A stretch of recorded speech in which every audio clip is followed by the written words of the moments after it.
A Ghost and a Hard Place, a Reaper Witch Mystery Book 3. Written by L. Adams, narrated by Sarah Kempton. Chapter 1. "Incoming!" yelled the girl I was supervising as she waved her wand with such enthusiasm that the tray of drinks spilled half its contents on its journey across the restaurant. "Oops," she said. "Sorry." Another wave of her wand cleared up the mess, which would have been fine if she hadn't forgotten the tray in the process. As the glasses toppled through the air, I whipped out my own wand and saved them before they hit the floor. "Thanks," she said, beaming at me. I didn't return her smile. I'd been put in charge of watching the applicants to replace Haley, the Riverside Inn's former bartender who'd been sent for a long stretch in jail for murder. Unfortunately, there was a distinct lack of promising bar staff in town. We'd already dismissed one candidate for sneezing on the cutlery, and I was starting to worry this one would end up being worse than yesterday's, who'd given the wrong order to the notoriously picky Mrs. Terrence and dropped a tray of appetizers on the floor. "You don't have to levitate the glasses," I told her. "It's fine to carry them by hand." "Oh, okay." She picked the tray out of the air and began to carry it to the nearest table. Halfway there, she tripped over her own feet. The tray fell from her hands, and I hastened to wave my wand again to rescue it before the glasses spilled their remaining contents onto the floor. "Sorry," she said, catching her balance. Flustered, she plucked the tray out of the air again, leaving a trail of dripping water everywhere. "Let me take that back," I said to her, shooting an apologetic look at the people sitting at the nearby table and waiting patiently for their order. "You remake the drinks, okay?" As she ducked back behind the bar, I cleaned up the mess with another wave of my wand and levitated the tray back to the bar. As I did so, Allie Forbes, owner of the Riverside Inn, entered from the side door connecting the restaurant to the lobby of the inn. Her long, curly hair was tied back underneath her red-brimmed hat, while equally bright red socks poked out from underneath the hem of her cloak. "How's it going?" "It's going?" That was the most positive thing I had to say about the current trial. Dropping my voice, I added, "She can't seem to go 2 minutes without dropping something." "Ah," she said. "Yes, that's not what we want. Go on, send her home. The next one arrives in half an hour." "Sure." I walked back behind the bar to join the girl, waiting for her to finish making the drinks before sending her home, in case I startled her into spilling something else. "Hey, you can go home now. We'll let you know if you got the job within the week." Or rather, as soon as we found someone capable of walking across the room without causing more havoc than a poltergeist in a museum. "Okay, sure." She abandoned the tray, and I finished making the drinks and levitated them over to the right table, this time without spilling them on the floor. "Thanks for giving me a shot," she added. "No worries. If you don't hear back, assume we've hired someone else." I waved her off as she bounded away from the bar towards the door. She might not be good at the job, but that didn't mean I had to take out my frustration on her. I'd been on the wrong side of too many bosses who'd treated me like crap, not to have an iota of compassion in these situations. And I'd also been shunted from one job to another throughout most of my adult life. Sometimes it took a while to figure out the right fit.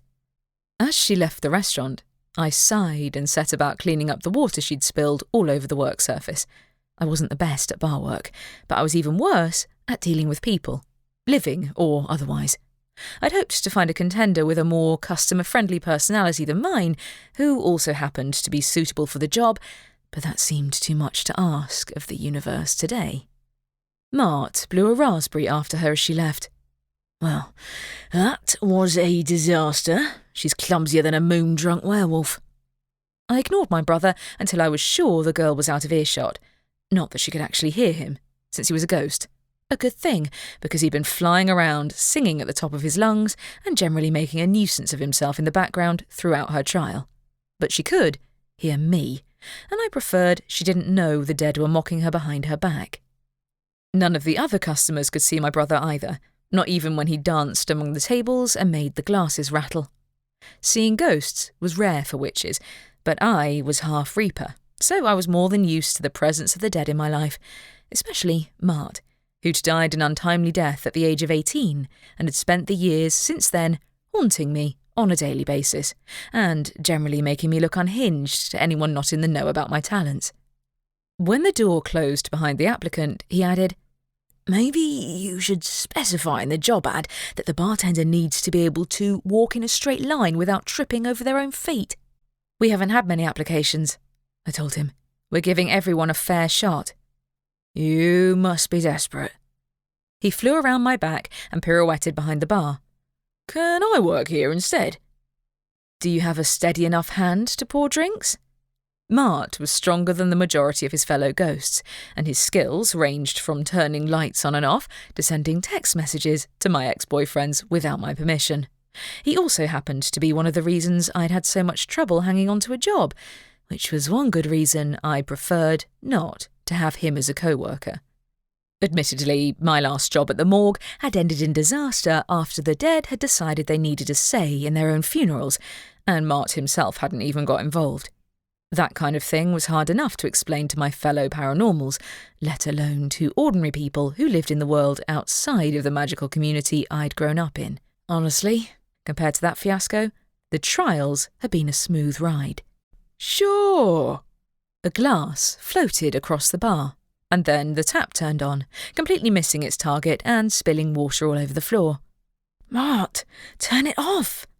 The flow of water intensified, so I walked over to turn off the tap and got sprayed with water all down my brand new apron for my trouble. Ali walked in behind me. "Everything okay?" "My brother's trying to prove he's better than the people we've trialed." I turned the tap off with a firm twist. "He says he wants to work here, but I think you want a living staff member, right?"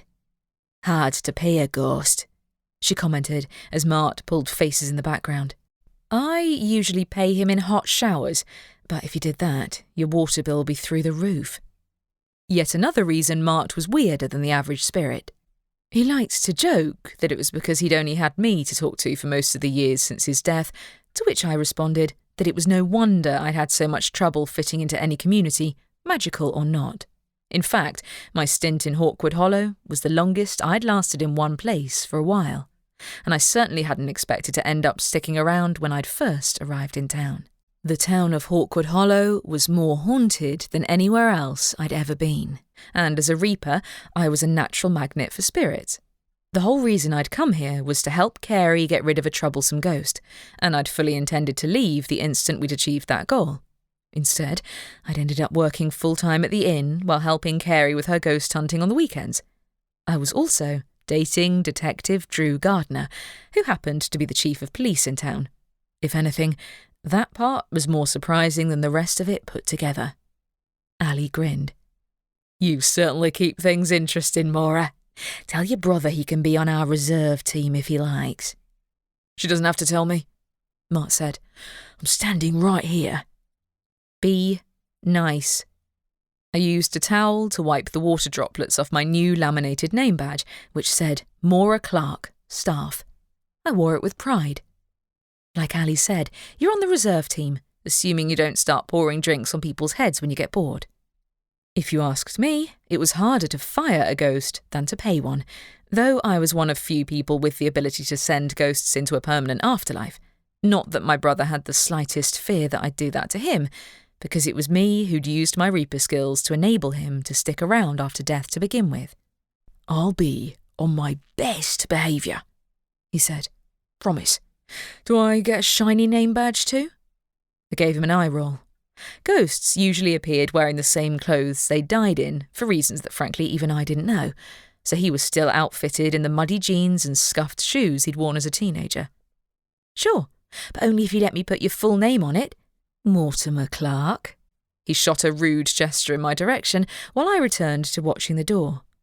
The next potential bartender would arrive around the time Carey got back from school, which would mean that I'd have company other than my brother to deal with, whoever was next on the list. Or help me clean up spilled drinks, if necessary. At least I had a date with Drew to look forward to tonight. After a few minutes, Carey entered the restaurant with her head bowed and her shoulders hunched. As usual, she wore her mustard yellow school uniform, along with bright red socks that matched her mother's. She walked over to the table nearest to the bar, where she usually sat to do her homework while I was working on my evening shift, and slumped into a seat. Her familiar, Casper joined her, meowing a greeting to me. "What's wrong?" I asked Carey. She glanced up at me. "Someone else in my class has started a ghost hunting blog." "Seriously?" I said. "Who?" "You won't know her," she said. "But Chris already has a bigger following than me, and she only started her blog a day ago." My heart sank a little. Carey had been fascinated by ghosts and hauntings before she'd even met me, and her blog had been the reason we'd met in the first place. The knowledge that one of her fellow students, who, by all accounts, weren't particularly nice to her, had stolen her idea, didn't sit right with me. "Has she actually posted anything yet, though?" I asked. "Any real ghost footage, I mean?" "Well, no," she said. "But she's popular at school, and everyone's waiting to see what she finds." "Doesn't mean she'll do a good job at running a blog," I said. "Can she actually see ghosts?" Carey shook her head. Most witches couldn't see ghosts, and fewer than average had that ability here in Hawkwood Hollow. Carey herself didn't have the gift, although her homemade ghost goggles helped her detect spirits, and I'd spent the last few weeks helping her find places where we could get good footage for her to post online. While there were ghosts in every corner of town, that didn't mean they were all inclined to cooperate with us. Most were barely strong enough to lift a feather, while others could levitate the furniture and rattle the windows. Carey was still perfecting her ghost-sensing cameras, so she could only pick up on the more extreme spirits, and I preferred to supervise where I could. I hadn't counted on someone else swiping her idea. Though if this Chris person thought ghost hunting would be easy, she was in for a rude awakening. "How are the new bartenders anyway?" she asked. "Find anyone good?" "Not great," I admitted. "The last two were duds. We have one more coming in any minute now, and if they don't turn out to be any good, we'll have to wait for another batch of applicants." "Oh," she said. "I hoped we'd find someone by now." "So did I, but I'd rather hire Mart than the last person we tried," I responded. "And that's saying a lot." "Hey," Mart said indignantly. Carey's gaze followed mine when I glanced in his direction. She might not be able to see ghosts herself, but she knew I could, so she'd been learning to track their movements through my eyes. Casper was even more attuned to spirits, evidenced by the way his cat eyes followed my brother's movements. "Anyway, forget this girl's blog," I said. "If it's just her friends who are reading it, then it's not the content they care about. Your subscribers are strangers from all over the country who genuinely want to read your posts. That's much more impressive. Trust me." A smile tugged at her mouth. "Thanks, Maura." "It's true," I added. "Seriously, I bet this girl's just going through a phase. Once she realises ghosts won't show up and entertain her, she'll get bored and shut it down. You've been doing this stuff for years, and you have way more of a knowledge base. Also, you have me." Her smile faded. "Sometimes I wish I could see ghosts. Chris, she said it didn't count if I couldn't. She called me a fake." "Well, she's talking complete crap, especially if she can't see them," I said. "Pay no attention to her. If you like, I can send Mart to freak her out and make her regret asking ghosts to follow her around." "I'd be more than happy to," added Mart, putting on a menacing grin. "Should I go and haunt her for a while?" Carey's mouth turned down at the corners. "I don't think that's a good idea. What if she uses the footage on her blog?" "Let's save it until later," I told Mart. "When Carey says so, you can go haunt her, but don't start causing trouble, okay?" "It was your idea," Mart pointed out. Ali returned to the restaurant and approached us. "Hey, Carey, how was school?" Carey gave a non-committal shrug. "Maura said the bartender trials haven't been great." "And the next one's late," Ali remarked. "I think our third trial is a no-show." Should have figured. I wouldn't complain about not having to deal with another incompetent aspiring bartender, but I was already working 50-odd hours a week, thanks to the lack of other permanent staff, and it would have been nice to have someone else to take some of the pressure off so I had more time to myself. "I can wait for him." "Doesn't bode well for his employability if he's already late." Ali shook her head. "I think people are avoiding applying because, you know." "Because the last bartender turned out to be a murderer?" "Yeah, that." Not necessarily, I said. I annoyed the entire coven when I drove Mina out of town, so pretty much all the local witches with a link to the coven are avoiding the place. I bet they've been telling tales about me to everyone else too. Not only had I exposed Hayley as a murderer, I'd also driven the leader of the local witch coven to leave town, therefore unintentionally making enemies of everyone in the coven who'd supported Mina Devlin. Regardless, I had zero regrets about solving the years-old murder case, which has seen Hayley lose her job, and exposed Mina Devlin as complicit in multiple crimes herself. I wasn't shedding any tears over the departure of the controlling ex-coven leader, that was for sure. All the same, I did feel like I needed to step up and help Ali find a replacement bartender. And not just so I'd have more free time to see Drew. Not that I'd be complaining if I did. Maybe, Ali said. Tell you what, you should go take a break. You've worked long hours every day for the last 2 weeks, and you deserve to have some extra time to get ready for your date. You sure? There weren't many customers in the restaurant at the moment, but I felt bad leaving her alone, even if she did have Carey to help her out. We could count the number of guests currently staying at the inn on one hand too, so it was fairly quiet at the moment. Of course I am, she said. You've been working so hard lately. Take the rest of the afternoon off. You've earned it. Thanks, I said with a smile of gratitude. I appreciate it. I went to change out of my uniform, my heart lifting at the prospect of getting to go on a proper date with Drew for the first time since we'd decided to act on our growing feelings for one another. Once I found something to do for the next 2 hours anyway. As I crossed the lobby, a teenage boy whose ghost liked to haunt the inn drifted over to me. Maura? Hey, Eric, I said. Something wrong? Oh, I need your help, he said. My friend has gone missing. You mean that girl you hang out with? I usually saw the two of them together around the restaurant, though they both insisted they'd never been a couple before or after death. Yeah, he said. I haven't seen Laura in 2 days. I know you don't like ghosts bothering you, but I don't know who else to ask to help me find her.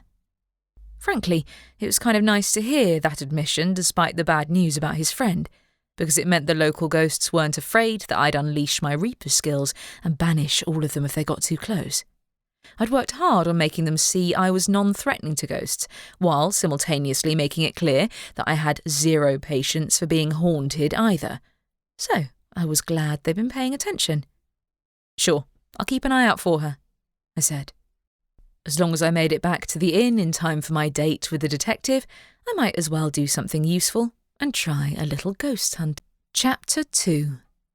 I followed the ghost out of the inn and towards the bridge arching over the river that cut through the middle of the town and had flooded 20 years ago, causing great devastation in the process.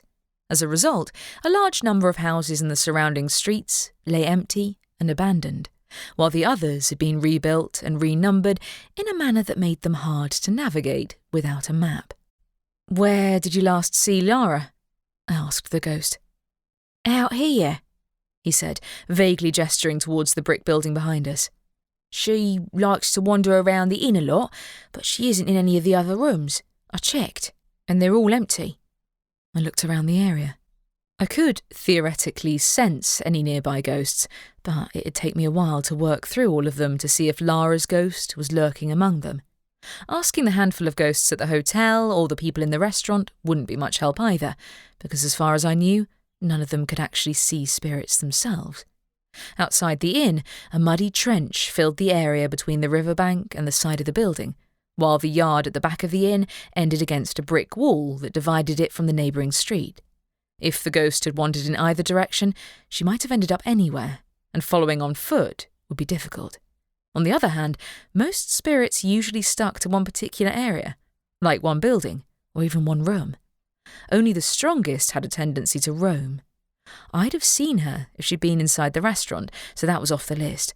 But my best bet for finding her was to use my Reaper skills. Okay, I said. I can run a general check of all the ghosts in the area, but even then, I might overlook her. If I wanted to track her directly, I'd need to get my hands on an object that was important to her when she was alive, if you have anything I can use. We both died in the floods, he said. I don't know if there's anything left of hers. My mum moved away from town after we died. It was so long ago. Sorry. The town's history was brimming with similar tragic stories, as the floods were the main reason there were so many ghosts around. In the same floods, the town's reaper had lost his apprentice and had consequently retired from reaping altogether, leaving everyone who died in town from then on to linger after death. I'll have to do a general check then. 1 second. Shadows swept out from underneath my feet, flooding the world. The inn disappeared under a blanket of darkness that obscured everything, except for the glowing ghosts of the teenage boy and several other spirits within range of us. While I could no longer see living people from this view, the ghosts' presences were like glowing lights in the gloom, while the outline of a door appeared etched against the darkness. Eric flinched when he spotted the door, which led to the afterlife, the permanent bit, from which there was no returning. "What's that doing here?" he said. "I don't want to move on. I just want to find Laura." "Ignore the door," I told him. "It shows up every time I come here, but it doesn't mean I'm going to force you to move on. I'll have a look for Lara." I squinted into the darkness, focusing on the glowing lights indicating the spirits within a mile or so. My Reaper senses were rusty in almost all ways, but even if they hadn't been, trying to pinpoint one ghost among 1,000 was like trying to identify someone through a blurred window. I focused on the nearest glowing light, which resolved into the shape of an elderly woman. Not the right ghost, then. I moved on to the next, and, out of nowhere, a blast of cold air slammed into me and jolted me right out of the afterlife. I staggered on the ground in front of the inn, reeling, a deep chill settling on my shoulders. I knew that feeling, though I hadn't felt it for a long, long time. Another Reaper was nearby. I stood completely still for an instant. With the exception of my brother, I hadn't set eyes on another Reaper in years, and the last place I expected to find one was here, in a town where the only Reaper had gladly stepped out of his role a long time ago. Impossible. Shadows crept around my ankles again as I regained my balance. I peered into the surrounding darkness, but the glowing spirits had dissipated. I saw no signs of the new Reaper either, so I let the shadows disperse again. The Reaper himself must be within close range for his presence to have affected me so strongly. Certainly strong enough to be an active Reaper, though it was hard for me to know for sure when it had been so long since I'd set eyes on a fellow ghost hunter. I'd left my own skills to lie dormant after my brother's death and my subsequent departure from the town where I'd grown up, when I'd left my scythe behind, along with all my other tools for navigating the afterlife. After so many years of putting as much distance between myself and my old Reaper apprenticeship as possible, the very last thing I wanted was to collide with another of my kind and drag everything in my past back out into the open again. Yet, if I'd sensed the Reaper, they'd definitely sensed me too. That meant I needed to find the newcomer before they found me first, and I'd much rather confront them here in the waking world than over in the afterworld. I followed the direction the blast of cold air had come from and spotted a man standing on the bridge, half hidden from sight. He wore a long black cloak, standard Reaper gear that covered his body from head to toe. His dark hair was shot through with grey, and I'd have estimated his age at between 40 and 50. The scythe strapped to his back banished any notion I might have had of him being here for anything other than Reaper business. Yet, if he was playing by the rules, he wasn't allowed to just wander into another Reaper's territory whenever he felt like it. Official Reapers had to get permission from their council before so much as breathing in the wrong direction. So if he'd been sent here by them, then he'd be displeased to see me here, to say the least. On the other hand, if he was a rogue, that might cause me even more trouble. If he'd banished the ghost without permission from the local Reaper, he was breaking the law, no question. Unfortunately, old Harold wasn't exactly known for taking the initiative. He might not even know another Reaper had wandered into his territory, which meant I was the one who had to break the bad news to him, assuming he even cared. Tension gripped me, but I forced my breathing to calm and then strode over to the newcomer, waiting until I was directly behind him on the bridge to clear my throat. The Reaper rotated on his heel, studying me with no surprise in his expression. And you are? Maura, I said. I work at the inn. Are you new in town? Obviously, he said. My name's Shelton. He didn't clarify whether he meant his first name, surname, or just a nickname, but it was a miracle he'd answered at all. Did I mention reapers aren't known for their social skills? Years of dragging ghosts into the afterlife tends to erode one's patience for dealing with the living. Several good reasons, aside from my brother's death, had spurred me to give up on the idea of a career in reaping and strike out on my own. What are you doing here in Hawkwood Hollow, then? I asked. Seeing the sights? The bridge was conspicuously free of the spirits I usually saw hanging around there. I hoped that was because they'd seen the Reaper coming and gone into hiding, and not because he'd banished them with that scythe of his. He grunted. What's it to you? So much for pretending to be civil. I let my gaze drift to the curved weapon strapped to his back. He must have sensed my presence when I'd been in death, so he knew perfectly well that I was a Reaper. But, for whatever reason, he'd decided to wait for me to bring up the subject instead. Maybe he hoped I'd stumble and land myself in trouble with the council. We don't get many visitors of your particular profession, I said to him, refusing to rise to the bait. I can see that, he said. I assume you aren't including yourself in that number? I studied him. Listen, mate, I don't know what you're doing here, but this is my home. I work at the inn. If you want to talk to the town's Reaper, he lives on the other side of the river, in a cottage, in the graveyard. Number 42, if you're interested. Is that so? He tilted his head.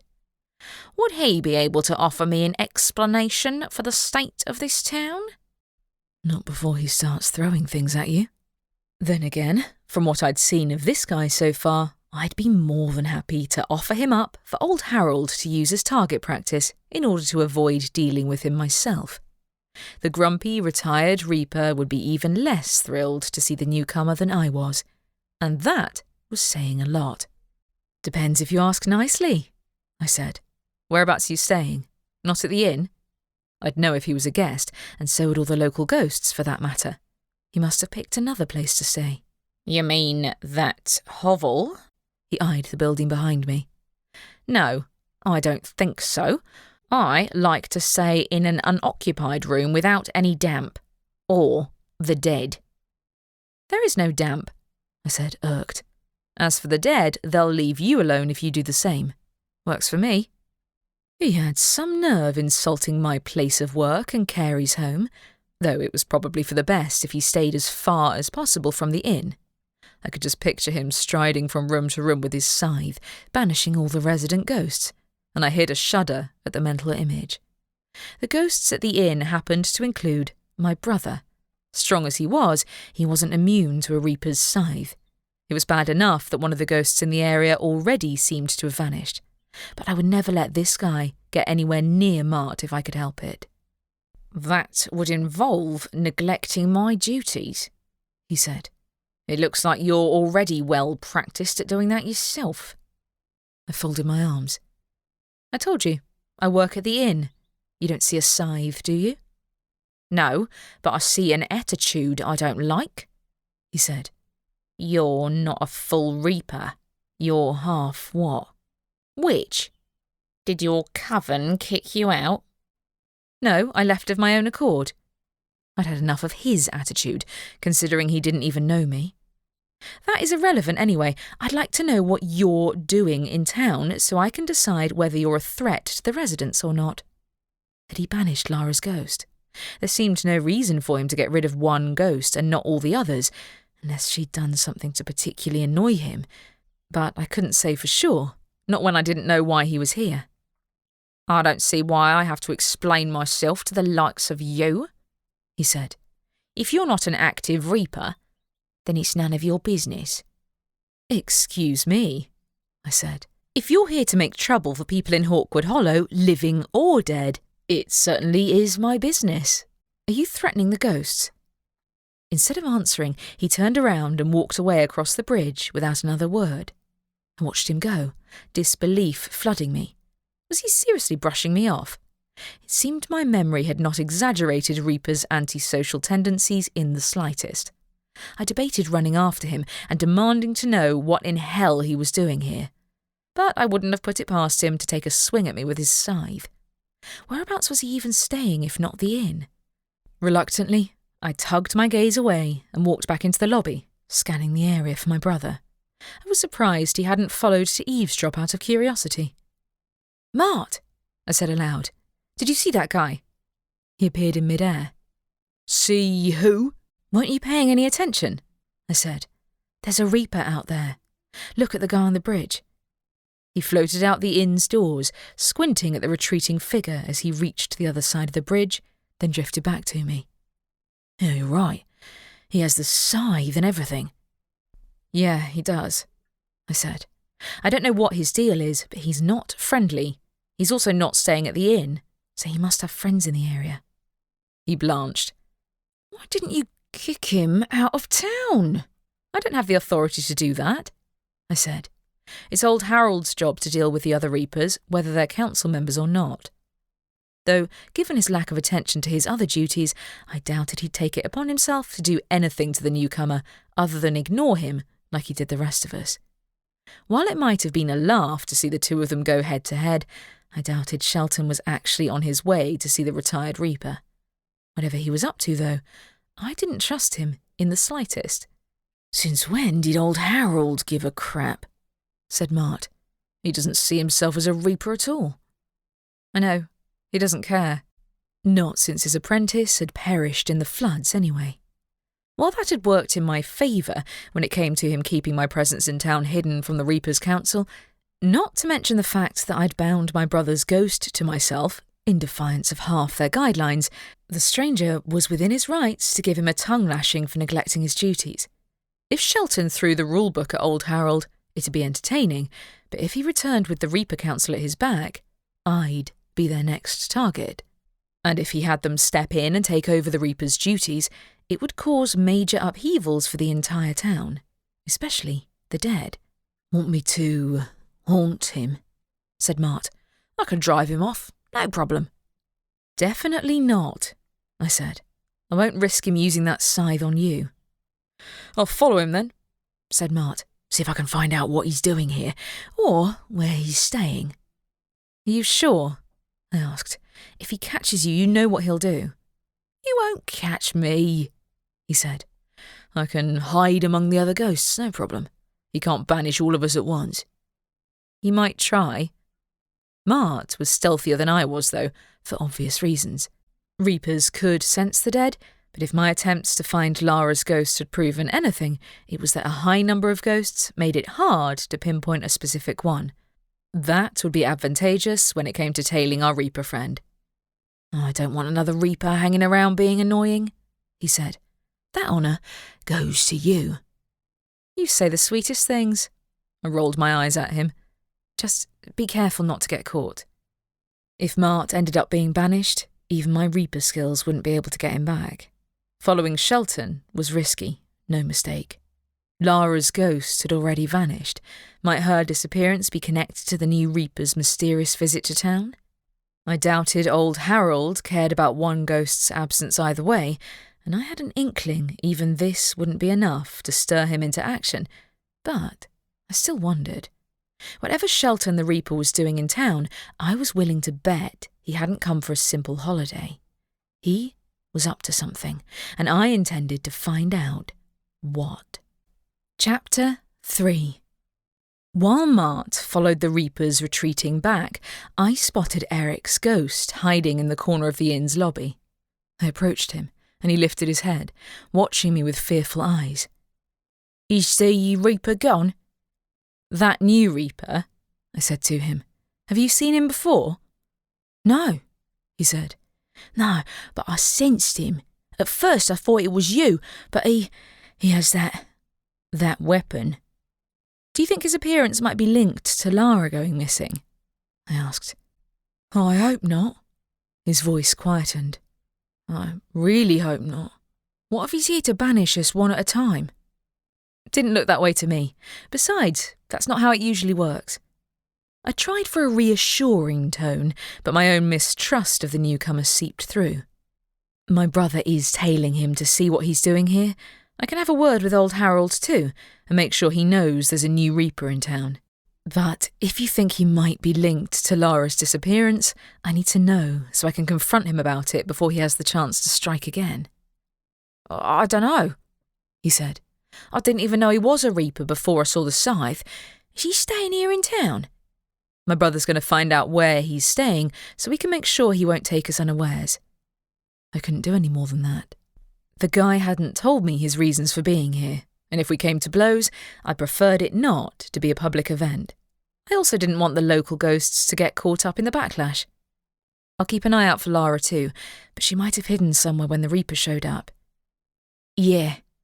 He gave a nod, his expression brightening. Yeah, that makes sense. I hope he came alone. Me too. I bloody well hoped Shelton was the only new Reaper in town, that was for sure. Shadows crept from underneath my feet, and I resumed my search of the afterlife for any signs of Lara's ghost. The Reaper's presence seemed to have scared most of the local spirits into backing off, though. No matter how hard I looked, her ghost didn't show up in or around the building. I dropped the shadows and walked back into the restaurant, figuring that bringing the afterlife in with me would dampen the inn's reputation as family-friendly, to say the least. Ali beckoned me over. There you are, Maura. Are you going to get ready for your date with the detective? Sure, I said. Just got distracted. Nervous? She asked in sympathetic tones. Where are you going again? A restaurant called the Hair of the Wolf. I'd never been there before, since I usually ate at the restaurant at the inn even when I wasn't working. Drew had picked out the shifter-owned establishment for our date, probably because it'd feel less like we were being watched all the time. Not that I minded spending time around Ali and Carey, but tonight was just for the detective and me. I'd made Mart promise to stay away as well, although he now had the new Reaper to occupy his attention. Ah, that's over in the werewolves area of town, she said. Makes sense. Maybe he wants to introduce you to his favourite haunts. Yeah. I walked towards the glass doors to the lobby, fervently hoping that haunts would apply only to Drew and not to the town's resident spirits. I'll go and get ready. I didn't normally put much thought into how I dressed. Black jeans and plain t-shirts were my usual style, since Reapers tried to avoid drawing attention and most of us didn't care much for fashion, but I made a special effort tonight. I even wore a skirt for once, which showed off more of my legs than I usually put on display, along with a jacket and heeled shoes I hadn't worn in years. Ali beamed at me when I walked past her in the lobby. New look. I like it. Thanks. I tugged self-consciously on the collar of my jacket. Better hope I don't run into any trouble-making ghosts. I can't run in these heels. I looked outside and saw Detective Drew himself approaching the inn. Like most shifters, he was tall and broad, though his longish dark hair was a contrast to the typical blonde of the majority of his fellow werewolves. He was also out of uniform and dressed casually in jeans and a shirt that gave him a more rugged look than usual, accentuated by the faint traces of stubble on his face. My stomach fluttered when he gave me a smile as I walked out to meet him. Hey, Maura. Hey, I said. My heart swooped as his gaze dipped to my exposed legs. You look great. You're not so bad yourself. I walked in step with him towards the bridge over the river. Night had fallen over the rooftops, and the dark streets would have looked eerie if I hadn't been used to trekking around creepy places at night. A few ghosts drifted past, which was at least a promising sign that a certain Reaper had left the area. Hopefully he left the town too. I scanned the nearest ghosts in case one of them turned out to be Mart, but there was no sign of him among the spirits crossing the bridge, nor Lara either.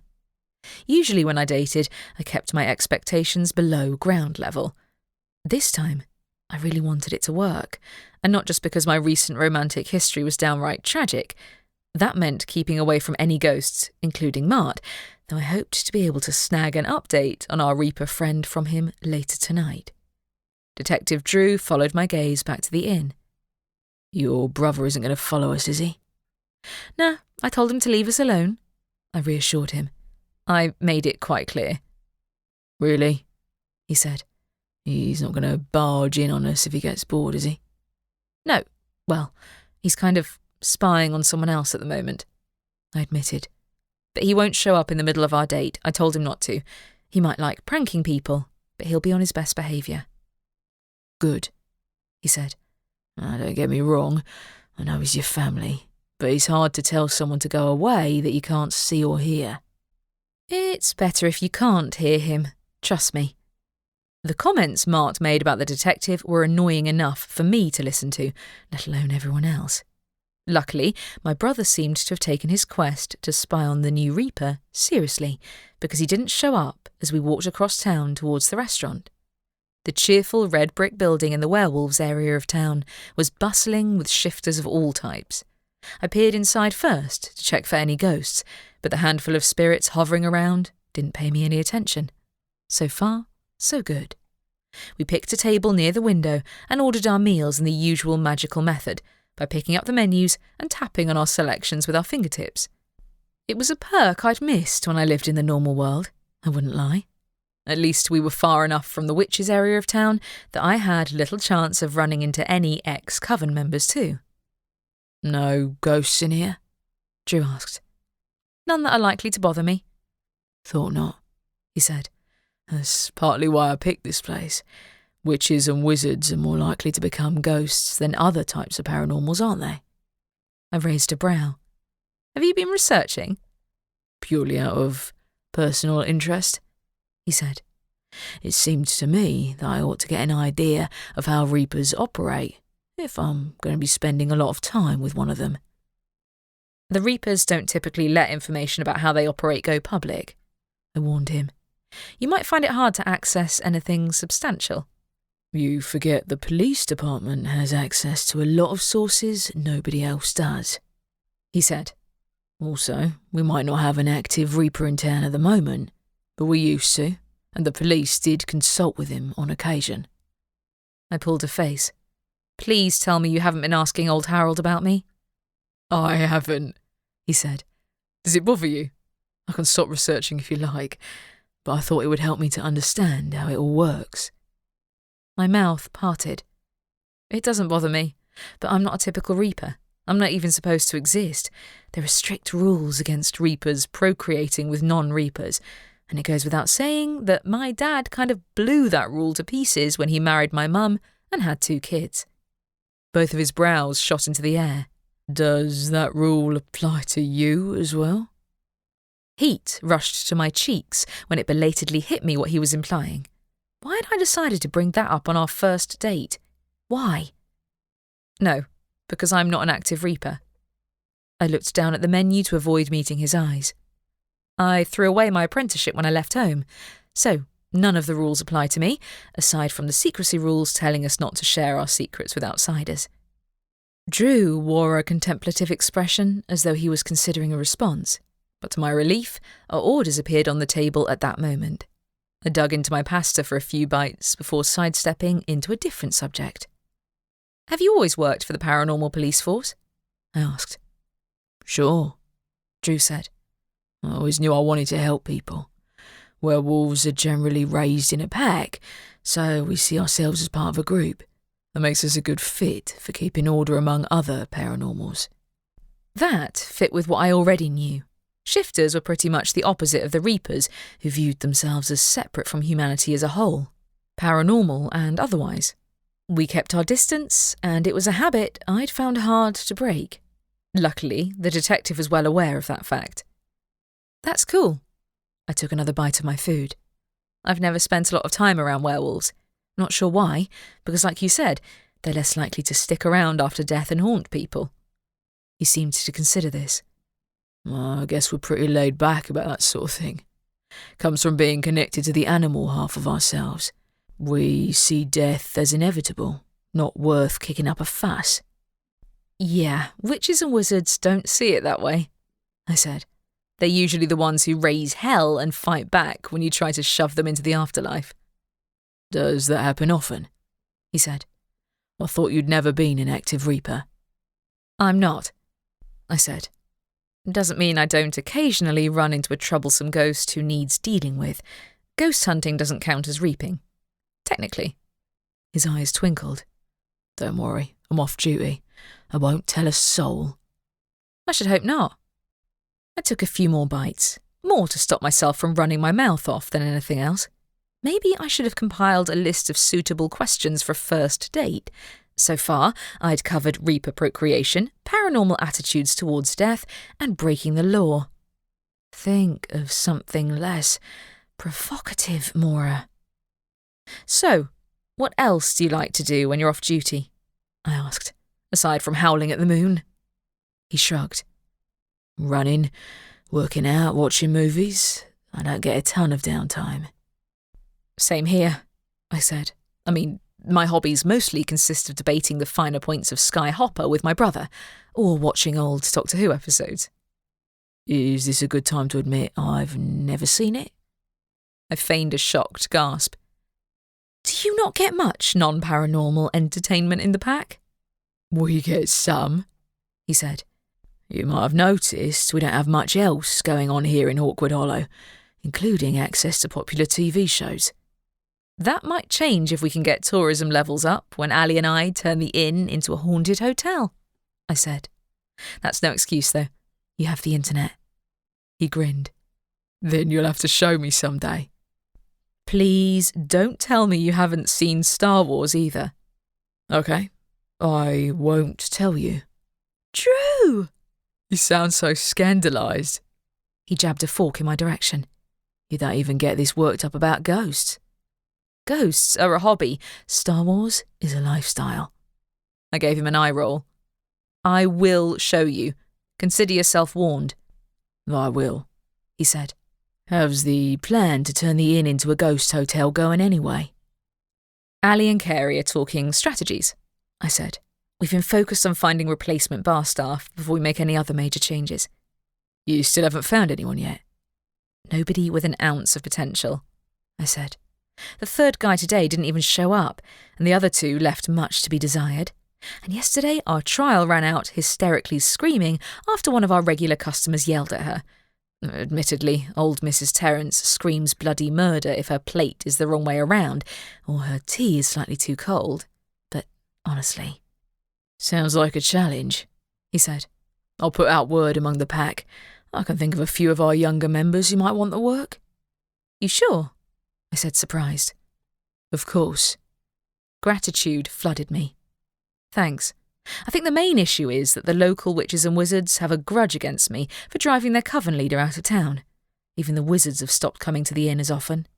We think they've started venturing into the Crooked Broomstick again, which used to be the coven's favourite hangout. The pack doesn't care about coven drama, he said. We have enough of our own. I'll ask around and see if I can get any interest. Werewolves won't be able to see ghosts, which should help, I acknowledged. Luckily, the ghosts in here seemed inclined to leave the living alone for the most part, and we moved on to more upbeat topics for the remainder of our date. As I'd finished my food and was considering ordering dessert, the door opened, and Shelton, the Reaper of all people, walked in, scythe and all. Judging by the way people stared at him, he hadn't bothered using his Reaper abilities to hide himself, which he certainly could have done if he'd wanted to. What the hell is he playing at? Drew noticed my mouth had fallen open and followed my gaze to the Reaper. Someone you know? You know the person I sent my brother to spy on? I muttered. That's him. To my utter horror, Shelton walked over to our table and stopped right next to the pair of us, making it quite clear to everyone in the vicinity that we were his targets. I looked up at him. Can I help you? He glared at me. Don't think I didn't notice. I'm sorry, what? I said. Look, it might have escaped your attention, but I'm busy. If you want to talk, can you wait until after we're done here? Drew cleared his throat. If you have a problem with Maura, then you'll have to take it up with me. And who might you be? Said the Reaper. I'm Detective Drew Gardner, said Drew. Chief of Police in Hawkwood Hollow. Even that didn't seem to bother the Reaper. He barely blinked. Charmed, I'm sure. This young woman is a troublemaker. Thanks, I said. Why did you come here and interrupt my date? If you wanted to talk to me, then you might have stuck around earlier rather than marching off when I was in the middle of asking you a question. I had no obligation to carry on a conversation with you, he said. But if you send your brother after me again, I'll have to take action." My blood chilled despite my lingering anger as he angled himself so the scythe on his back caught the light. "If you lay a finger on him, then you'll get to meet my less diplomatic side, and it won't be pretty. Now kindly leave us alone." He narrowed his eyes. "If either of you crosses me again, I'll ensure you regret it." And, oblivious to the other patron's stares, he turned around and left the restaurant. Drew's gaze followed him. "Interesting. Is he new in town?" "Unfortunately." I turned back to the detective as the door closed on the Reaper. "I can't tell if he's with the Reaper Council or not, but he stormed off when I tried to find out what he was doing here." "Did he now?" he said. "You didn't mention him before." I wanted to keep that topic to a minimum. I lowered my head, wishing the other patrons would stop glancing towards us and muttering among themselves. I would have bet most of them had never set eyes on a Reaper aside from old Harold. "You might have noticed he's not exactly personable. I only wanted to know what he's doing here. Maybe he'll turn out to be a friend of old Harold's who's come here for a visit, but I somehow doubt it." His words about my brother had rubbed me up the wrong way too. At least he hadn't banished him outright, but Mart was good enough at being stealthy that Shelton must have been watching for anyone following him, living or dead. It was lucky for both of us he hadn't turned his scythe on Mart. Drew's frown remained in place. "He isn't staying at the inn?" "Of course not," I said. He refused to answer me when I asked, but I hoped my brother might be able to find out by following him. "Whatever he's here for, you'd be better off staying out of his way," he said. "I wish I could," I said. The only reason I knew he was in town was because one of the ghosts at the inn came to me earlier, saying his friend had disappeared. I looked everywhere and I couldn't find her. He arched a brow. "You think he banished one of the town's ghosts?" "I have no idea," I said. "But I'm naming him as responsible because he's going out of his way to be obnoxious. He won't say what he's doing in town, but I bet it isn't a simple sightseeing trip. There's nothing to sightsee except for ghosts. Besides, Reapers rarely did anything without a reason, and if he was here, then the rest of the Reaper Council might well not be far behind." Chapter 4. Drew walked me back to the inn after our date, and I did my best to put the Reaper's unwelcome intrusion out of my mind. Somewhere on the way, we'd ended up holding hands, and I could almost forget the haunted streets and my lingering worries about the Reaper's threats to use his spiky instrument against my brother.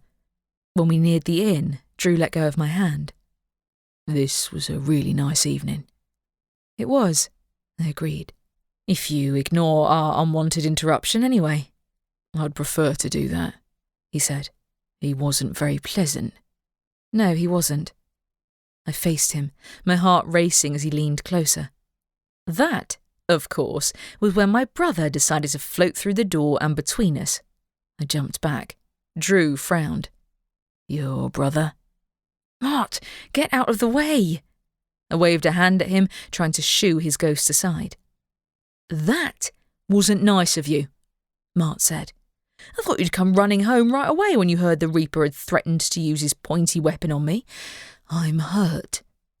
"You knew he was going to interrupt our date," I said. "No need to sound so accusing," he said. "You know what he'd have done to me if I'd tried to stop him." Did I ever? Drew looked at the spot where Mart was floating. "You were following the Reaper. Did you find out where he's staying?" "Why is he talking to me?" Mart said to me. "He can't even hear me." He's trying to be polite, which is more than I can say for some people. My hopes for getting a kiss from the detective had thoroughly evaporated by now. "Did you learn anything useful?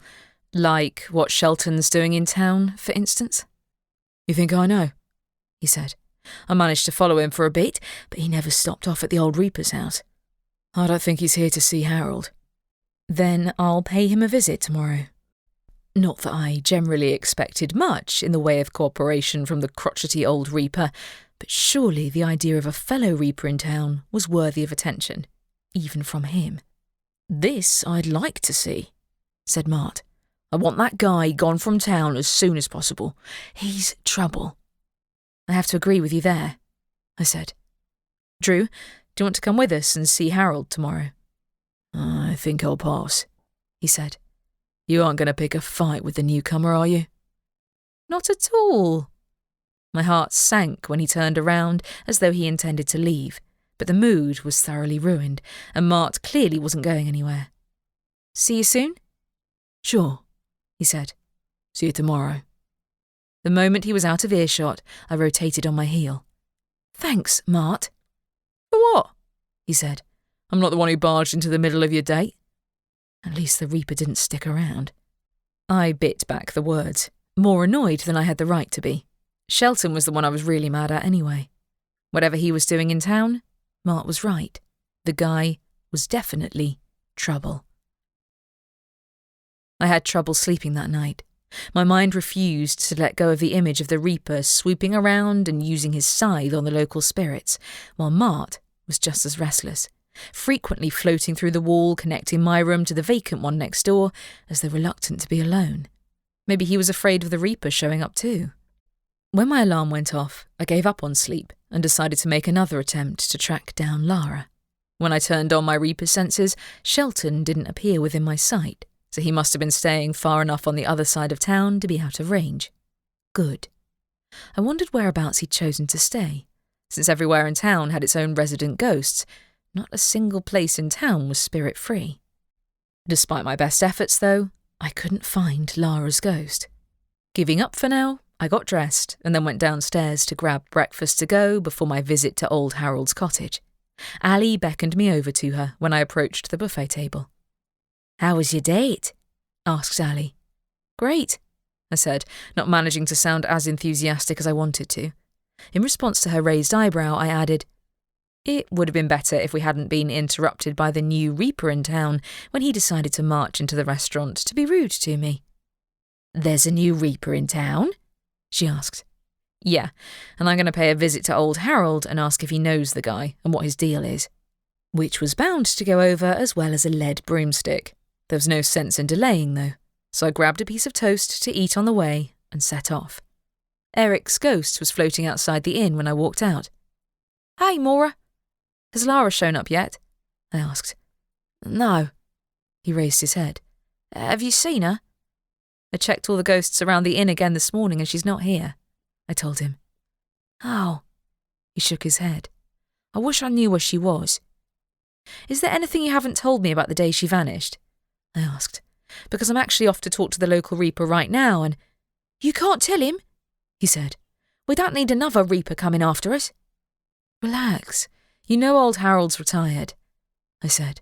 I'm going to talk to him about the new Reaper in town, but it'd help if you could tell me who she might have interacted with before she vanished.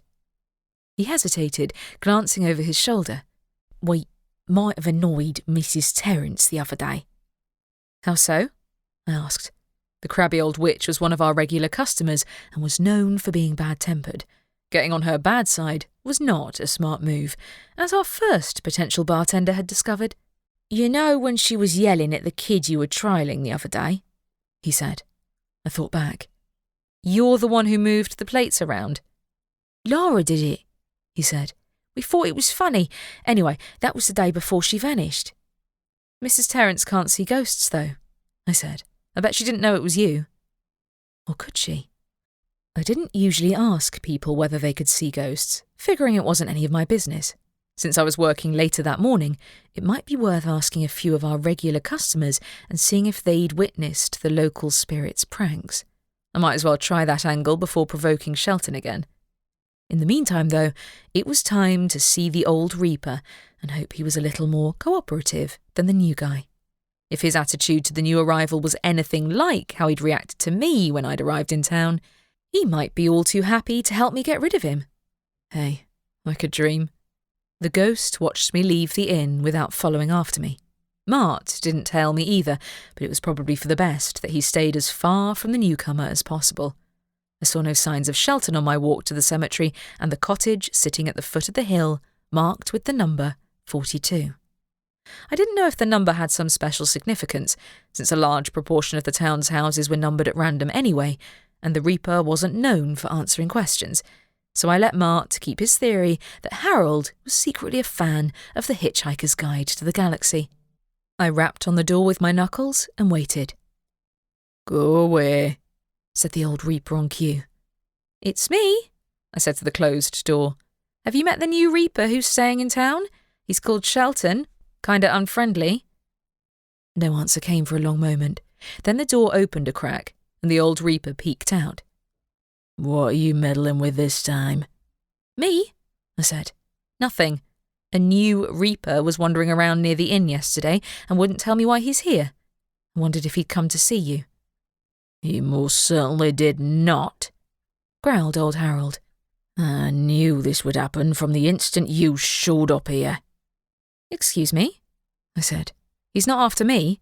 He doesn't seem to care that I'm living in town, in fact. Hence why I assumed he came to visit you instead." The bloody cheek of it. If Shelton was with the council, he was more likely to be here to target the retired Reaper who'd been responsible for letting the place end up flooded with ghosts to begin with. All I'd done was a little ghost hunting, which meant I was the less troublesome of the pair of us. "Then I hope you'll keep it that way," he said. "Wait," I said, sensing that he was about to shut the door in my face. "What am I supposed to do if I see him again? Aren't you bothered that he might be banishing your ghosts?" "He can do whatever he likes," he said. "It's none of my business." "That's not a helpful attitude to have," I told him. "He might be a rogue, you know." He grunted. "Then the council can come and deal with him." "Have you spoken to the council at all since your retirement?" I said. "If they do send someone after him, do you really think they'll let this place stay as it is without reprimanding you for neglecting your duties? You'll have more than a single Reaper on your hands if you continue to ignore him. They won't be pleased with you." He slammed the door in answer. Seriously? The guy was a curmudgeon, but I'd thought he at least cared a little about the town's ghostly inhabitants. More than he did the living, anyway. He ought at least to care about being targeted by the council, right? Maybe he thought if he ignored the problem it'd leave him alone, which wasn't a helpful attitude to have. Shaking my head, I turned my back and retraced my steps to the inn, where I found another of the other local spirits floating around outside. "Have you seen Lara?" I asked, approaching the young male ghost. "You know, the girl who usually hangs out with Eric?" "No. Why?" he said. "She vanished," I explained. "Yesterday, I think. Nobody knows where she is." "Thought she moved on," he said. "Not on purpose if she did," I said. "Eric is worried about her." "I'll keep an eye out then," he said. Had he seen the Reaper? If not, I decided not to bring up the subject. I didn't need to be besieged by terrified ghosts for the whole of my shift. Thanks. I kept myself busy at the restaurant for the rest of the morning, waiting for Mrs. Terrence to show up for lunch, as she usually did. None of the other customers gave the ghosts a second glance, and I was starting to doubt there was much point in asking Mrs. Terrence either. Even if the ghosts had been responsible for rearranging her plates the other day, I doubted a harmless prank would have prompted her to take extreme measures. And besides, we'd know if someone had used a banishment charm near the inn. It was hard to keep that kind of thing quiet. When she came in and took a seat beside the window, setting her grey hat on the chair next to her, as though she assumed someone would steal the spare seat otherwise, I made my way over to her table. "Hello, Mrs. Terrence. Do you want the usual?" "What else?" she grumbled. I kept a pleasant smile firmly in place.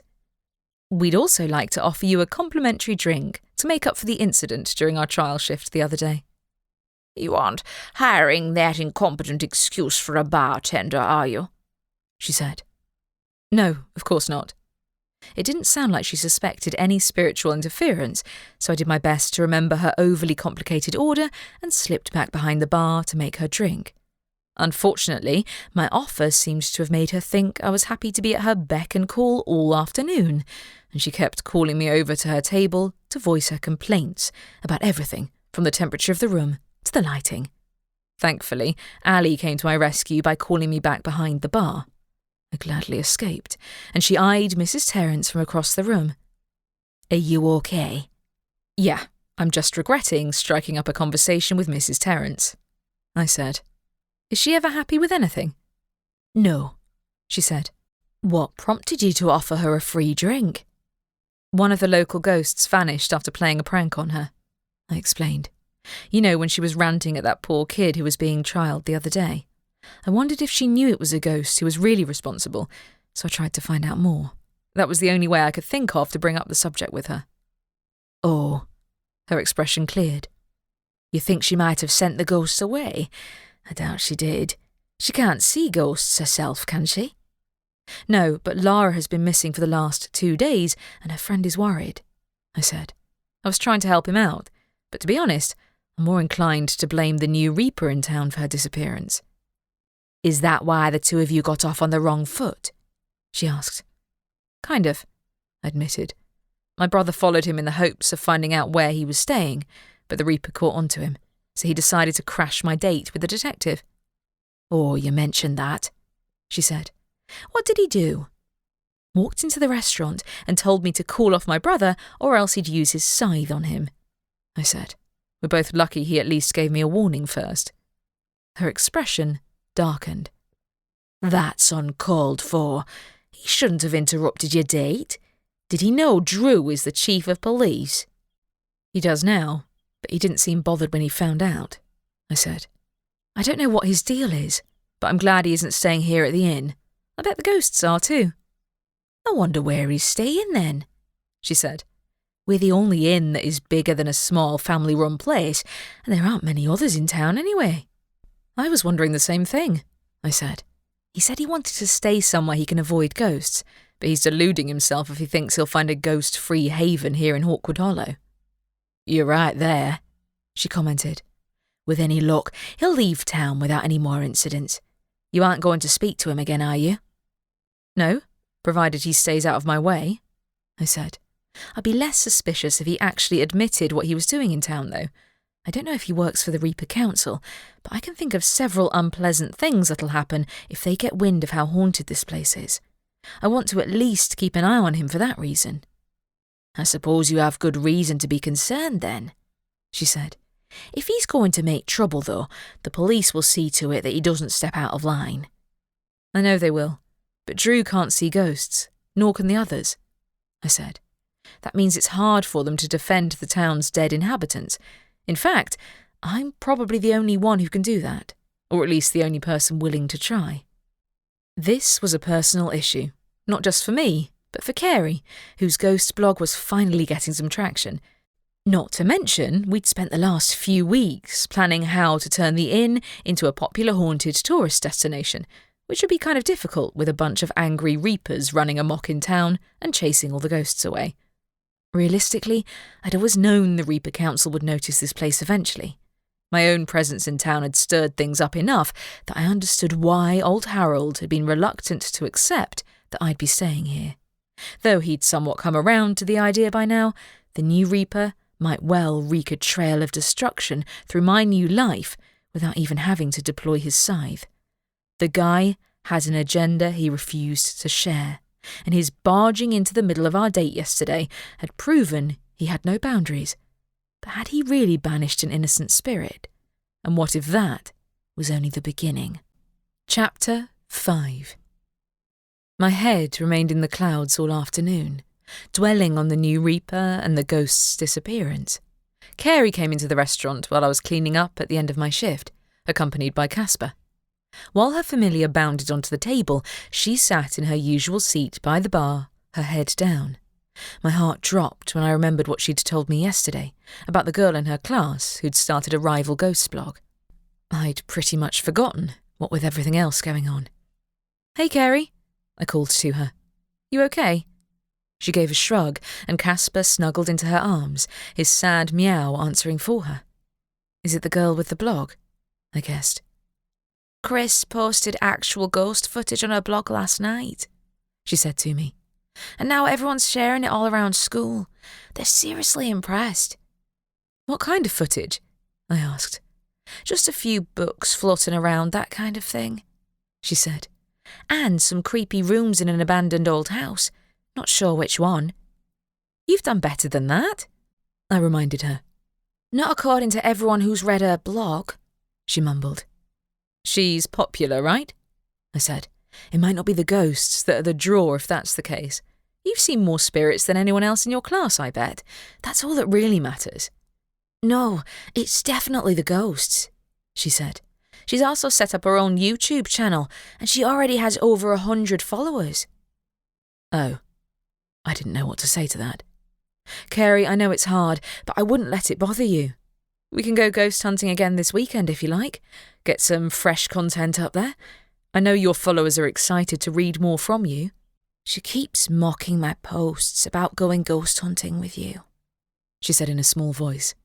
"She said the only reason I saw any ghosts at all was because I'm friends with a Reaper, and she said it doesn't count." Take no notice of her. Easier said than done, I knew. Being 15 was the absolute worst. I wouldn't have relived my teen years if you'd paid me. What does it matter if you and I hunt ghosts together? She's probably jealous. She made an indistinct noise. I hadn't convinced her, but I hadn't expected to either. I wished I had decent advice on hand for dealing with that kind of situation, but the only reason I hadn't suffered worse bullying at school was because everyone had been scared of angering the local Reaper. Unless I grabbed old Harold's scythe and started terrorising her classmates, which Carey probably wouldn't go for. Sure was tempting, though. A few minutes later, the door opened, and a group of teenagers entered the restaurant. Carey shrank back in her seat, and Casper dropped off her chair, positioning himself protectively in front of her. Speak of the devil. "Is that them?" I lowered my voice, glancing at the newcomers. She nodded, and Casper let out a low growl, which was surprising coming from such a generally good-natured cat. Like all familiars, he was prepared to defend his witch. "Which one has the blog, then?" I studied the teenagers. They wore their uniforms from the academy, albeit with embellishments. Most had their skirts hiked up above their knees and were perusing the menu of cocktails they definitely weren't old enough to drink.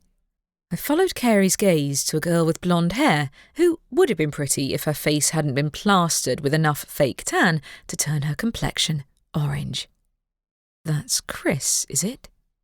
The girls continued looking at the menu without ordering anything, but I didn't miss how they kept glancing in our direction and giggling noticeably. Their whispers seemed to be directed at me as much as at Carey, too. All right, then. If they wanted to issue a challenge, I'd be more than happy to meet them on the battlefield. Scythe or no scythe. I walked over to their table, ignoring Carey's look of alarm, and halted beside them. "Can I help you?" I asked. "Are you going to order anything?" "You're Carey's Reaper friend," said a dark-haired girl sitting next to the blonde girl Carey had pointed out. Like Chris, she wore a thick layer of fake tan and another layer of makeup on top of that. If anything, it made her look younger rather than older. "I'm Maura," I said. "Want me to get you a drink?"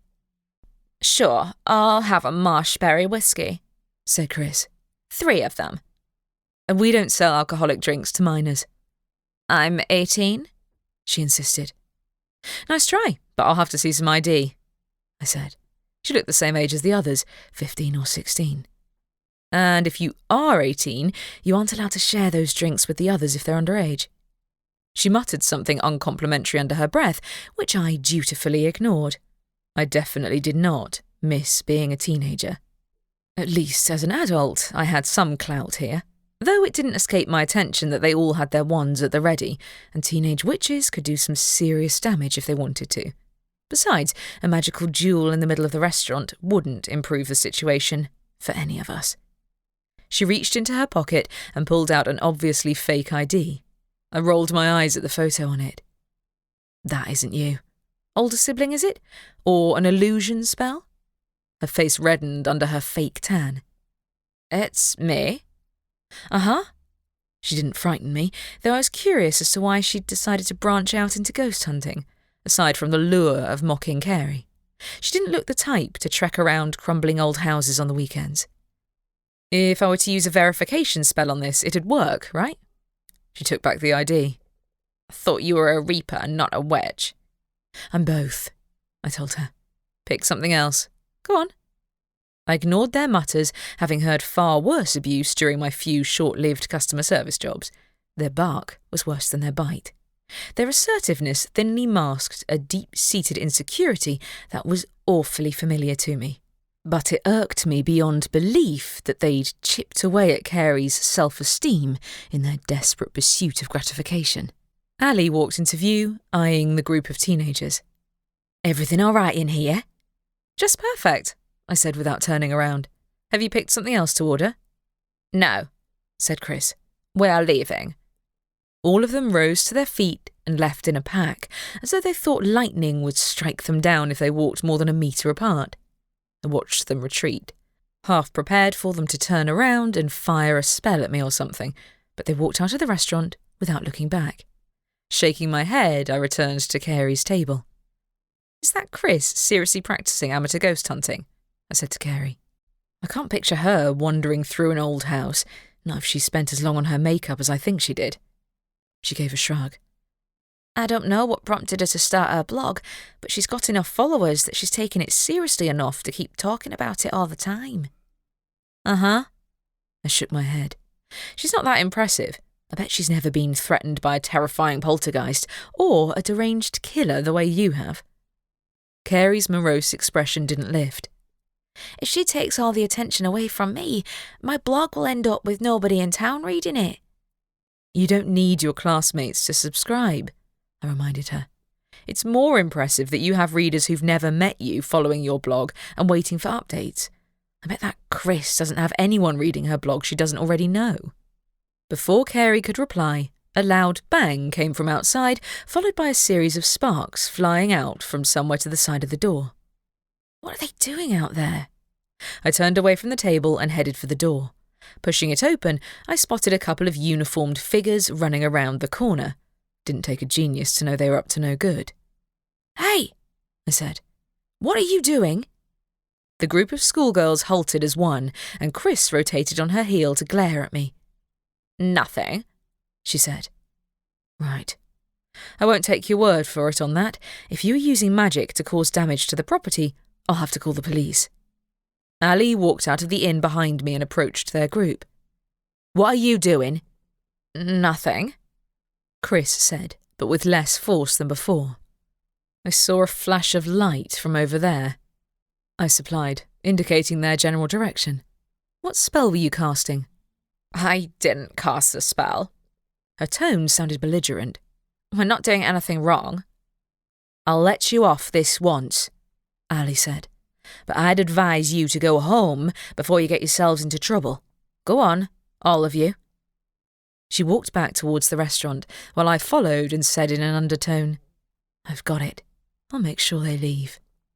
As she ducked back inside, Carey exited the restaurant behind me, only to halt on the spot when Chris levelled an accusing stare at her. "You didn't have to set your mother on us," Chris said. "I didn't," Carey mumbled. "She owns the restaurant. What were you doing out here?" "Nothing." She pulled out her wand. "Might change my mind if you keep staring at us, though." "Hey," I stepped in. "You're supposed to be leaving, unless you want to admit what you were doing, because I'm trying to think of a good reason for you to skulk around here casting spells, and there isn't one." "We were looking for a ghost," Chris's blonde friend blurted. "Well, well." "Ghost hunting," I said to her. "You can see them then?" "What's it to you?" said Chris. "She's a reaper, remember?" Her friend eyed me with interest. "You see ghosts?"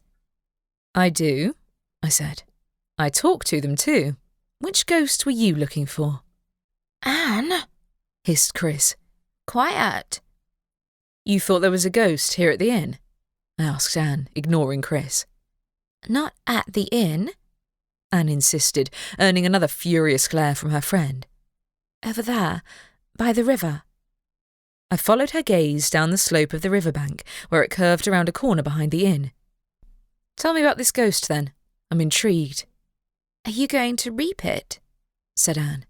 "Where's your scythe?" "In my room." No need to let on that I didn't have one. If they thought I was hiding a scary weapon in my room, they might be more inclined to stop making trouble for Carey. Also, I'm not an active reaper. I don't use my skills against the town's residents. Not unless the ghost poses a threat to living people, or otherwise needs to be banished for everyone's safety. Most of them don't fit that category. Which ghost were you looking for? We won't tell you. Chris lifted her chin and then glared at her friend as though daring her to speak a word. Uh-huh, I said. Any particular reason? Chris's gaze went to Carey. Because she'll copy our idea, obviously. We got here first. We live here, I pointed out. Just saying, if this ghost you're looking for turns out to be a troublemaker, I'll have to deal with it one way or another. The dark-haired girl fidgeted. I levelled a stare at her and she blushed. That used to be an old shack over there by the river. They say 2 kids from our school died there in the floods. Eric and someone. Lara. Oh. Where'd you hear about them then? At school, said Anne. There's a plaque in their memory on the wall. We walk past it every day. Huh. She'd got the names of the 2 ghosts right, though I hadn't known they were memorialised at the academy. Not for the first time, I was reminded that Hawkwood Hollow contained more history than it appeared to on the surface, and every ghost had its own story. But was it a coincidence that one of the ghosts they'd come here to find had disappeared not long ago? Anyway, we aren't doing any harm, Chris added. We're just looking for the ghost, that's all. Nothing else. Uh-huh. I decided not to let on that the ghost in question had recently vanished, because that would involve mentioning my new feud with the Reaper. I'd rather not have word spreading around the academy of our unwelcome visitor. Besides, with any luck, they'd give up on their ghost-hunting mission once something more interesting came along, and that'd be that. You're welcome to have a look around, but if you start causing trouble on our property, then I'll send you packing, I said. Why? Said Chris. Nobody sent Faith Murray away when she was nosing around here the other day. Who? I asked. A witch, said Anne. I've seen her here at least once in the last week. She's been all around town. Doing what, exactly? I said. She was laying out herbs on the ground, said Chris, like some kind of spell. Whereabouts was this? I asked. There. Chris jabbed a finger down the path outside the inn towards the bank of the river. Nobody came to tell her to leave. That's because I didn't know she was there, I said, letting scepticism seep into my tone. Neither did anyone else, either. Well, it's true, said Anne. Anyway, we're leaving now. Chris looked as though she might argue, then she scowled. Yes, we are. Go on then. I watched them as they trailed away towards the bridge, making sure they didn't turn around and come back when they thought I wasn't watching them. I'd never heard of this Faith Murray person before. For all I knew, Chris was lying. She had good reason to want to deflect attention from herself, after all. As the group vanished onto the bridge, Ali poked her head out of the door. Are they gone? I think so, responded Carey. They'll come back, though. I'll keep an eye out for them, then. I walked back into the restaurant behind Carey. I didn't know one of Chris's friends could see ghosts. Neither did I. Carey's gaze dropped. That explains how they got such good footage of that old house yesterday. It was genuine, what Chris posted on her blog. If they were looking for ghosts near the inn, they won't have any trouble finding them. Not when the ghost they're looking for has vanished, I said. How do you know that? Asked Carey. You know those 2 ghosts whose names they mentioned? I said. Chris said they were students at the academy who died in the floods. I guess the place they used to hang out isn't there anymore, so they came to the inn instead. Thing is, I already know one of them disappeared. Those kids came here looking for 2 of our ghosts, said Ali. No, Carey said quickly. I mean, that isn't why they came here. They probably asked which ghosts were at the inn so they'd have an excuse to come here and make trouble. They don't actually care about the spirits. Well, they won't be coming back, said Ali firmly. You can't ban them from the whole restaurant, her daughter protested. If you do, you'll make it worse. I told you that already. Hands shaking, Carey walked to the table, picked up her school bag and headed for the door connecting the restaurant to the inn's lobby. Hang on. I tried to follow her, but Ali shook her head at me. Without stopping, Carey made for the stairs, Casper padding along at her side until they were out of sight. Ali and I exchanged glances. Don't worry about her, Maura. She's just in a rough patch. I know, I said. I wish there was something I can do, But if these kids are messing around with ghosts, this has the potential to get way out of hand, especially when one of them actually has the gift of seeing them. The question was, were any of them involved with Lara's ghost's disappearance? I was still inclined to blame the Reaper, but if the students had been searching for stories about local spirits, it might be worth looking into. Even if it was, just so I'd have another option aside from antagonising Shelton the Reaper again. There were too many unknowns where he was concerned, but until I got him to spill his secrets, I'd get nowhere. On the other hand, Carey would not be impressed with me if I started questioning her classmates to see if any of them had been involved in a ghost banishment. I'd see what the ghosts themselves said first. Chapter 6. To start off with, I went looking for the teenage ghost again, while Ali returned to the restaurant to deal with the afternoon's customers. It took me a while to find Eric, since he must have gone to hide when the students came in. I circled the entire ground floor of the inn without finding him, and was debating sending Mart to hunt him down when I spotted his ghostly figure hovering in the corner of the games room behind the inn's lobby. The room was empty during the day, so I approached him without worrying we might be overheard. "Hey," I said to him, "did you know those kids from the academy were looking for you and Lara?" "No," he said. "Who told them we were here? How'd they even know we existed?" "Someone at the academy said there's a plaque there with your names on it, so they must have asked for the story," I said. "You sure you didn't know they were looking for you?" "Of course I didn't know," he said. "They can't see me, can they?" "Actually, one of them can see ghosts," I admitted. "Are you positive you haven't seen any students looking for you and Lara before?" "I really haven't seen them." He shrank back into the corner. "I just want Lara to come back. Why can't they leave us be?" I frowned at him. "Can you think of a reason someone would have sent those kids to look for you and Lara?" He shook his head. "No, I told you. I thought nobody could see us until you came along." "Except the Reaper," I said, feeling slightly annoyed at the accusing note to his voice. "And the witches and wizards who have the ability to see ghosts, which includes one of those kids." "They didn't banish Lara, did they?" he asked. "I have no idea." I opted for the honest approach. I can't say I know why they would want to, but my list of possible culprits is pretty short. Also, did you see a witch hanging around the other day? The students told me she was laying out herbs in front of the inn, casting some kind of spell. Faith Murray, the kids said she was called. "No," he said. "I don't know any of these people. I just want to see Lara again."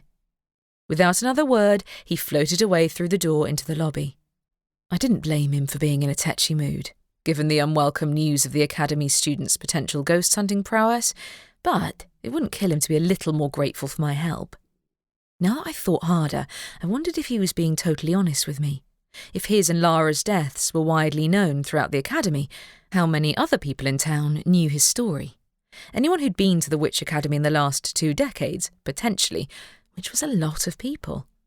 I returned to the restaurant in the hopes of finding Carey, but she was nowhere to be seen. No doubt she'd stayed in her room in the hopes of avoiding her fellow students, and I couldn't say I blamed her in the slightest. I saw her mother working behind the bar and went to talk to her instead. "Hey," I said. "Ali, have you ever met Faith Murray?" "Who, the librarian?" she said. "I haven't. Why?" "The kids from the academy say they saw Faith Murray hanging around the inn, doing some kind of spell," I explained. "They said we ought to have stopped her instead of harassing them instead." She arched a brow. "Sure they weren't trying to cover up whatever they were doing earlier?" "No," I admitted. "Seems weird for Chris to throw the blame at some random person who isn't even here, though. They also claimed to be looking for a ghost who happens to be the same spirit I'm searching for myself, so I'm not convinced that part was a lie." "Weird. Really?" she said. "They were looking for the ghost of a real person, not making it up?" "They knew the names," I said. "Eric and Lara are a pair of teenage ghosts who haunt the restaurant, but Eric told me Lara went missing a couple of days ago. Now those kids showed up looking for both of them. Call me suspicious, but I reckon there's something dodgy there." "Who even told them their names?" she remarked. "Someone at their school," I said. "Their names are on a plaque in remembrance of the flood victims. Not sure who told them they were ghosts, but apparently their story is well known, and they died somewhere near the inn. If they'd been following Carey's ghost hunting exploits, they might have picked up on the notion that the town was swimming in ghosts. even if most of the residents seemed to neither know nor care about their ghostly neighbours. But that didn't explain how those particular ghosts had landed on their radar, nor why one of them had vanished shortly before their visit to the inn. Ali pursed her lips. Sounds like their main goal is to make trouble for everyone, especially Carey. I can't say what problem they might have with Faith Murray, though. You said she was a librarian? She is, said Ali. Not at the academy, mind, but if those kids have been pestering her about local spirits, I can see how she might have got irked with them.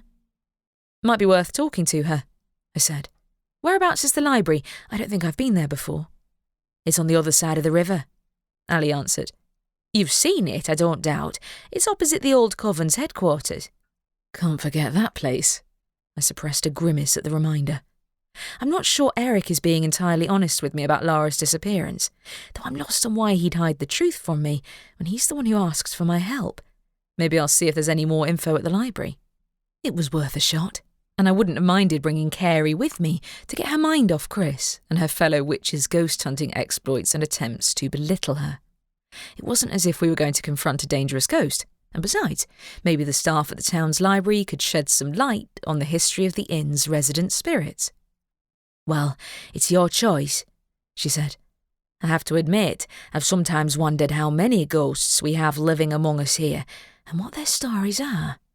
It'd be useful to have more details if we're going to turn this place into a haunted hotspot. I agreed.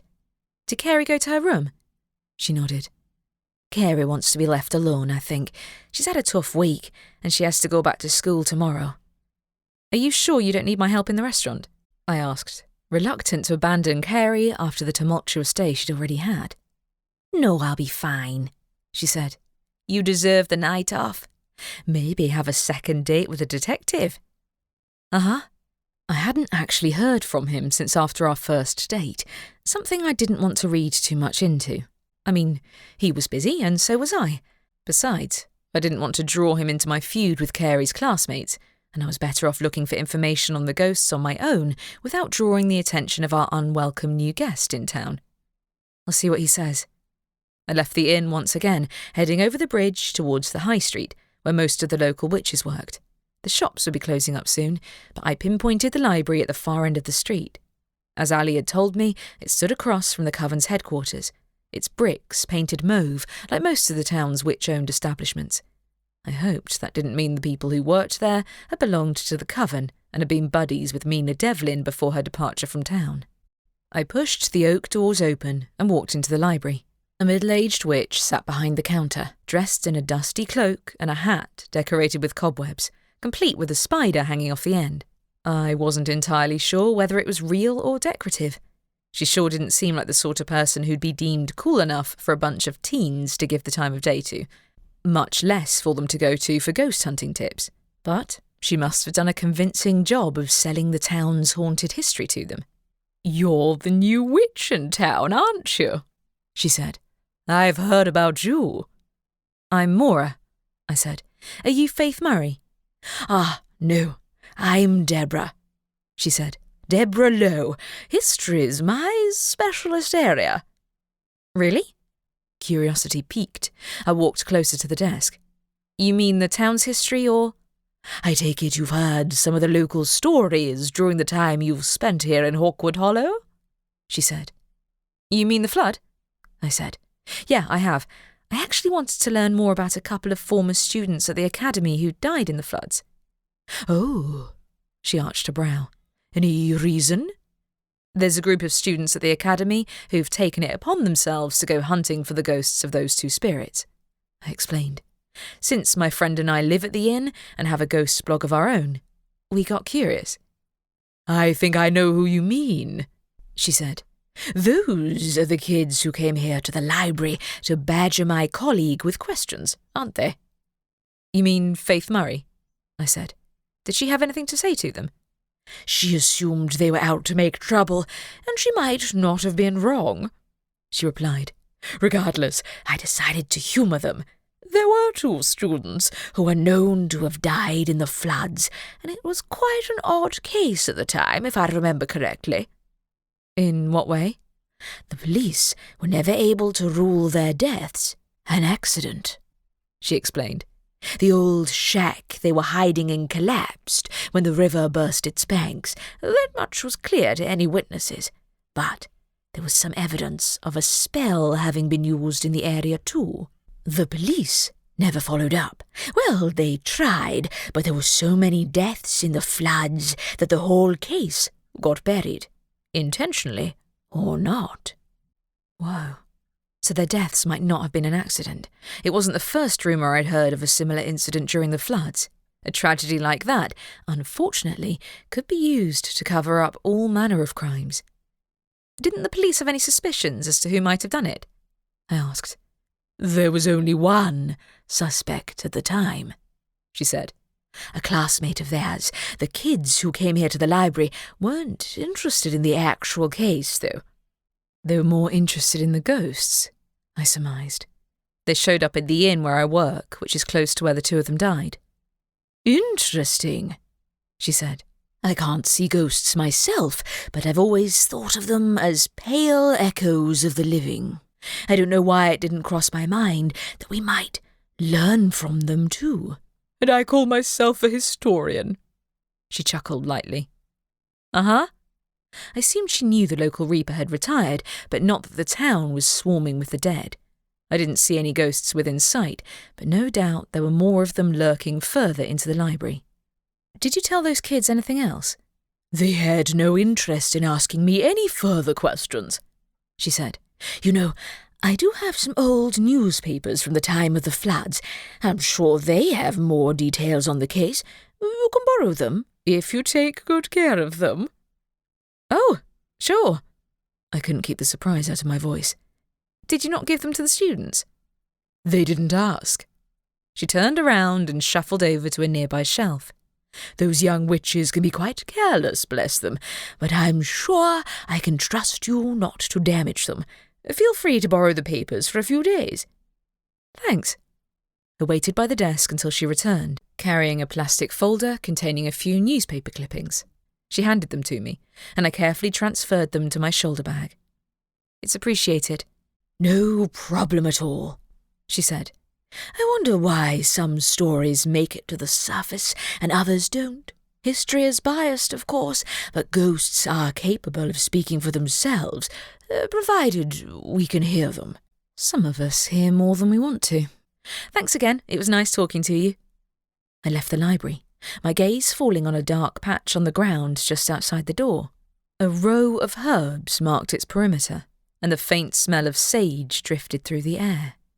Sage was one of the few herbs that repelled spirits. That would explain the lack of ghosts. But who had put the herbal barrier around the library? Deborah or Faith Murray? I debated asking, but Faith didn't appear to be around, so I'd have to talk to her another day. When I returned to the inn, I found no signs of the kids from the academy, thankfully. Hoping they'd got the message, I had a quick look around to make sure they hadn't left anything behind when they'd been casting spells outside. I didn't see any visible evidence, but there was always the possibility that the students had made up the story about Faith leaving herbs outside the inn. Before I went inside, I turned on my Reaper powers and scanned the area for any ghosts. The usual suspects registered on my radar, but no Lara. I did see Eric, though, and went to waylay him in the lobby. "Have you found her yet?" he said. "No, I haven't." He could try being a little less impatient, considering I'd volunteered to help him in my own time. "I did hear the two of you died when the shack you were hiding in collapsed during the floods. Do you remember?" The ghost's entire body paled. "Who told you?" "Deborah Lowe at the library," I said. "She had a bunch of newspaper articles from the time of your death, claiming that it wasn't an accident and blaming it on a classmate of yours." "That isn't—" He broke off. "I don't remember all the details of my death. I do remember the floods. Lara and I bunked off school that day, and we were hanging out in an old shack near the river. I remember this kid from school came to yell at us for skiving off, said we were setting a bad example." "Ed James, was it?" I sneaked a look at the headlines on my walk home. "That's him," he said. "I remember that, and then that was it. Everything went blank. Next thing I knew, I woke up like this, and half the town was underwater. Ghosts sometimes blanked out the memory of their death due to trauma or the amnesia that sometimes came hand in hand with being a spirit, especially one who'd been around for a while. But Eric had always struck me as pretty steady as far as ghosts went. He'd remembered Lara at any rate. Eric spun around as though startled by something, then he vanished without warning. When I peered through the door, I spotted the detective walking across the bridge towards the inn. He saw me and quickened his pace, and I went out to meet him. "Hey," he said, "what are you doing alone in the lobby?" "Talking to a ghost," I said. "Were you on your way here?" "I was actually looking for you." "Oh!" My heart gave a flip. "Any reason?" "For a start, I found out where our Reaper friend is staying," he said. "You did?" I said. "What ghost-free place did he find in town, or is he camping in the nearest field?" He didn't look like the type to enjoy camping, but maybe in his eyes, squatting in a tent in a muddy field was preferable to being pestered by ghosts. "He's not staying in town," said Drew. "He's at a small bed and breakfast place in the village over the hill. I saw him walking there." My brows rose. He's staying with the normals.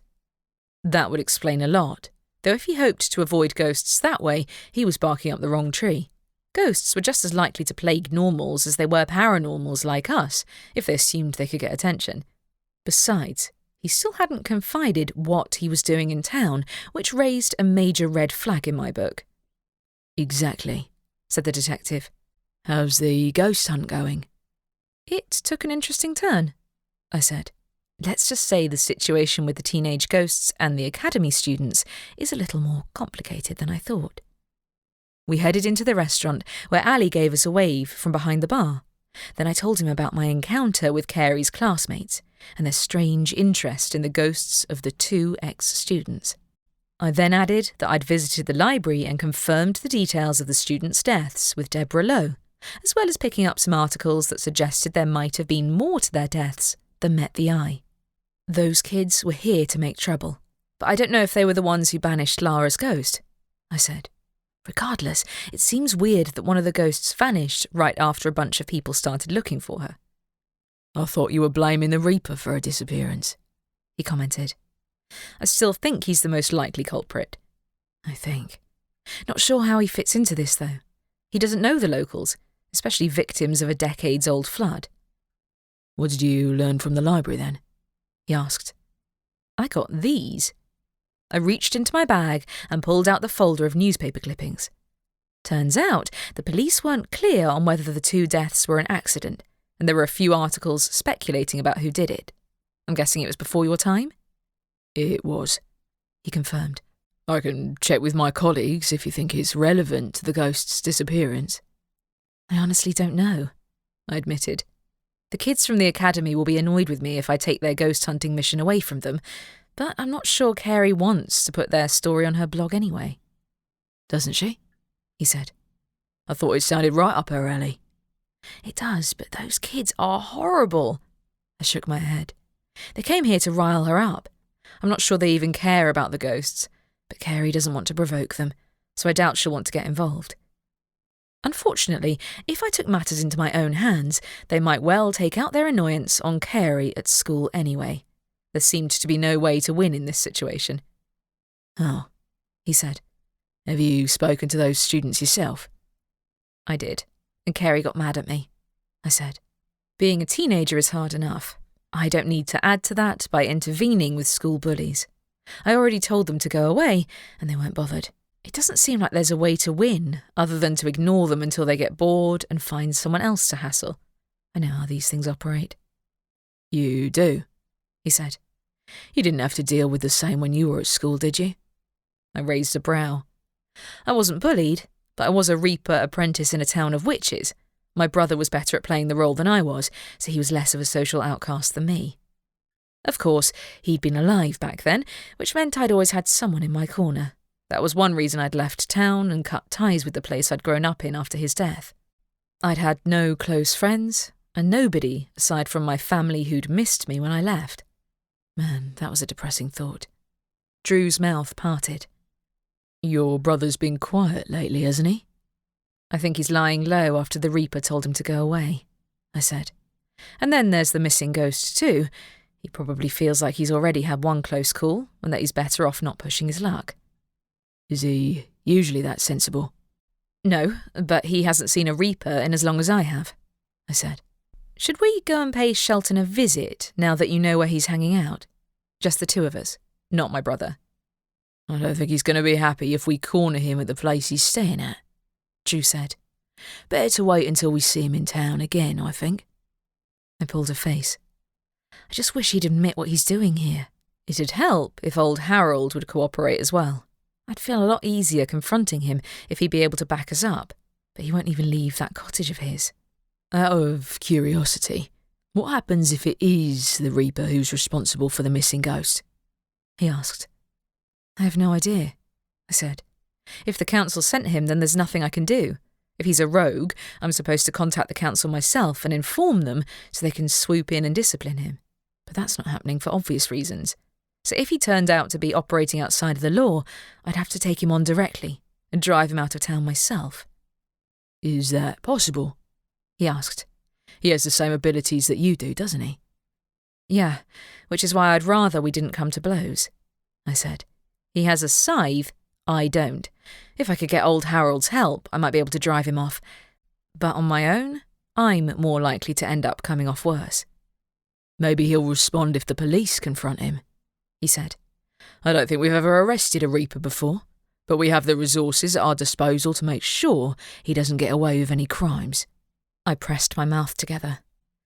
Not that I don't appreciate it, but if it goes on official records, word might make it back to the Reaper Council anyway. And then the new life I'd begun to build since my arrival in town would potentially be in danger. I'd been under no illusions that I might be able to keep my history at bay forever, but I'd started to act as if that was the case all the same. And while I didn't like to admit it, it was easier to pretend the other Reapers didn't exist. After all, acknowledging them meant facing the people who'd indirectly caused my brother's death and generally screwed up my life. All right, he said. I'll keep it quiet for now, unless you change your mind. I need to head back to the Pack territory for an event tonight, but I'll come and talk to the Reaper with you tomorrow. What event? I folded my arms, keeping a teasing tone. Am I not invited?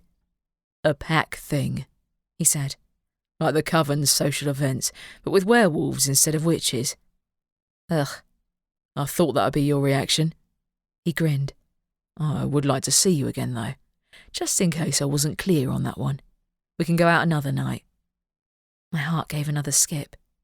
Sure, that sounds good. You don't sound all that enthused, he remarked. I've had a trying day, I said. Carey's already mad at me because of the thing with her classmates.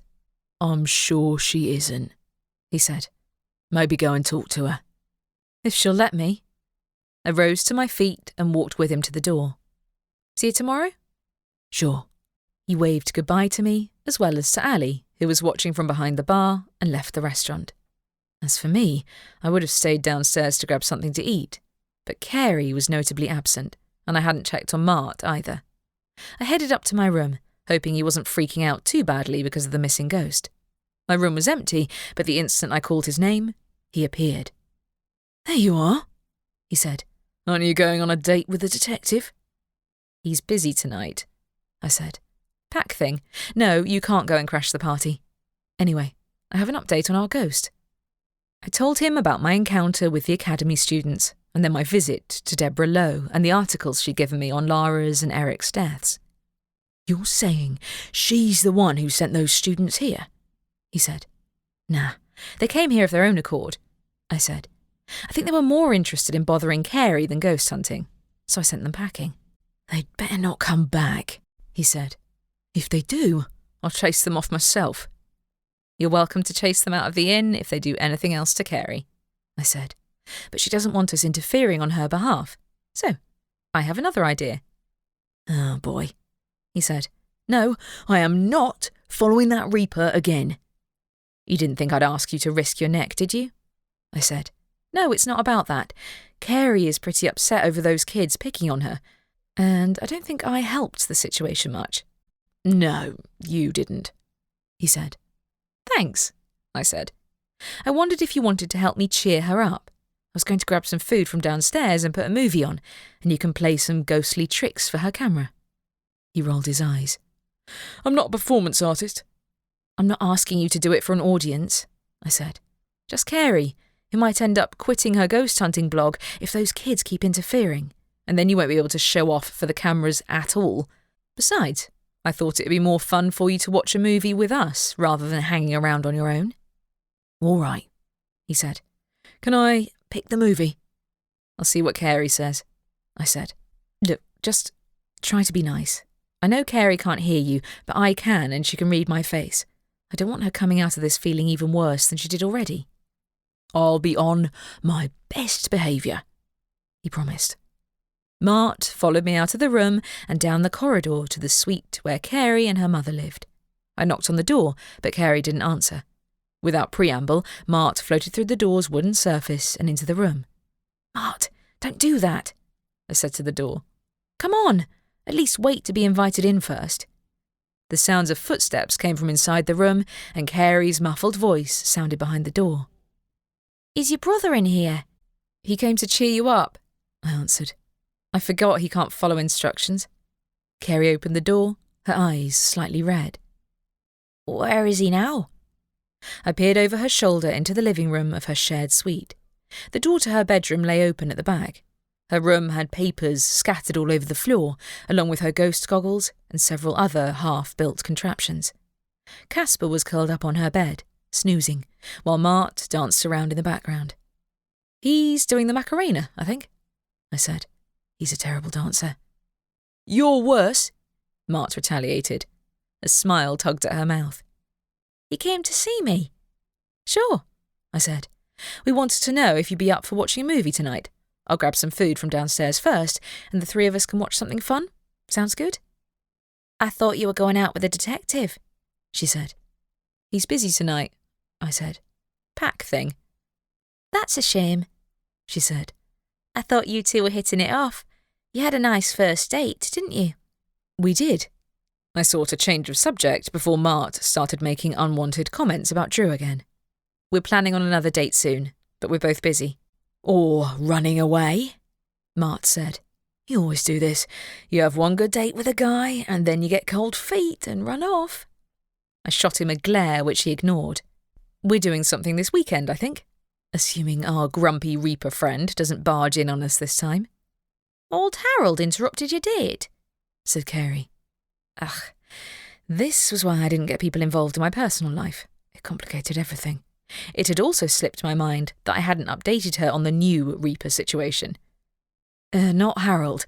There's another Reaper visiting town, and he isn't my biggest fan." "Why?" she said. "Who is he?" "He got annoyed because I sent my brother to spy on him to figure out what he was doing here," I explained. "Honestly, I'm still not sure what he's doing here, but Mart's not taking the risk and spying on him again." "I should bloody well hope not," said Mart. "His threats took 10 years off my afterlife."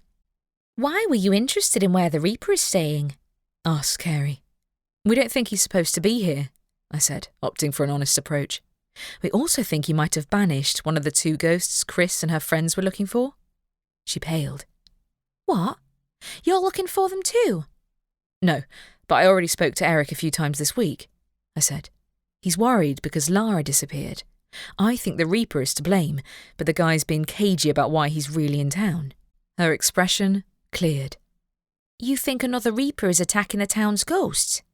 "I hope he isn't, but he's the most likely culprit," I said. "I think Lara might have been targeted by accident, but it seems weird that her name came up again. I didn't realise she and Eric were students at the academy." "I don't know anything about them," she said. "I didn't even know the names of the ghosts Chris and her friends were searching for here." If she was telling the truth. Glad we'd steered the topic away from the detective, I got out the plastic folder of articles Deborah Lowe had given me. Granted, Eric himself might have hidden some of the details about his death, according to these articles. She looked at them in puzzlement. "Where'd you get those?" "The library," I said. "Deborah Lowe gave them to me." She winced. "You went to the library?" "Yeah, I did," I said. "I wanted to see if there was anything else I needed to consider if I'm to find Lara's missing spirit. Want to look at them?" "I can't read those." she said quietly. If I do, Chris and the others will think I'm investigating their ghost for my blog. They'll make me stop. You don't have to read them, I said. But if they try anything more, then I'll make it clear that they'll have to go through me if they have an issue with what you decide to write on your blog. Don't, she said. It'll make things worse. She was probably right. I'd been intending to drive Mart's attention away from the detective by bringing it up, but I hadn't meant to upset her again in the process. I'll chase them off, said Mart. Maybe give one of them a push into the river? He would, too, but we'd have to tread carefully when it came to those students. I didn't think they were the ones who'd banished the ghost, and her death had occurred before most of them had been born, but they were drawing my suspicions all the same. If you really don't want us to, then I won't show you the articles, I said to Carey. I doubt the students have met the Reaper anyway. It's him I'm interested in, not them. I won't say a word to them. Thanks, Maura, she said. Hey, I'm not going to make anyone's life harder than it already is, I said, living or dead. As for the ghosts, they'd have to wait for our movie night to be over before pest. Chapter 7. The following morning, I gave a quick read of the articles Deborah had given me, since Carey had flat out refused to get involved. I didn't blame her for that, but the articles themselves were less helpful than I'd hoped. They mostly consisted of rumour and speculation about the two teenagers' deaths, littered with claims from their grieving parents that they hadn't been skiving off school and had been set up. That sounds downright accusatory, to tell you the truth, I remarked to Mart. Like they wanted to blame someone, as opposed to admitting their own kids were making out in a shed when the town was flooding, Mart said. Nah, I reckon it was a tragic accident. Maybe. I flipped to the next article. I wasn't supposed to be working that morning, but I'd woken up early, and Carey was already at school, giving me little else to do with my time. But there was something odd about Eric's account of his death. He doesn't remember much of it. Which is unusual. How? He said. I don't like thinking about my death either. He doesn't even remember the flood, though. I shook my head. If he was telling the truth, that is. It's not like I can ask Lara to confirm his story. Because she's gone, said Mart. Please tell me you're not going to provoke that Reaper again. I'm not going to provoke him. I'm going to ask a few pointed questions about his reasons for being in town. I put the articles aside.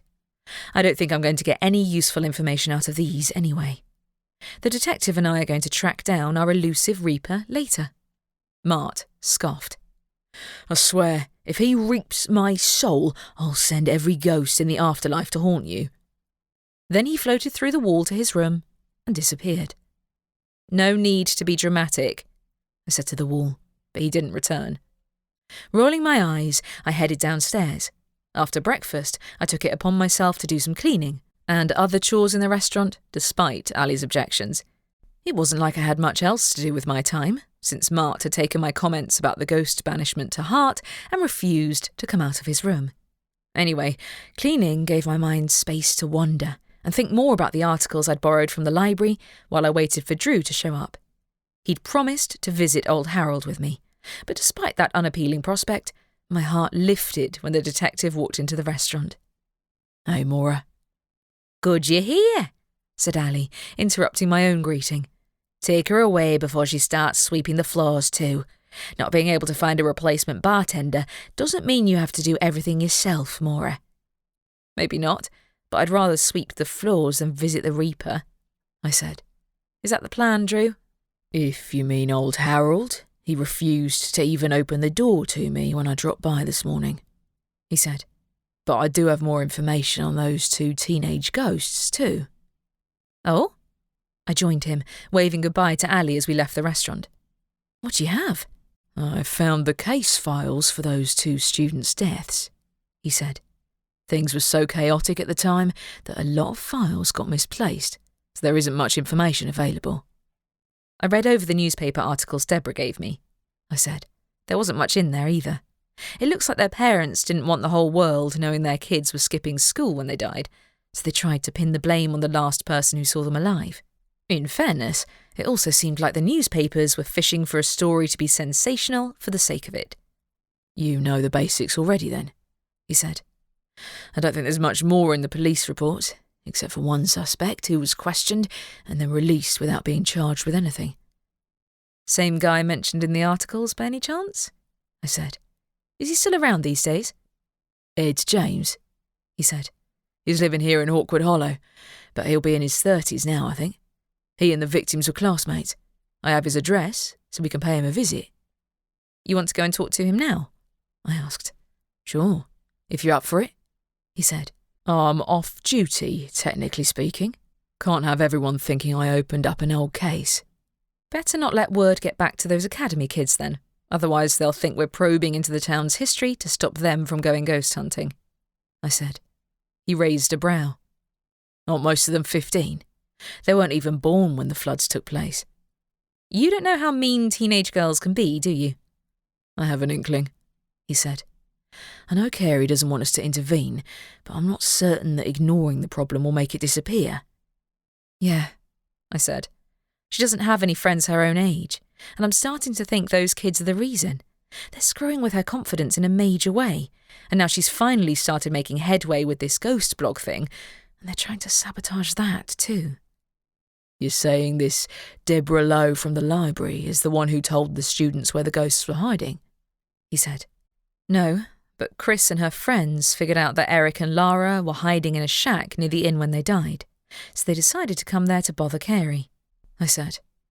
Deborah said they weren't that interested in the details of the actual deaths, so she gave me the articles rather than handing them over to those students. The police department was frankly a mess at the time, Drew said. I'm not supposed to say that, but they were inefficient and completely ill-equipped to deal with a situation as serious as the floods. They were also used to stepping aside and letting the coven leader do as she wanted. I gather she had a fair bit of input when it came to the response to incidents like that. You mean she might have doctored the newspaper's focus? I'd already disliked Mina Devlin enough already, but pinning a double murder on a stranger struck me as exactly the kind of thing she'd do. She'd certainly covered up a fair number of crimes during her tenure as coven leader during the short time I'd been in town. I don't know this Ed James, but with all the ghosts around, the truth was bound to come to the surface eventually, whether he did it or not. Since the town hadn't been flooded with ghosts before the Reaper's retirement, I could understand why people might have thought they could get away with murder, but now, not so much. Had the case resurfaced because someone had wanted to get rid of the evidence by any means possible, even this long after the crime had been committed? And how did the other Reaper connect to a long-ago crime that had never been solved? The two seemed to have nothing to do with one another, unless this wasn't Shelton's first visit to Hawkwood Hollow. Want to come and speak to him now, then? He said. You can tell Carey if you like, but I'm not sure she'll be keen on the idea. She won't mind us speaking to him as long as we don't let anything slip in front of those other kids, I said. They shouldn't come back to the inn if they're sensible, though. Anyway, I'd like to hear what Ed James has to say. We left the inn and headed over the bridge towards the high street.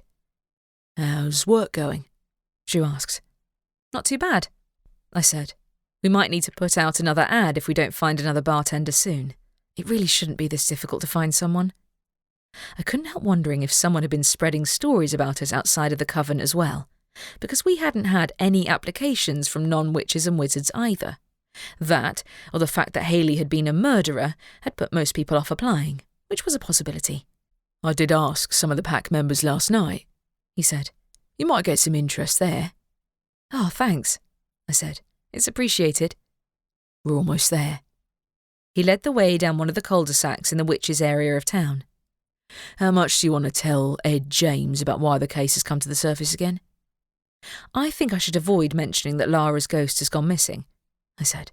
If he did murder both teenagers, then the best way to get a confession is to pretend the ghosts and I have been chatting with one another. Unless he knows the ghost is gone already, even if he didn't do it, he said. Not that I'm supposed to jump to conclusions, mind. I'm more interested to hear what he has to say about Mina Devlin, I added. I wonder how much input she had in him taking the blame for their deaths. Drew led the way to a terraced house and knocked on the door. A tall guy with thinning dark hair, presumably Ed James, answered. Detective Drew Gardner, right? He said, blinking in surprise. Can I help you with something? Yes, said Drew. If it's okay with you, I'd like to ask you a couple of questions about an incident a few years ago involving the deaths of 2 of your classmates at the local academy. The colour drained from his face. Lara and Eric, right? That's right, said Drew. Why are you bringing this up now? He asked. I was sad they died, but it's been 20-odd years. Because their ghosts have been haunting the inn ever since then, I said. I've spoken to them myself, in fact. Ed visibly blanched. What did they say? For a start, Eric claimed you cornered him and Lara behind the river when you were supposed to be at school and told them off for skiving. He shook his head. I didn't corner them. I was a prefect at the academy, so I was supposed to set a good example. I told them to go back to school. That's all. And? I said with a significant look at him. And what? That's the last thing Eric said he remembered before his death, I said. He doesn't recall anything else, not even the flood. Maybe his memory is faulty, Ed said. After I told the pair of them off, I went back to school. News reached the academy that the town was flooding a few hours later, and I didn't know they were still by the river at the time. I understand that you were the main suspect, Drew told him. The police brought you in for questioning. Only because I saw them bunking off school. We were classmates, and we didn't get along. But I didn't do anything to either of them. I thought they drowned. It seemed Eric had gaps in his memory, unless he'd omitted details on purpose. Or was he just shaken to have been reminded of an old, unpleasant part of his own history? It was impossible to tell, especially with a ghost. They didn't blame you directly, I said carefully. But you were the only suspect listed in the police's records. Are you sure you have nothing else to say about their deaths that you didn't tell the police at the time? Of course not, he said. I can't believe they've been here in town all this time. I really didn't know. Actually, there's a lot of ghosts in Hawkwood Hollow, I said. Since the floods, there have been dozens of them in the area. Eric and Lara aren't that unusual. He looked even more shaken than before. Right. Good to know. Is there anything else? Because I really don't know anything more. Did you know Mina Devlin? I asked. Who? The coven leader? He asked. You're the one who ran her out of town, right? Did everyone in the entire town know? No wonder we'd had so much trouble finding anyone to work at the inn. I'm the one who exposed the crime she helped cover up. Yes. She was the coven leader at the time of the floods too, wasn't she? I think so. But I wasn't part of the coven and I didn't know her, he said. Is that all? He didn't seem to know anything about the coven leader. But if she'd helped him cover up a crime, then he might be lying to save face. Unless she'd merely pinned the murder on him because he'd been a convenient scapegoat. I wouldn't have put anything past her. If we have any other questions, we'll let you know, Drew added. Thanks for speaking to us. As Ed closed the door, Drew and I left the house behind us and walked down the street until we were out of earshot. What do you reckon? I asked him. He seemed pretty surprised that you mentioned the murders at all, though I guess anyone would be if they didn't know how many ghosts were hiding under their feet, especially people he knew when he was a kid. Do you think he was telling the truth? I'm inclined to think he was, he said. If he did leave the area hours before their deaths, the details of his whereabouts ought to be easy to check. And from what you told me about the reports, it does sound like the coven wanted someone to blame. Mina Devlin strikes again. I rolled my eyes. I guess they couldn't properly investigate until the floods were cleared up, by which point the perpetrator might have hidden the evidence, if there was any. Exactly, he said. Whether Eric and Lara's deaths were accidental or not, Lara's ghost disappearance might not necessarily be connected with the way she died, or who killed her. Not if the Reaper's the one who banished her, I said. I doubt he had anything to do with the case, even if he was an active Reaper at the time. Old Harold was actively dealing with the town's ghosts up until he lost his apprentice. He wouldn't have let another Reaper run amok around here. Besides, it makes no sense for him to come back here 20 years after their deaths.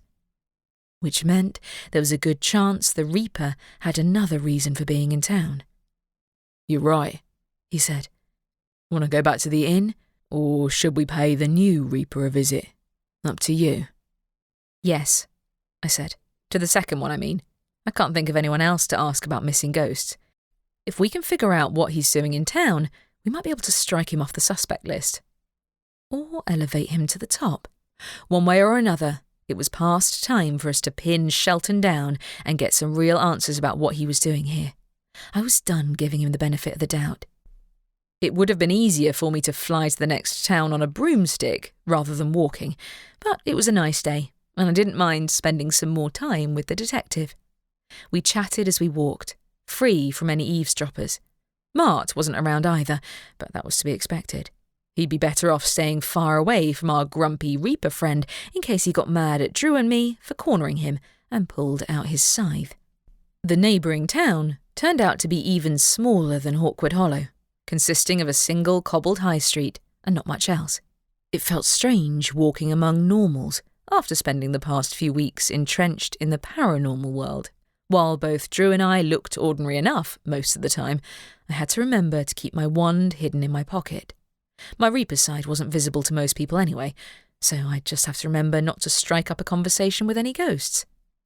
We approached the bed and breakfast Drew had located, a pleasant brick cottage decorated with curtains of ivy, and walked in. A woman sat behind the desk, plainly dressed in comparison to the magical folk I'd grown accustomed to spending the majority of my time around over the last few weeks. "Hey there," said Drew. "We're here to speak to one of your guests. He'd have arrived here a couple of days ago. Shelton..." He looked to me as though it had just occurred to him that I hadn't mentioned whether Shelton was his first name or a surname. With a Reaper, it was lucky we'd got any name from him at all. "He's gone," the woman answered. "Went out a few hours ago." What do you mean he's not here?" I said. "Will he be staying here tonight too?" The woman looked uncomfortable. "Do you know him? Why do you want to find him?" I hadn't expected it to be easy to find the Reaper, but it looked like we'd come all this way for no reason. Either he'd seen us coming and given us the slip, or he'd gone back into town to do some more poking around. Or worse, ghost hunting. "No worries," said Drew, sidestepping her questions. "Thank you for your help." As soon as Drew had closed the door behind us, I said, "Does she know you're the chief of police in Hawkwood Hollow?" "Probably not," he said. "We do work with the local authorities when appropriate, but we don't tend to mingle with normals." "Yeah, that's pretty typical of a paranormal community," I said. "The Reaper must have had his reasons for picking this place to stay, aside from not wanting ghosts to bother him, that is. I assumed he'd booked the trip in advance, so he hadn't seemed to even consider the Riverside Inn as a potential option. Maybe because he'd already known he didn't want to stay inside the town itself. Or maybe because he'd had an issue with the place even before he'd known there was a Reaper working there. Had he known? I wouldn't have thought word would have spread outside the town, but something about the way everyone seemed to be avoiding the inn rubbed me up the wrong way. Even someone like him, who wasn't from Hawkwood Hollow at all, shouldn't know anything about recent events. Drew studied the cobbled street in front of us. "Want to wait here for Shelton to come back? He can't stay out all day, and I'm inclined to think he'll be returning to stay the night." "Nah, he's not worth sticking around for," I said. "Let's go back to Hawkwood Hollow. Maybe he's hanging around at the inn again." I hoped not, especially with both of us absent at the same time. It wasn't as if I had someone else watching out for ghost-related trouble, except for Mart, that is, and I didn't want him going near the Reaper again if I could help it. We headed back along the woodland trail connecting the town to Hawkwood Hollow. It was easy to tell when we were back in town when the number of ghosts multiplied, which at least confirmed that they were localised in that area in particular. Old Harold had certainly left a huge mess to clean up. If the Reaper Council ever decided to make the town its target, they'd need to send more than a lone Reaper to deal with it. I wasn't sure what was going on here, though. One Reaper couldn't expel the ghosts of an entire town, true, but was there a reason he'd picked that ghost in particular to send to the afterlife? If so, then perhaps there was some unknown link between him and the case. Or if he was a rogue, perhaps someone who was involved had hired him to use his scythe to take the ghost out of the picture. Neither option signalled anything good. Chapter 8. Drew and I returned to the inn without running into Shelton on the way back, though not for lack of trying. At least I knew the way to the neighbouring village now, if I ever needed to go there again in the future. I'd mostly kept to myself in other towns I'd lived in, and Hawkwood Hollow was more confusing than most due to the bizarre street numbering system. But the route around the town was starting to stick in my memory now I'd walked around so much. The more I looked out for our missing Reaper, though, the more frustrated I grew. There were a limited number of places he might be hiding, since there was nothing else in the area except for empty fields. The number of ghosts who appeared on our way back into the town signalled that he hadn't gone on a vanishing spree, at least. But I was pretty sure the guy hadn't gone to hang out with the witches of the Crooked Broomstick, or to a pack party with the local shifters. I doubted he had a single friend in the entire town. When we passed by the high street, I veered sideways into the road leading to the cemetery on the off chance that Shelton had decided to visit the old Reaper's cottage while we'd been gone. You never knew. "Want to knock?" asked Drew when I pressed my ear to the door to see if I could hear voices inside. Nah, better not risk it. I backed away from the door to old Harold's cottage in case he heard us outside and came to yell at us to go away. I don't think our new Reaper friend is in there besides. Not that I'd expected him to be, but this game of cat and mouse was getting old. I was more than happy to go back to the inn and chill out for the rest of the day, but the universe had other plans. After we crossed the bridge, Mart accosted me at the door to the inn. "There's trouble." "Trouble?" I said. "Like what?" The detective paused behind me. "Is that your brother?" "Yes, he says there's trouble at the inn." I turned back to face Mart. "What is it?" "If you'd let me speak," he said, "I'd tell you." "The ghosts are getting seriously agitated in there." "Including Eric?" I asked. "He's gone," said Mart. "Allegedly he disappeared not long after you left. I was in my room, minding my own business, so I didn't see, but I heard the other ghosts calling for him, and they couldn't find him. They searched the whole inn, and the grounds too." "Eric has gone too." Damn, I shouldn't have turned my back on him. But I'd been at a loss as to how else to find the Reaper. Did Shelton banish them both? "According to Pam here," said Mart. "Come and speak to her." All right. I walked into the inn where another teenage ghost hovered in the corner of the lobby, her eyes big and frightened. "Hey, Mart said Eric's ghost is gone." "He's disappeared," said Pam. "He went outside a couple of hours ago, and I haven't seen him since." "Did he say where he was going?" I asked. "No, but he was looking for Lara," she said. "That's all he's been doing for the last couple of days. He misses her." "I know he does," I said. "He asks me to find her. Now he's gone missing too, apparently. Did you see anyone else outside? Anyone living, that is?" "I didn't leave the inn," she said. "Please, Reaper, protect us." "I'll try to." Not that I'd done a spectacular job so far. One ghost's disappearance was bad enough, but two, more to the point, both had disappeared outside the inn, suggesting the person who'd banished them had come here for that very purpose, Reaper or not. Drew looked at me. "Both ghosts have disappeared." "Looks that way," I said. "I don't know when it happened, but if it was a witch who did it, maybe they left some traces behind this time." It was a long shot, I had to admit, but I was starting to wish I'd never left the inn to begin with. Not only had our trip to visit Ed James proven fruitless, but our unwanted guest had gone walkabout as well. I assumed Ali had more sense than to let him into the inn, but the dude could walk through walls if he wanted to. Still, so could I. I turned back to face Mart. "Sure you didn't see anyone come in through the door or otherwise?" "Positive," he said. "I am a Reaper, you know." "Okay," I said. "I'm going to search outside." "I'll go with you," said Drew. "Just in case you try to jump into the river again." "Hey, that wasn't deliberate," I protested at his reference to an incident a few weeks ago when I'd gone out to do a little solo investigating into a murder case and nearly got myself shoved into the river by the killer. "Anyway, I'm not going that close to the river this time." "Bet he wouldn't object to having to fish you out?" Mart snickered. "He just wants an excuse to get up close and snuggly with you." I ignored him, walking out in front of the inn. "Stand back, I'm going to check for our Reaper first. Hopefully he won't notice." "What do you mean by check?" Drew said. "Like this." Shadows spread out from my feet, though I made sure not to let them touch the detective. If I look through the afterworld, I'll be able to see if he's hiding in the building. I can detect his location if he's nearby too. Drew's response went unheard as the shadows thickened, revealing the glowing light of several ghosts. And no Reaper. He might still be in town, but not within reach of my Reaper senses, unless I extended them farther, and I preferred not to smother the entire inn in shadows.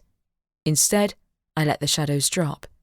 Drew stood inches from my face, concern pulling at his mouth. I'm not going to pretend that wasn't unnerving, Maura. It's like you vanished into the shadows. Still here. I poked him in the arm to prove my point. Our Reaper, though, he isn't here.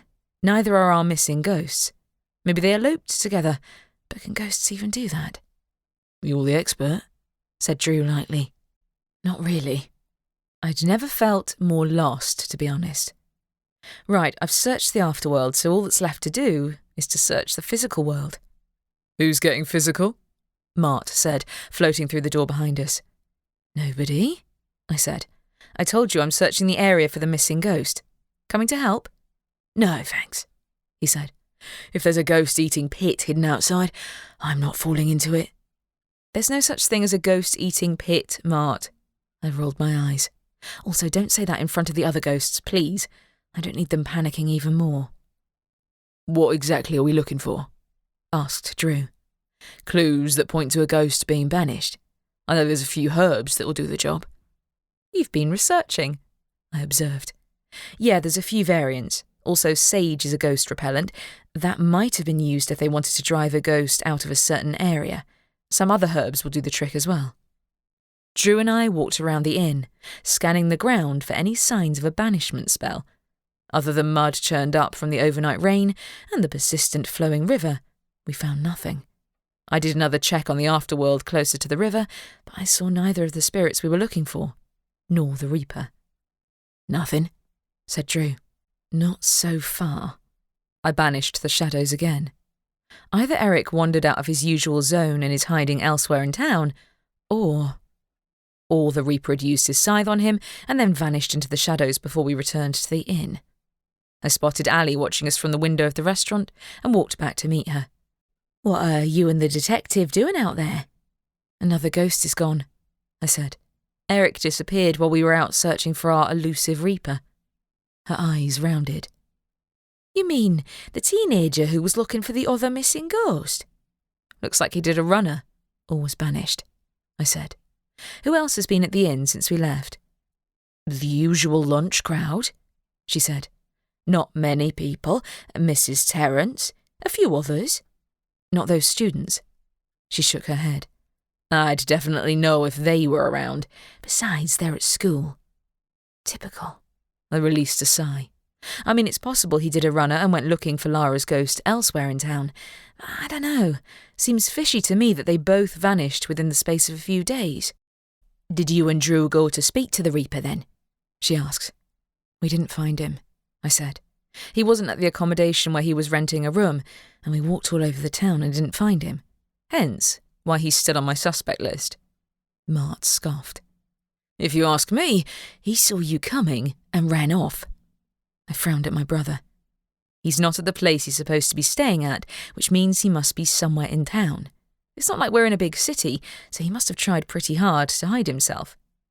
Not necessarily, said Drew. He might be visiting a friend. Friend? I snorted. You think he has friends? If he wasn't visiting the Reaper, I can't think who else he'd speak to. We don't exactly have a ton of tourist attractions. The ghosts were the town's only feature, but given Shelton's earlier remarks about wanting to stay away from the spirits altogether, I doubted any of the local ghosts were friendly with him, even if he hadn't been responsible for banishing any of them. He'd have no more friends among the dead than among the living. Fair point, said Drew. I need to head back to the office and put away those case files before someone asks why I got them out. Yeah, I might look over the clippings Deborah gave me again, I said. I'm not sure Ed James was guilty of their deaths, but it's weird how both their spirits disappeared in the space of a week, and it doesn't seem to be linked to how they died. Not if the Reaper was the culprit. For all I knew, though, other local spirits were disappearing, unnoticed by any of the living. Not a pleasant thought at all. After Drew had left the inn, I headed up to my room, mostly to get some privacy to think, and to decide whether to make a monumentally huge gamble. Shelton plainly didn't want to be found. Whether that made him guilty was a mystery, but I wasn't about to wait one more day and potentially let him go on another ghost banishing spree. I had one way to find him, which Drew would not approve of, but I also wouldn't be able to bring him along for the ride.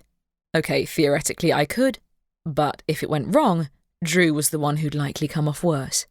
Very little could hurt a Reaper, but a human, even someone as capable as him, was likely to end up in some serious trouble if Shelton was working against the law. Then again, the one thing that could hurt a Reaper was another Reaper, even a half-Reaper like me. Mart interrupted my contemplation by floating through the wall. "What are you doing in here?" "Deciding whether to take a massive risk or not," I said. "You're going out with the detective again?" he asked. "Nope. I'm tracking our Reaper friend using a method I haven't tried yet." He whistled. "You haven't done that in a while." "If I do, he won't be able to run or hide from me. He might get on the defensive. On the plus side, I'll be able to pull out all the stops against him. On the minus side, it might get ugly." Challenge accepted then. Once again, I'd used my Reaper skills and tuned into the afterlife. Shadows flooded the world, blanking out everything else, and the inn disappeared along with everyone inside it. But instead of searching for ghosts, I scanned for the familiar chilling sensation of another Reaper. At first, nothing pinged on my radar. I was just surrounded by cold, empty blackness, with pinpricks of light indicating the dead. Then, on the horizon, I saw a bright spot, wreathed in light, which had earned more than one of us the nickname of the Angel of Death. There he is. Keeping my attention trained on the glowing light, I stepped through the shadows and emerged next to Shelton in one smooth motion. The shadows folded back while I fought the urge to punch the air in triumph. I still had it. Instead, I examined my surroundings.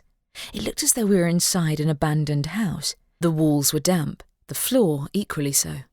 No wonder I hadn't known where he was if he'd been skulking around one of the town's flood-damaged corners.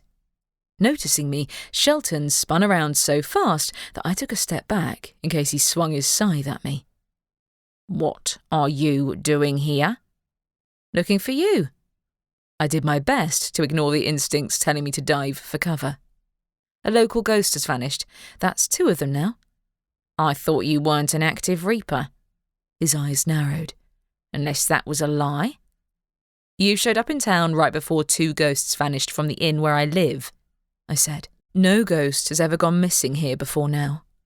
"I had nothing to do with it," he insisted. "And how do you know no other ghost has vanished in town before now?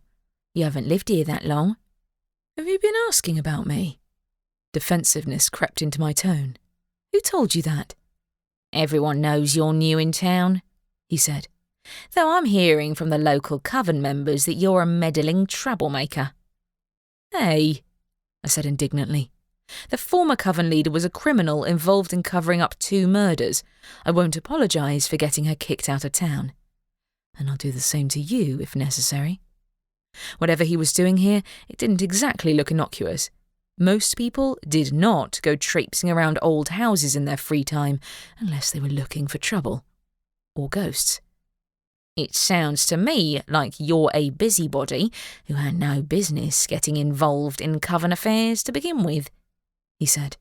"And now you're doing the exact same thing again."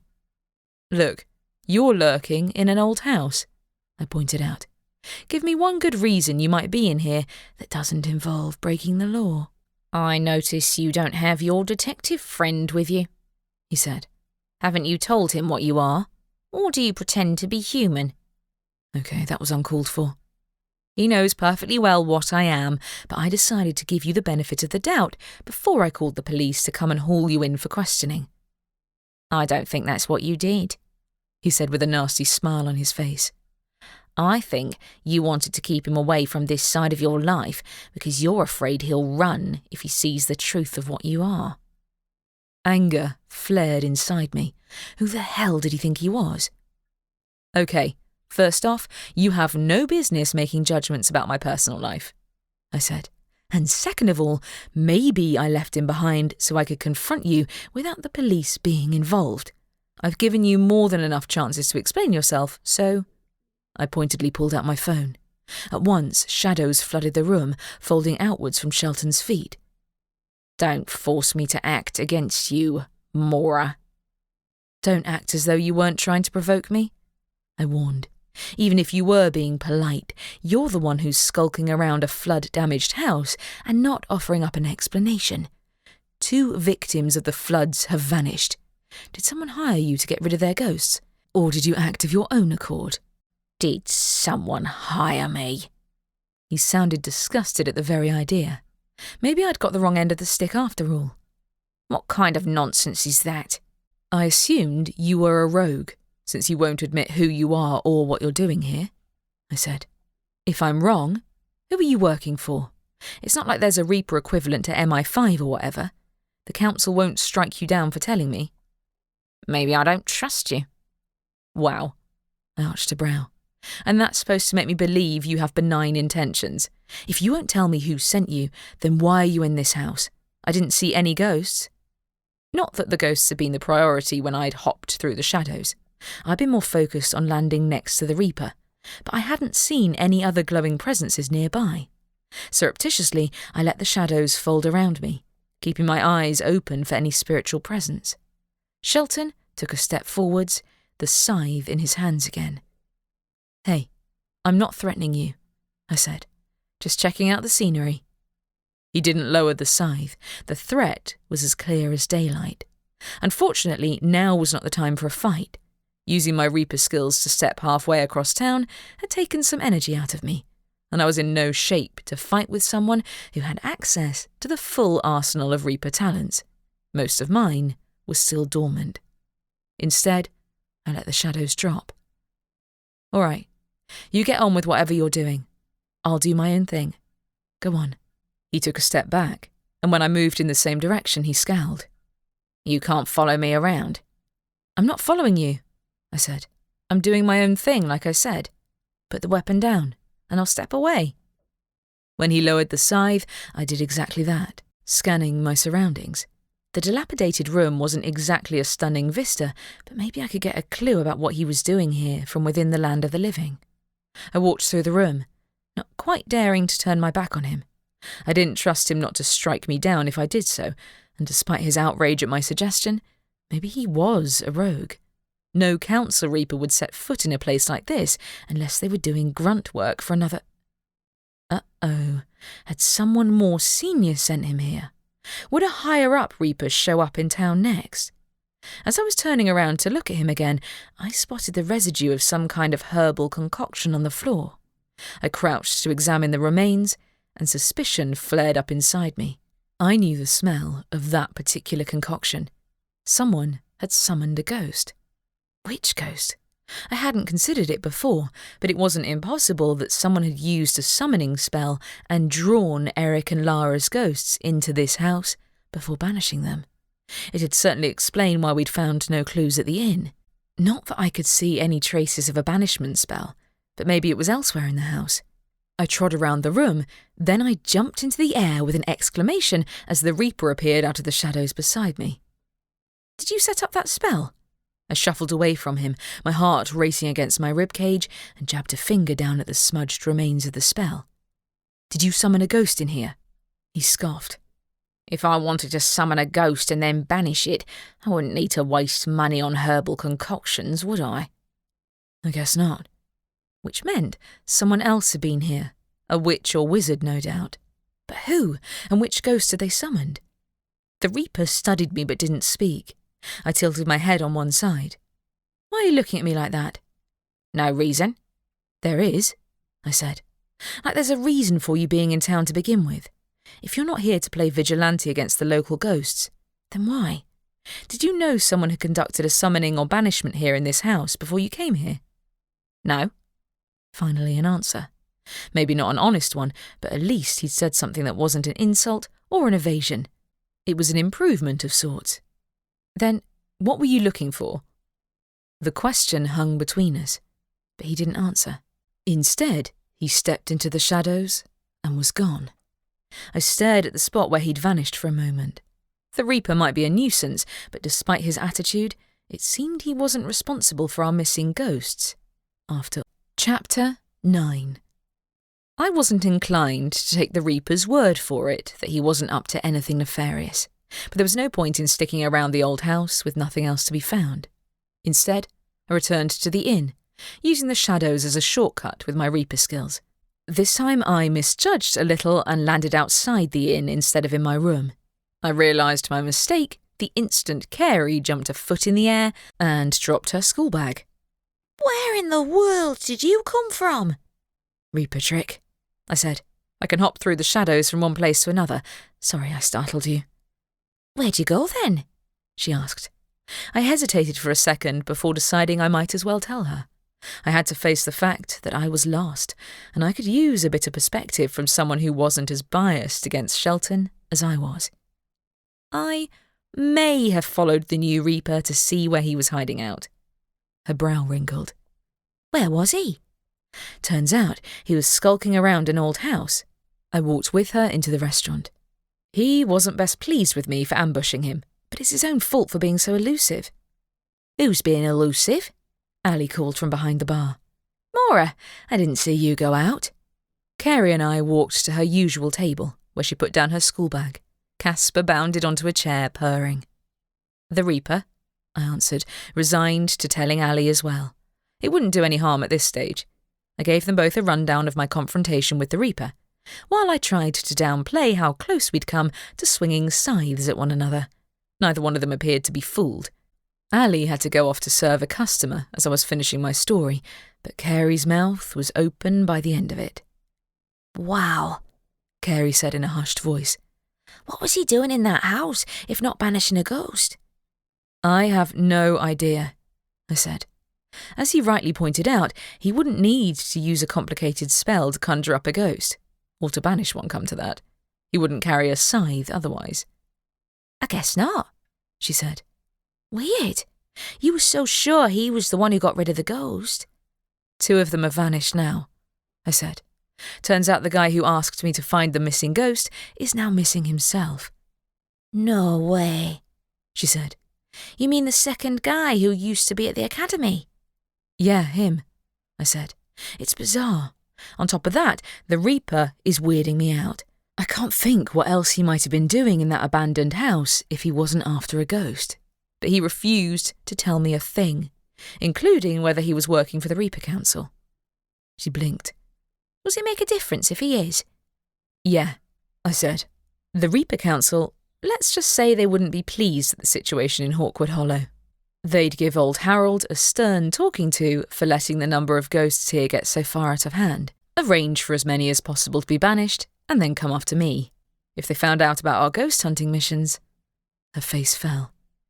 They wouldn't ban you from going ghost hunting altogether. I'm not supposed to use my Reaper skills if I'm not an acting Reaper, I said. Ghost hunting, the way we do it, is kind of a grey area, but the Reaper Council sees things in black and white. That's one of the reasons I left them.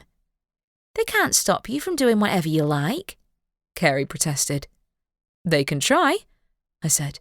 If they just gave me a warning to quit looking for ghosts in my spare time, I'd just argue that I wasn't using my Reaper skills or doing any harm. It would be a pain, but it's not like I'm high priority with them, like I would be if I was a rogue. A rogue? She echoed. What does that mean? Basically, a Reaper who acts outside the jurisdiction of the council, I said.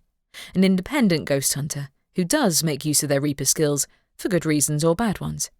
If Shelton is working with the council, it throws up a bunch of complications I don't need. But if he isn't with them, it's almost worse, because it means he's a rogue himself. Either way, it's safe to say the council won't be far behind him. And then they'd see the number of ghosts in town and draw their own conclusions. Old Harold would face the worst of it, but I'd take some of the backlash too, especially if they found out about Mart. So, either way, the council is coming here, she said. Not if I can help it, I said. If he is a rogue, I'll recruit Harold and we'll team up on him. If he's with the council, I'm not sure. He hasn't acted against me so far, so I have no idea what they sent him here for. Aside from our agreement, he hadn't reprimanded me for ghost hunting, or even for using my powers to sneak up on him. Instead, he'd taunted me over my potential relationship with the detective. An odd decision for someone who worked with the Reaper Council. Admittedly, Reapers weren't known for their social skills, but my money was on him being a rogue. An odd one, admittedly, but a rogue nonetheless. Is he really that much more powerful a Reaper than you are? She asked. I mean, if you was about to banish a ghost, could you stop him? I'd give it a fair shot. I didn't want to alarm her, but there wasn't much point in underplaying what we were dealing with here. I mean, he has a scythe, and I don't, but otherwise we have the same skills. I might be able to get the upper hand on him if I got lucky. But you'd need Harold with you to force him to leave town, she concluded. I wouldn't say that, I said. If I borrowed Harold's scythe myself, we'd be evenly matched. Not that I expect he'd let me do that without causing a fuss, but I bet his skills are even rustier than mine. He probably hasn't banished a ghost in years. Odds were he hadn't seen a fellow Reaper for equally as long, otherwise the council would have discovered he'd been neglecting his duty and sent someone in to take care of things. Though maybe that was what this was. Who even knew at this point? Carey bit her lip. It's better if you wait until he leaves of his own accord then, if you're sure he's not the one banishing the ghosts in town, I mean. I don't trust him an inch, but I'm not certain that's what his game is, to be honest, I admitted. If it's not him, then we have some other wannabe ghost hunter to contend with. Which was kind of annoying, I was willing to admit. I'd been all for the idea of chasing Shelton out of town and then washing my hands of the matter, but there were too many unknown factors in this whole affair, and the disappearance of the two teenagers' ghosts surely hadn't been accidental, even if the Reaper hadn't been responsible. I guess, she said. It's scary though, isn't it? I'm not frightened of him. I wasn't. Not for myself, anyway. But if he goes after my brother, then we'll have a problem. He hadn't banished Mart, though, even when he'd been given the chance to. That wasn't the behaviour of someone here to banish ghosts and nothing more. So what was he doing here? I meant the council, said Carey. It's scary that they could just stop you from hunting ghosts if they find out you're here. I've spent years avoiding them, I said, since I left home, pretty much. They say it's not allowed, using my Reaper skills, but it's not like they could police my every movement, unless they set a tail on me. It's not worth the effort for them to do that when they have actual rogues to chase. Carey's expression cleared. In other words, we need to get rid of the new Reaper, and then things can go back to normal. It wouldn't be that simple, but I nodded. Pretty much. Whether he's involved with the two ghosts' disappearances or not, the quicker he leaves town, the better. She gave a nod. Then, should we ask old Harold to help us send him packing? He's being almost as elusive as Shelton is, I said. Even the detective hasn't been able to get him to answer the door. Speaking of the detective, aren't you going out with him tonight? Carey said. Nah, he has to get back to work, I said, and make excuses for why he dug out the files on Eric and Lara's murders. He did, she said. Wow, he must really want you to spend time with him if he went as far as to delve into the files of an old murder case. Maybe, I allowed, but I think the case is relevant to what's going on now. Why would both ghosts vanish at the same time? Weird, she said. They died at the same time though, right? And their murders were never solved.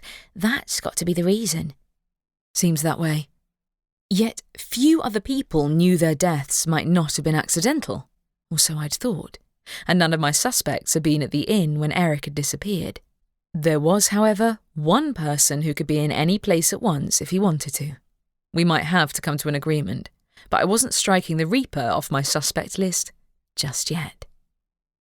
The endless list of questions I needed to ask circled through my mind all night, and I woke up to the sound of Mart singing loudly with the shower running at full blast. At least he hadn't flooded the bathroom this time around. I had an early shift, so I got on with work while I mulled over who to speak to next. Oh, and how and when to mention yesterday's little excursion to Drew. When he messaged me and asked if I was free, I texted back saying I wanted to talk to him, crossing my fingers that he wouldn't get too annoyed with me for leaving him behind to go chasing the Reaper. Okay, Drew would never stop me from doing as I wanted, But the fact that I'd gone after a potentially dangerous individual alone was bound to rub him up the wrong way. Realistically, though, nobody but a fellow Reaper would have been able to take Shelton on if it came to it. I wasn't certain I could get even Drew to understand that. He didn't know just how dangerous a fully operational Reaper could be. And whose fault is that? You didn't tell him. I shook the thought away, blaming my moment of insecurity on Shelton for taunting me by bringing up some of my biggest concerns about dating a non-Reaper. The secretiveness, for instance. But I hadn't lied when I'd said the Reaper Council had no hold over me whatsoever, and that was why I'd started dating Drew without fearing repercussions. The problem was more likely to come from more personal issues, stemming from my Reaper identity, like my propensity for taking risks that would kill a regular person, or my creepy ability to summon up death anywhere I wanted to. But I'd done both, and Drew still hadn't run away. Not even when I'd brought up the rule about not dating non-Reapers during our first date. He'd even said he wanted to see me again, even if he hadn't committed to a particular place and time. That ought to be worth something, right? My phone buzzed with another message from Drew, saying he was on his way over.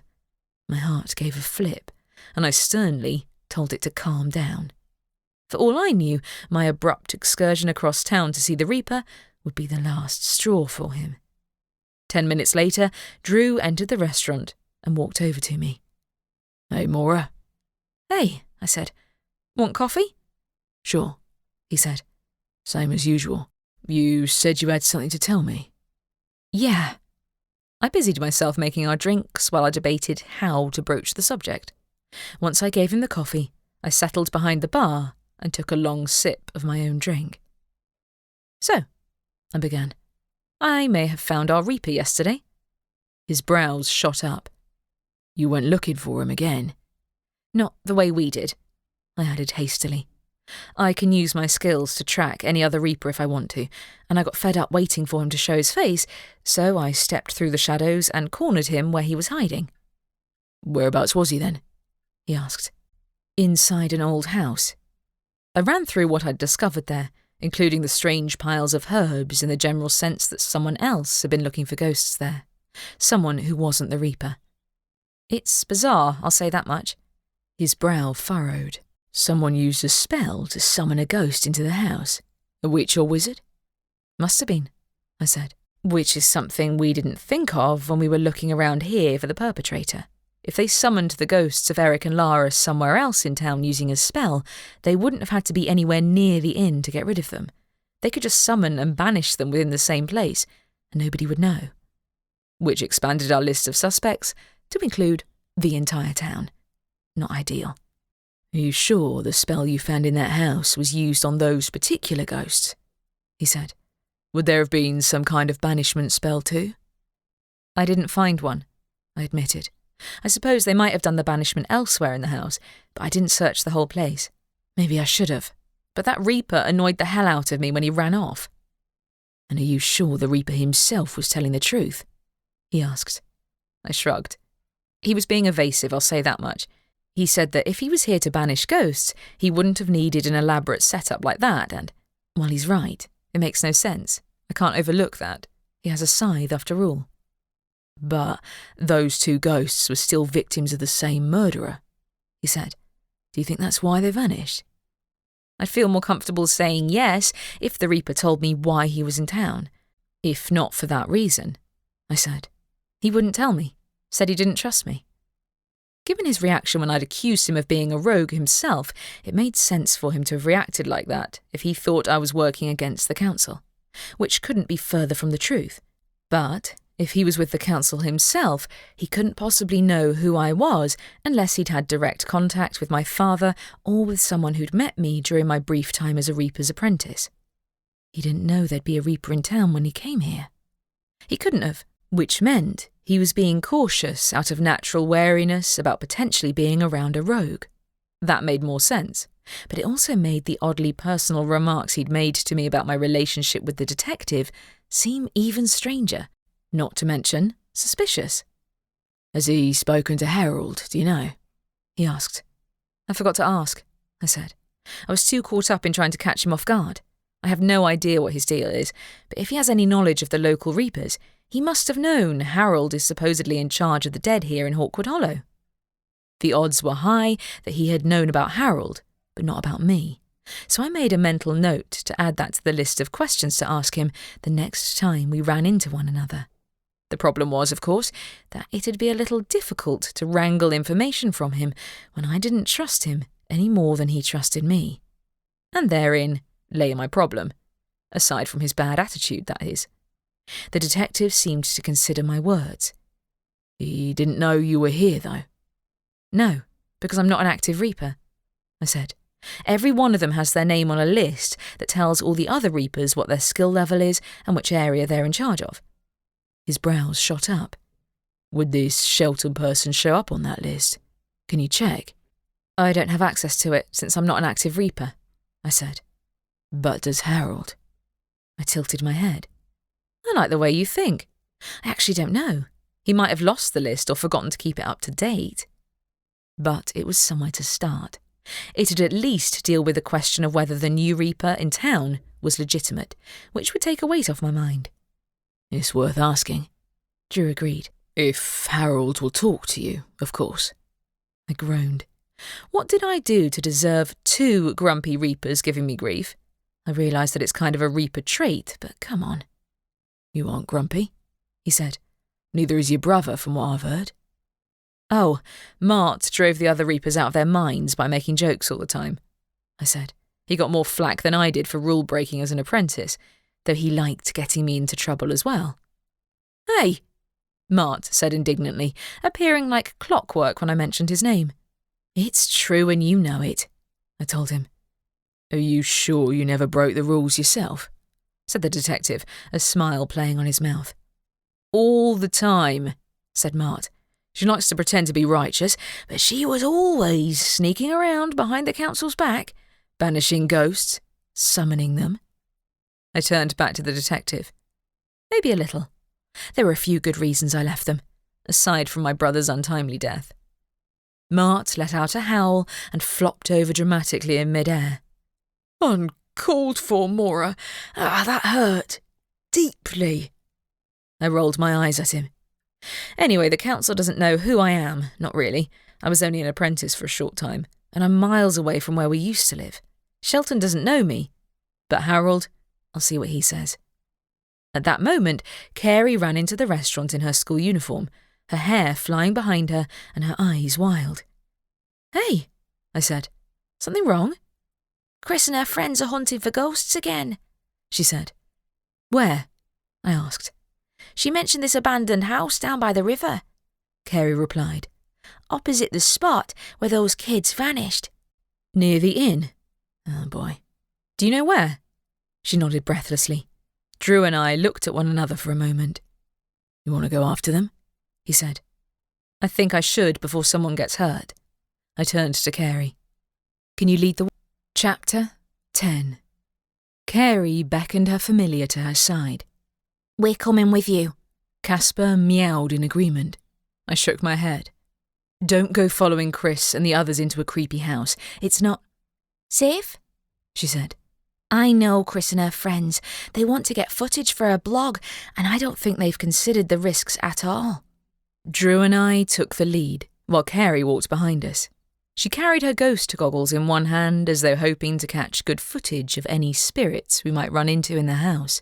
But I suspected the footage would be the least of our problems if we didn't stop those kids from risking their necks for a cheap joke. Her mother wouldn't be thrilled with me for taking her with us either, but with a little luck, we'd get to the house and send the schoolchildren home to their parents before anyone else had to know. The 3 of us crossed the bridge and walked alongside the river until we reached a street full of abandoned houses that had half collapsed due to neglect. Carey hesitated, scanning the front of the buildings while a flicker of familiarity stirred within me. When Carey picked out one of the houses, I peered through the window. You've got to be kidding me. What is it? Said Drew. I think this is the house where I tracked the Reaper down yesterday. How in the world had those kids found this place?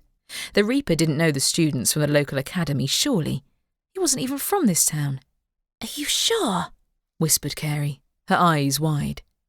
I didn't go outside and check the location while I was there last time, I said, but I recognised the room.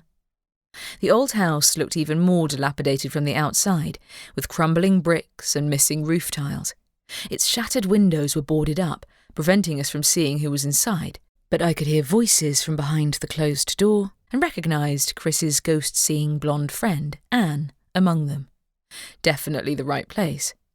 Had it been her idea to come here or Chris's? Or had someone else pointed them in this direction? Given the absence of any ghosts the last time I'd been here, it was anyone's guess. Drew pushed the door inward and we headed down the short hallway and turned right. Chris and her friends had gathered in the living room, and several shredded herbs lay scattered on the ground at their feet. So it's true. Had they been the ones who'd summoned the ghosts here after all? "What are you doing here?" Chris demanded. "Go away." "I'm here to stop you making a foolish mistake," I said. "You were about to summon a ghost, weren't you?" "Oh, what's that to you?" she said. "We can't all snap our fingers and have spirits appear in front of us like you." "Look, do you even know which ghost you're summoning?" I said. "If you aren't specific enough when you cast the spell, you might get a spirit who's stronger than you're prepared for and who isn't thrilled at being summoned by a bunch of kids. Trust me, this is a bad idea." Chris's gaze went to Carey. "You told tales on us, didn't you? You called the police and told your friend to come here." "I didn't call the police," Carey protested. "The Reaper Witch is dating the detective, though," Anne piped up. "So she brought him along to try to scare us off. Too bad it won't work." Carey's face flushed. "Look, I was worried about you summoning a ghost without thinking it through. Spirits aren't harmless. They can be really dangerous. I've nearly been killed by one of them before. Maura is the expert, and she knows what she's doing." "Ghosts aside, this old place is falling to pieces," said Drew. "If there was an accident, one of you might have ended up seriously hurt." Chris glared at him. "We aren't stupid. We were getting on just fine before you got here." A creak sounded from somewhere above our heads. I looked up at the off-white ceiling, as did everyone else in the room. "What was that?" Anne asked unconvincingly. "What did you summon?" I asked. Chris blinked. "Nothing. We didn't finish the spell before someone interrupted us." Uh-huh. I wasn't sure I believed her, and I certainly wouldn't be leaving without checking out the source of the noise. Someone living or dead was definitely upstairs. "I'm going upstairs," I said to Drew. "Could you keep an eye on things down here?" "Of course." He knew my Reaper skills meant I'd be fine even if the whole house came crashing down on me, in theory, but that didn't mean he was keen on the idea of me facing an unknown spirit alone. "None of you follow me," I warned the others. "In fact, you should leave the house right now, all of you." "I'm not going anywhere," Chris protested. "Yes, you are," Drew said in as stern a voice as I'd ever heard from him. "All of you, get out." He was in full police chief mode, and even the most stubborn person wouldn't dare disobey. The students traipsed out of the house, while Carey hung back, an uncertain look on her face. As for me, I trod upstairs, following the creaking sound. Had the students managed to summon up a ghost after all? I knew that to summon a specific spirit, you needed something that belonged to that person, and it was pretty unlikely that they had any of the personal possessions of Eric and Lara. That meant they'd probably conducted a random summoning spell in the hopes of drawing the attention of a spirit. Any spirit. While the old house probably did have a history of ghosts attached to it, I hadn't been kidding when I'd said anything might have answered their call. From a simple spirit to a full-fledged poltergeist who wouldn't have been able to resist tormenting a few students for a laugh. I trod gingerly across the floorboards, careful to watch my step in case my foot went through the floor. Been there, done that. Yet I didn't see anything ahead of me, human or ghost. I turned on my Reaper senses and scanned the upper floor through the blanket of shadows around me. But I drew a blank. No ghosts. No living people either, including the Reaper. Weird. I'd definitely heard a noise that hadn't sounded like the usual grumblings of an old house creaking away to itself. The only other explanation I could think of was that the other Reaper had been upstairs, and he'd used his shadow jumping trick to sneak out when I came looking for him. Maybe I should have used my scanning ability from the start. But opening the afterlife on top of those kids would have been a bit much, even if they could benefit from getting some sense knocked into them. If it was the Reaper, he wouldn't come back until the coast was clear. So I retraced my steps and climbed down the stairs to join the detective. As I'd predicted, he'd waited for me instead of going outside. Carey and Casper had stayed with him too, though I wouldn't have wanted to be alone with those kids either. "Any luck?" Drew asked. "Nothing," I said. "False alarm, I think." "There weren't any ghosts up there?" asked Carey. "Didn't look that way." I walked over to the pile of herbs and dug my heel in, grinding them into the floorboards. "That'll stop anyone else from doing any summoning spells?" Chris's indignant voice came from the other side of the boarded-up window. "Hey, you can't do that. We bought those herbs ourselves," Anne added.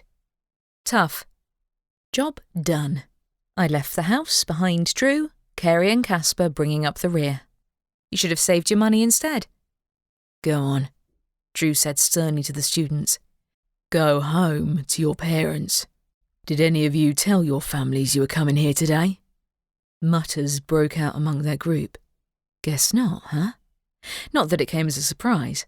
They struck me as the kind of kids whose parents let them do whatever they liked and were then surprised when their teenage children went off the rails. Still, their annoyance was not my problem. As long as I'd stopped them from summoning an angry poltergeist, I considered this a win. Our group waited for the students to traipse away before leaving the house behind us. "Shelton didn't come back," I remarked to Drew as we left. "Whatever he was doing here yesterday. Can't say I know why he'd have told those kids to come ghost hunting here, so I'm guessing someone else did." The house was close enough to the site of those two students' deaths to make me wonder if it had shown up in a story from the time that I hadn't heard yet.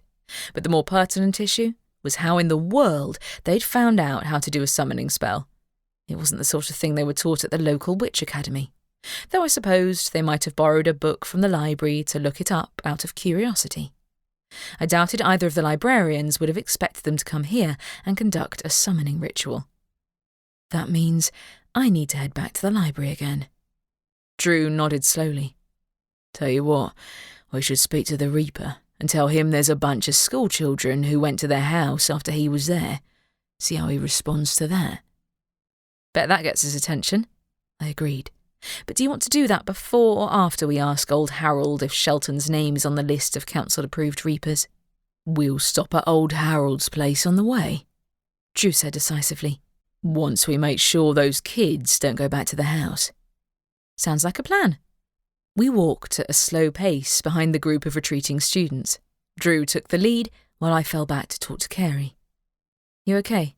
I asked her. "Yeah," she said. "I wonder why you didn't find anything upstairs." "I guess they didn't succeed in summoning any ghosts," I said. "Lucky for all of us, really. I could banish any ghost if I found one, but it'd be a bit traumatising for Chris and her friends if it turned out to be a violent poltergeist." She blanched. "Like Mrs. Renner?" "Exactly," I said. "She's pretty much the worst-case scenario, but anyone might have got hurt if they'd kept trying that spell. Ghost or no ghost." "So, you want to talk to old Harold?" she asked. "I think you should go back home first," I said, "before your mother comes after us. Trust me, you won't miss much by avoiding the Reaper." "Agreed," Drew said. I half expected her to argue, but she nodded. "Sure, I'll tell her you're visiting the Reaper and you'll be back soon." Once we ensured the students were out of sight of the house, we walked across the bridge and dropped Carey off back at the inn. "It's up to you whether you want to tell your mum or not," I said. "She won't be amused at me for taking you with me to turf those kids out of the house." "I'll just say it was like a regular ghost hunting mission," she said. "She already lets me go on those anyway. It's no big deal, not like anything happened." Fair point.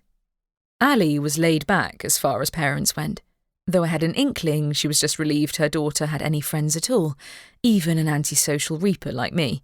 Oh, and the detective. I wouldn't lie, I'd been glad to have him with me when I was confronting those kids. The authority he wielded had got the students to leave the house with minimal fuss, where they'd probably have argued to the ends of the earth if I'd confronted them alone. Small mercies. "See you in a bit," said Carey as I waved her off. After she'd gone back into the restaurant, Drew and I turned around and crossed the river again, heading for the Reaper's cottage. As usual, the place was overgrown with weeds and wreathed in an air of neglect. I knocked on the door, mentally preparing myself for his annoyed shout in reply. Instead, nobody answered. I knocked again. After no response came once more, I tapped into the afterlife and found nothing waiting on the other side. "He's not in," I said disbelievingly. "Does he ever leave his house?" "Not often," said Drew. "We can check the cemetery. He might have gone for a walk." I scanned the gravestones littering the hill past the cottage, but the graveyard was small enough that I'd definitely have spotted the grumpy old Reaper wandering around. I did see a few ghosts, which was at least a sign that the new Reaper hadn't run amok in here with his scythe. "Has he gone then?" I remarked. I have no idea if he took his scythe with him or not, but I'm not going to break into his house and find out. He probably has defensive mechanisms on his door. "Yes, that isn't advisable," said Drew. "Besides, he doesn't need his scythe to defend himself if need be." "Guess not," I said. "Right, we'll go and speak to Shelton, if he's anywhere to be found, that is." Why had old Harold chosen now to go wandering off? Admittedly, he likely didn't know about the kids going to the old house and had no reason to check up on them, but it looked as though we'd have to go and speak to Shelton again, without knowing whether he was an official Reaper. Still, we could always talk to Harold later and see what he had to say about our mysterious friend. After all, I didn't want to waste any more time. If Shelton had been connected to the reason those kids had been poking around the old house, then I'd rather find out before they took another risk and someone ended up getting hurt. Drew and I left the cemetery and headed down the road out of the town, keeping both eyes open for our wayward Reapers. None appeared, but I hadn't expected it to be that easy to pin Shelton down. This is ridiculous. I halted in mid-step, my patience fizzling out. "Which Reaper do you want to find first?" "Why?" asked Drew. "Because I think we'll have to use a shortcut if we want to get anywhere." I took in a deep breath. "Want me to use my shadows?" Drew's brows rose. "You can bring another person along for the ride." "If you hang on tight," I said. "I haven't done it for a while, but if you want to give it a try, I can give you a tour of the afterlife." "All right," he said. "I think we should talk to Shelton first, since he's our priority." "This method has its drawbacks," I warned. "If I use my Reaper skills to pin him down, I can't see his physical location until we step out of the afterworld. We might land on top of him while he's showering, for instance." "Thanks for putting that mental image in my head," he said. "You can't check whereabouts he is before you appear next to him then?" "Nope," I said, "but I'm willing to make the sacrifice. I'll warn you if he isn't wearing clothes." He grinned. "I'm a shifter, remember? I've seen it all before." I smiled back. "Come on, let's get this done." He took my hand and I turned on my Reaper powers, letting the afterlife surround me. Then we stepped through the shadows together. Chapter 11. Luckily for all of us, Shelton was not naked in the shower when we stepped out on the other side of the shadows. Spared that mentally scarring experience, we landed on the country road between Hawkwood Hollow and its neighbouring town. A cool breeze greeted us, and farther down the road, Shelton wheeled around to face us. "You again." His eyes went to Drew. "You brought someone through the shadows with you? That's yet another Reaper rule broken." "I wouldn't have to break the rules if you weren't so determined to avoid everyone, you know." I walked over to meet him. "What are you doing out here?" "What did I say about minding your own business?" he said. "I would like you to tell me what you're doing in Hawkwood Hollow," said Drew. "I'm sure you understand why I need that information." "Not in the slightest," said Shelton. "You're new in town and a Reaper," Drew elaborated. "So she?" said Shelton, eyeing me. "You'll have to try harder than that." "Fine, then."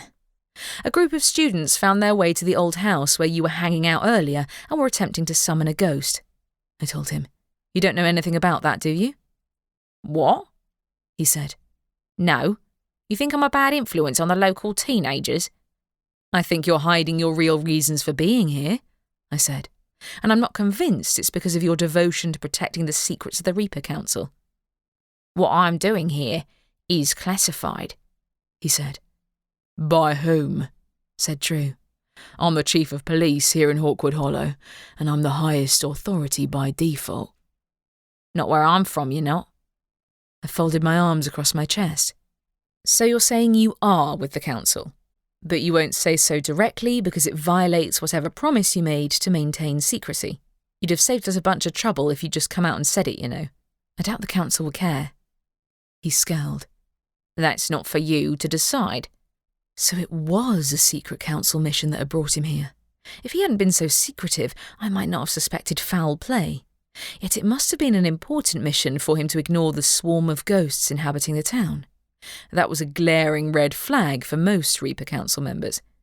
What, then, was his real purpose here? 2 ghosts have vanished, I added. Both of them were in the same location and vanished shortly after your arrival in Hawkwood Hollow. Since you refused to say what you were doing in town, it naturally drew my suspicion. Can you blame me for jumping to conclusions? Yes, he said. No true Reaper would make friends with the local ghosts. Though given what I've heard about your background, I can't say I'm surprised. My hands clenched. You've been asking people about me.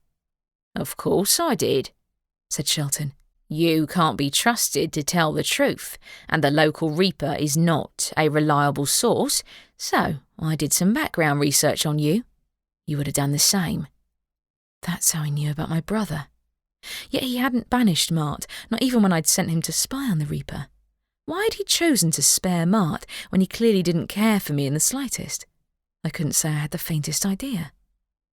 That was the plan, except I'm not an active Reaper, and I have no idea who you are, I said. A ghost asked me to find his missing friend, then the ghost himself vanished not long after.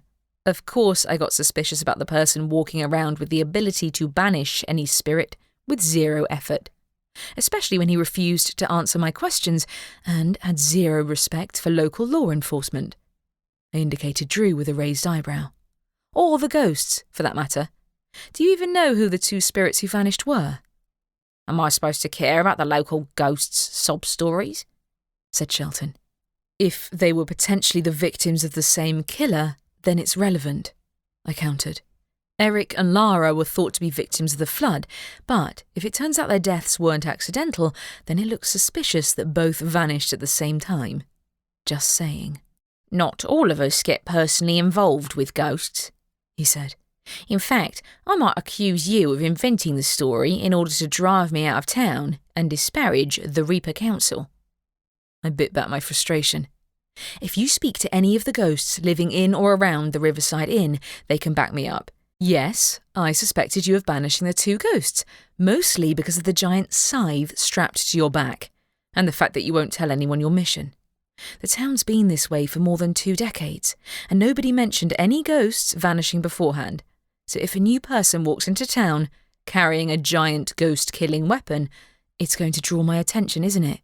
Even if I wasn't half Reaper. If you weren't a Reaper, you wouldn't have got involved.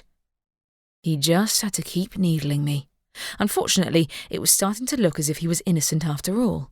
Despite his attitude, he clearly didn't know who Eric and Lara were, or what had led to their deaths, or the banishment of their ghosts. He was here for some other reason, and had crossed my path by sheer chance, as unlikely as it seemed. If you researched my background, I said, then everything you think you know about me is years out of date. Anyway, if you had nothing to do with the disappearance of the 2 spirits, then you won't mind my asking if you've seen anything unusual and ghost-related around town, right? Unusual in what way? He said. If you expect me to help you with something illegal, then you're mistaken. Drew cleared his throat. Oh, I think we've had a misunderstanding here. I was led to believe you were a rogue operating outside of Reaper jurisdiction.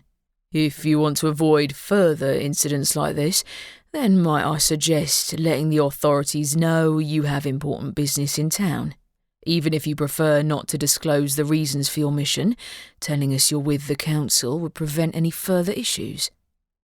Shelton's face flushed, but he clearly didn't have a response prepared. He should have told the police why he was here, secret business or not, or at least spoken to Harold, if not to local law enforcement. If the old Reaper had given a damn, of course, he'd have confronted him along with me. But the blame still lay with Shelton. "I'll keep that in mind," he said through gritted teeth. "And if there's anything we can do to help you, then let us know," Drew added. "Happy to help," I put on a cheery voice, unable to resist taking a jab at him, and the Reaper glowered at me again. "I'd be glad to back you up if you need me to deal with a wayward spirit." "I don't take assistance from rogues," he said stiffly, "and I hope that you plan on walking back to town on foot, not breaking the law by using your Reaper talents again." We were way out in the middle of nowhere, and getting back on foot would take a while. Still, I refused to regret taking a shortcut to find him. At least we'd eliminated one person from the suspect list, albeit the person I'd been so sure was guilty that I had zero substantial evidence for the rest. "Of course." I shot him a false smile. "Have fun with whatever you're doing out here." And with that, Drew and I turned and began the long walk back to Hawkwood Hollow. "What was he doing out there?" I muttered. "Does his secret mission involve standing in random fields and meditating? He's lucky he didn't end up trespassing on a farmer's property and getting chased off." "Looks like he's making a phone call," Drew remarked. "I guess the signal isn't the greatest back in town," I allowed. "But come on, I can't believe he won't tell me what his top secret business is." "Isn't that Reaper code for looking for a ghost?" he asked. I tilted my head. "He's not the only one who did his research, is he?" "Guilty," he said. "It's true though, right?" "Yes, to a point," I said. "He's either hunting a ghost or a rogue Reaper, most likely, but given the state of things here, I can't discount the possibility that he's spying on the town and reporting back to the council on the ghost situation. I mean, even if that wasn't his original job, he has a good reason to start now, if he hasn't already." Drew's expression darkened. "Yes, he does, considering the state of things here. Do you think the odds are high that he'll leave and bring more Reapers along with him?" "Hard to say," I admitted. "I don't think he has a whole team behind him. He doesn't strike me as the cooperative type.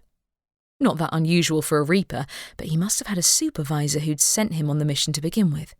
Someone who might follow behind him if he ran into difficulties, which unfortunately meant that if necessary, I might have to cooperate with the guy. If it turned out whatever he was looking for here was something I could actually help out with, that is.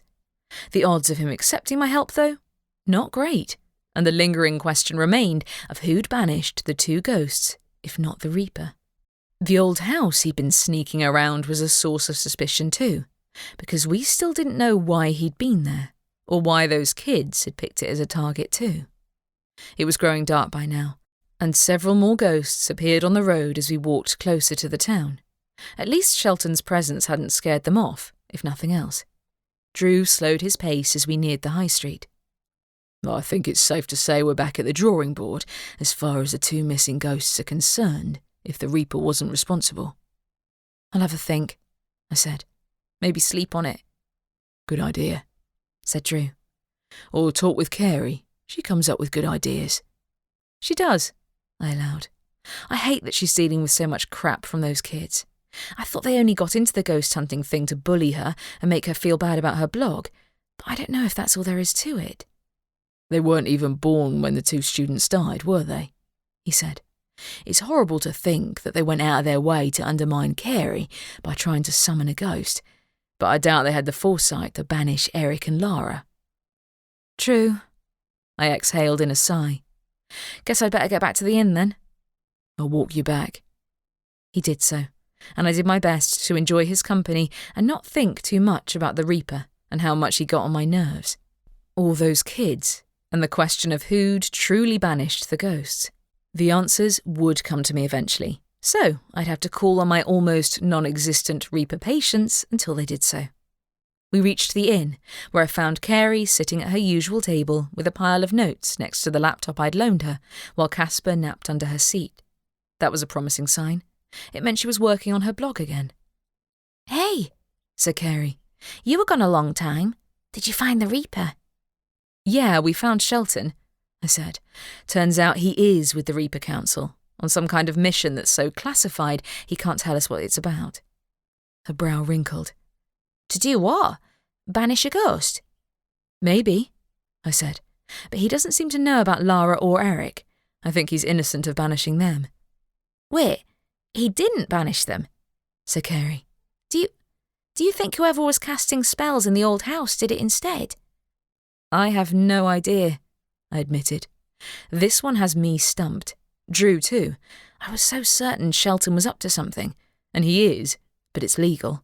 Even Drew couldn't get him to admit what his actual mission is either. It's classified, apparently. Ali walked over. What's classified? The Reaper's mission, I said. He claims the Reaper Council sent him here for a top-secret reason, except he didn't actually say that, because he's not allowed to. I read between the lines. He can't tell you, even though you're a fellow Reaper? She asked. I'm not an active Reaper, so no, I said. Also, he doesn't like or trust me. Whatever his important mission is, he doesn't want my help, which is fine, because I'd be more than happy to leave him to it if he'd stop getting under my feet. But the question remained of who'd banished the two ghosts, if not a Reaper. He's getting under your feet, said Ali. I thought you were the one who followed him. Okay, you've got me there, I admitted. I thought he was guilty of banishing those two ghosts, so I felt justified in tracking him down. He didn't exactly act innocent. You went to speak to him with the detective, she guessed. Yeah, I hoped he'd speak to an authority figure if not me, I said. The Reaper Council does like their secrets. We cleared that part up, but we're back to square one as far as the suspects are concerned. I doubt he'll help me find who banished Eric and Lara anyway. He doesn't care about the local spirits. I've been reading those newspaper articles of yours, said Carey. On Eric and Lara's deaths, I mean. You have? Surprise filled my voice. I thought you weren't interested. Her face flushed. I was always interested, but I didn't want Chris and her friends getting angry with me for going after the same ghosts they were looking for themselves. What made you change your mind then? They saw me at the house today, she said. They already think you and I are hunting for the same ghosts as they are, so I might as well go with it. If you're sure, I said. I'm not certain there's a link between the house and the two ghosts, but if it means Chris and her friends are going to stop hanging around the inn, I'm all for it. I looked around the restaurant and saw Mrs. Terence sitting in her usual spot. While I'd learned my lesson about striking up a conversation with her, I did wonder if she'd overreacted to the ghost's prank after all. Really, it was the most innocuous of the possible reasons for someone to banish the two ghosts, compared to someone trying to cover up a double murder, which meant it probably wasn't true. The universe was unfair in that way. She's being impossible, Ali said in an undertone. I've remade her drink 4 times. We really need someone else to work here and pick up some of the slack. Drew said he'd put a word in with the pack, I said. But I wouldn't blame him if he forgot to follow up with them, what with everything else we've been dealing with lately. The werewolf pack, she said. I suppose it couldn't hurt at this stage. We're not likely to attract anyone else from the coven, or even the witches and wizards outside of it. They don't want to be viewed as supporting Mina Devlin's banishment. Is that the problem? The hold the former coven leader had had over the town was intact, even with her gone, apparently. I have no idea, said Ali in weary tones. It's anyone's guess at this point. As she walked off to deal with yet another request from Mrs. Terence, I turned back to Carey and the pile of newspaper clippings. What did you find? Any mentions of that house? No, she said.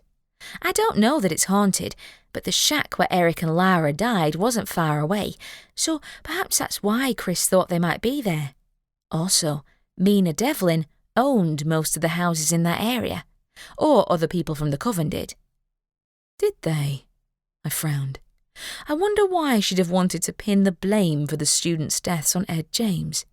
I understand why their parents didn't want everyone knowing their kids skipped school the day they died, but why would the coven back them up on that? The coven owned the papers at the time, Carey said. Anyway, Ed James was the last person to see them alive, and it sounds like he didn't bother going back to check on them when they got the alert about the town flooding. The reports claim he fled the town without telling anyone they were missing. I didn't know that part. I moved in to read the article over her shoulder.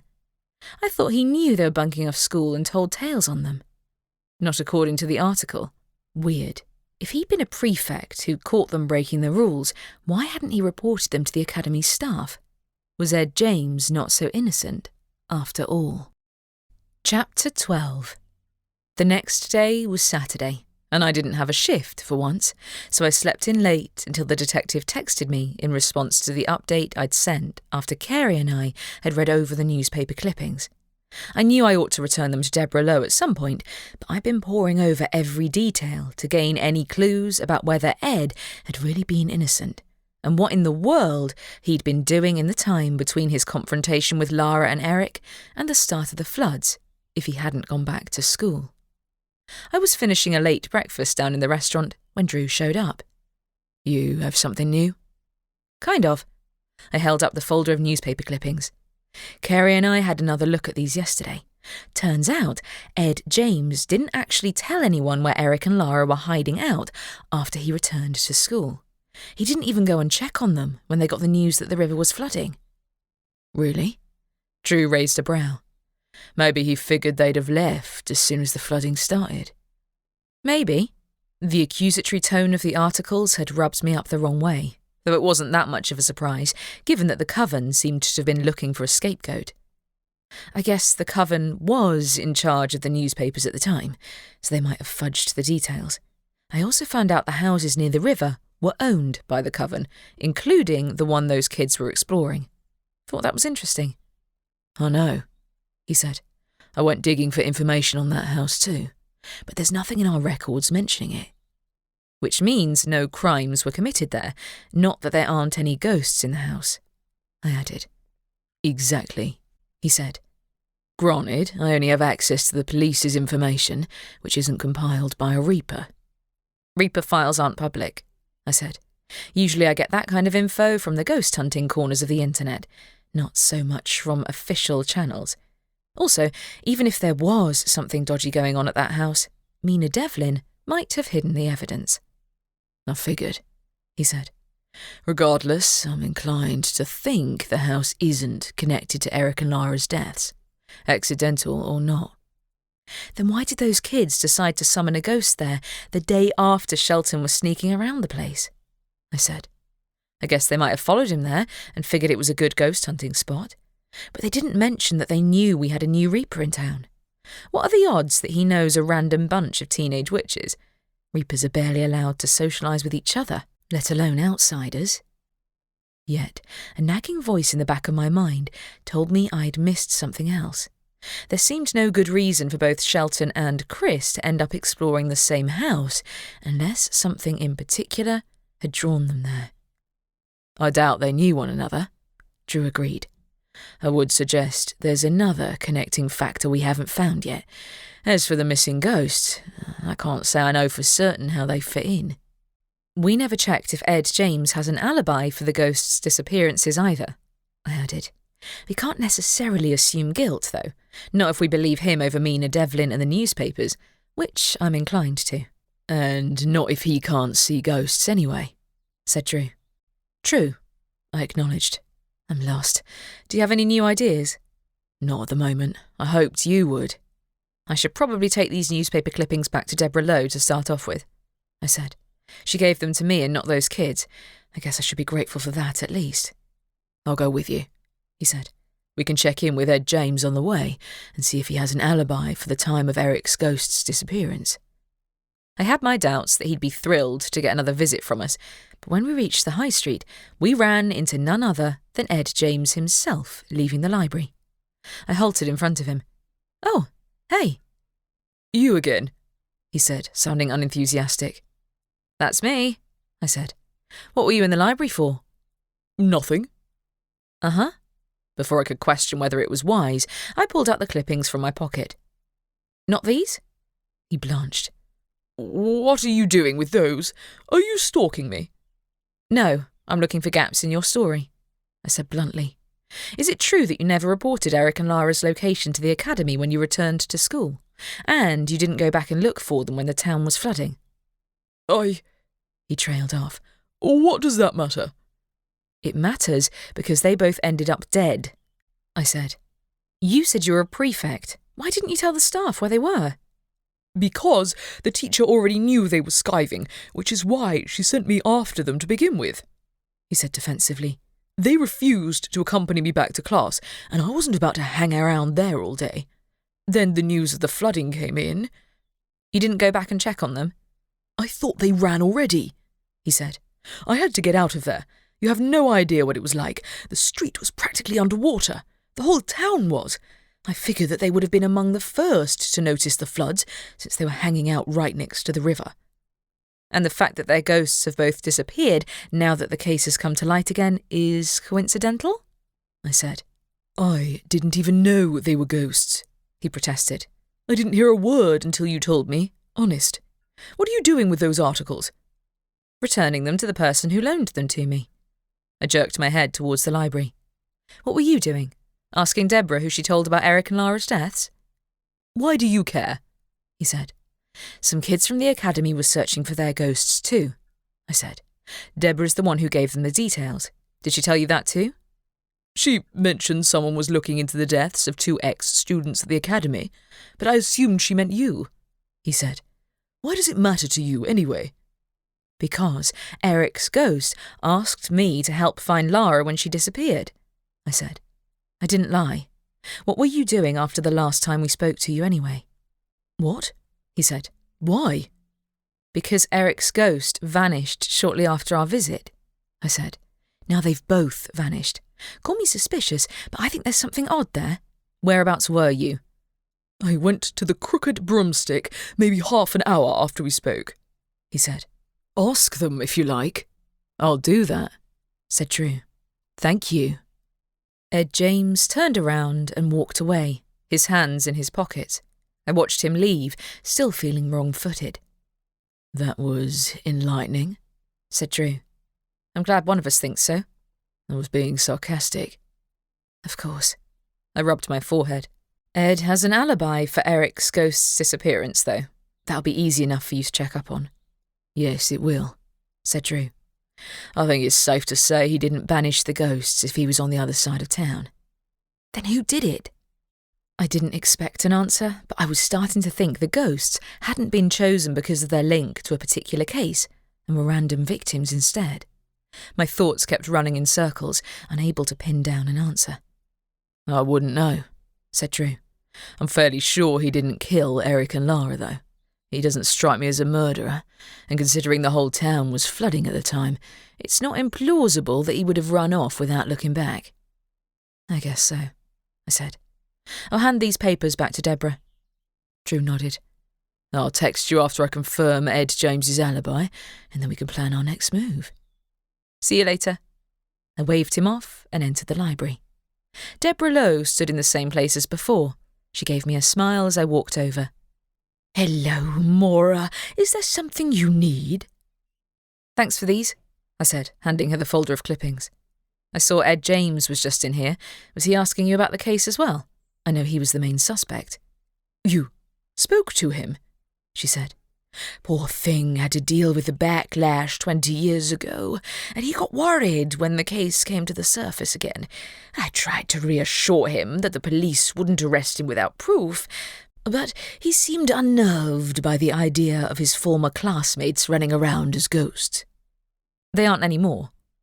I wasn't entirely sure why I was telling her, but I was curious to see how she reacted. That's the problem. Both spirits disappeared. Eric and Lara, I mean.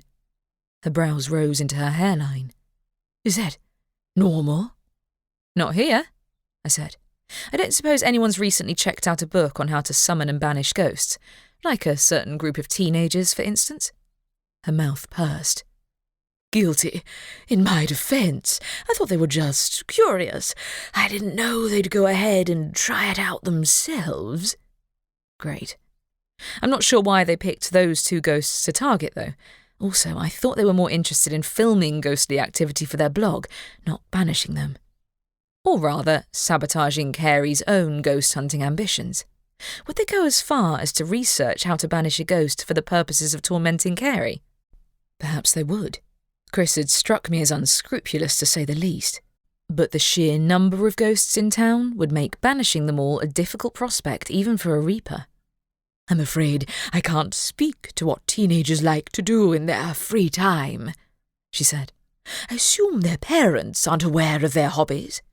You probably aren't wrong, I admitted. What did you say to Ed James then? I admitted I may have had a hand in the renewed interest in the case when I humoured those academy students, she said. With the ghosts gone, I assume those kids will find something else to do, and it'll be forgotten soon enough. Not necessarily, I said. Have they been in here since the last time you saw them? No, they haven't, she said. I had to apologise to Ed for the trouble, but I hope he can put the unpleasant incident behind him now.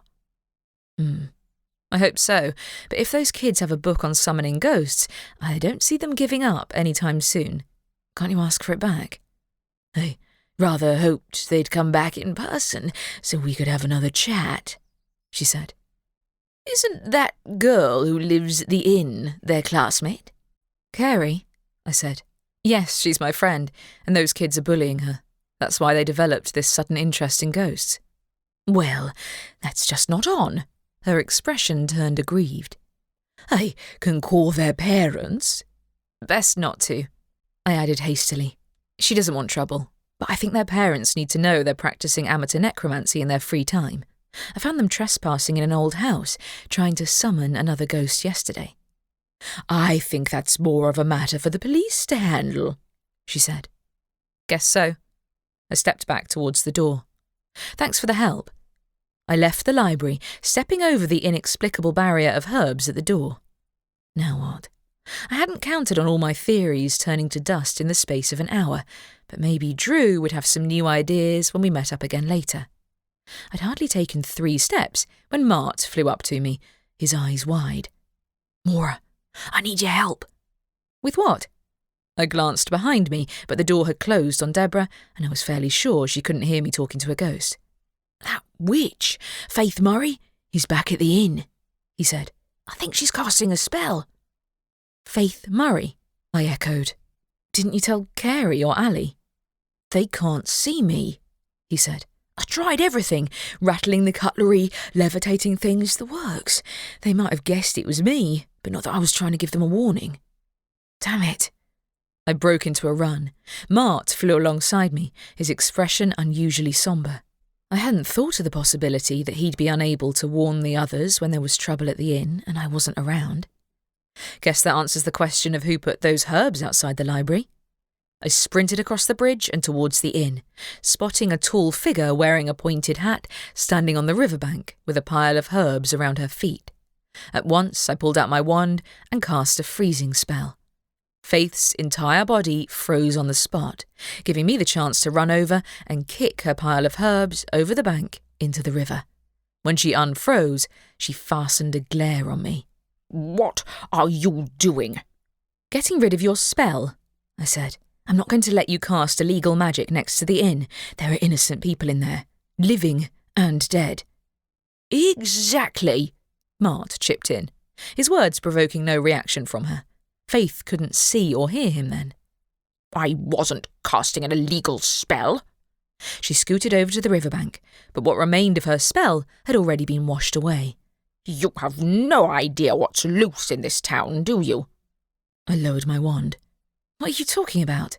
She gave me a hostile stare. I was trying to protect this town, but you insist on poking your nose into everything, don't you? I frowned. Protect it from what? You mean the Reaper? She scoffed loudly. I give up. Deal with it yourself if you think you know best. Wait. I walked after her as she marched across the bridge at speed, but with a wave of her wand, she vanished in a flash of light. An instant later, the door to the inn opened behind me, and Ali walked out. What in the world is going on? I spun around and faced Ali. Faith Murray was casting a spell outside the inn. A spirit-banishing spell? Said Mart, drifting over to me. Don't forget that bit. Where? Said Ali. I pointed to the dismantled pile of herbs, or what was left of it. What the hell is her problem? Ali strode over to the riverbank. Where'd she go? She used a spell to transport herself away.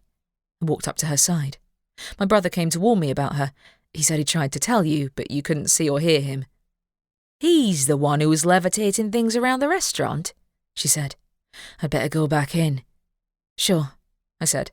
I'll have another look around and see if she dropped any evidence.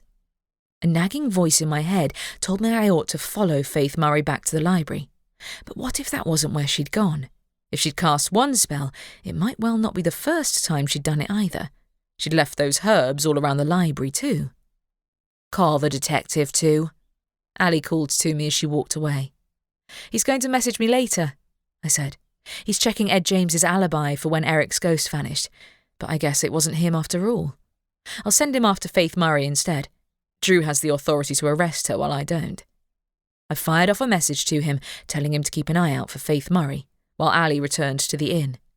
Then I shuffled farther down the riverbank, keeping both eyes out for trouble. Over there! Mart pointed to my left, where another pile of herbs lay scattered around. She set up another spell, maybe in case you dismantled the first one. What's her issue?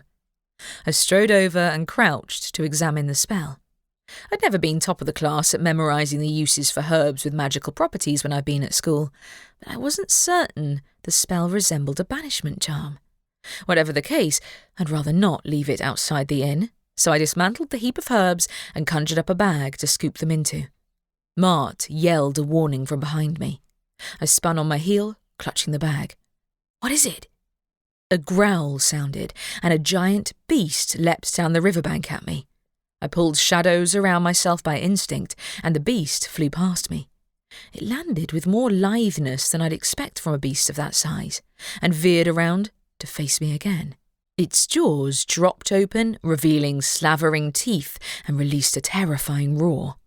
The sound echoed in my mind, and my limbs froze at the sight of its fearsome shaggy form. What in the world is that thing? The creature made another lunge at me.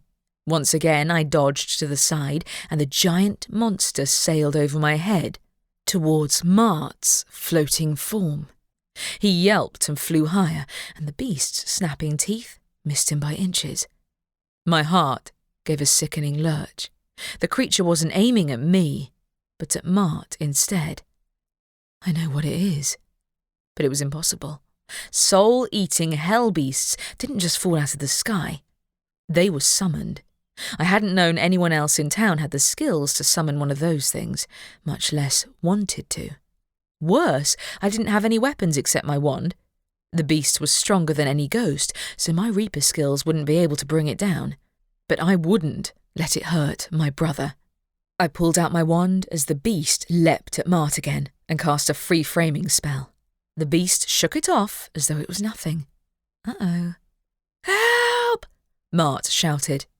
Teeth bared, the beast did another flying leap into the air. Shadows folded around my feet as I stepped up and grabbed its flank from behind. I might not have a scythe, but my link to the afterlife ought to enable me to banish it. I hadn't got into a full-on magical fight in a long time, though, and my grip broke almost at once. The beast snarled at me, but I stood my ground and conjured shadows to my hands. Stay away from my brother.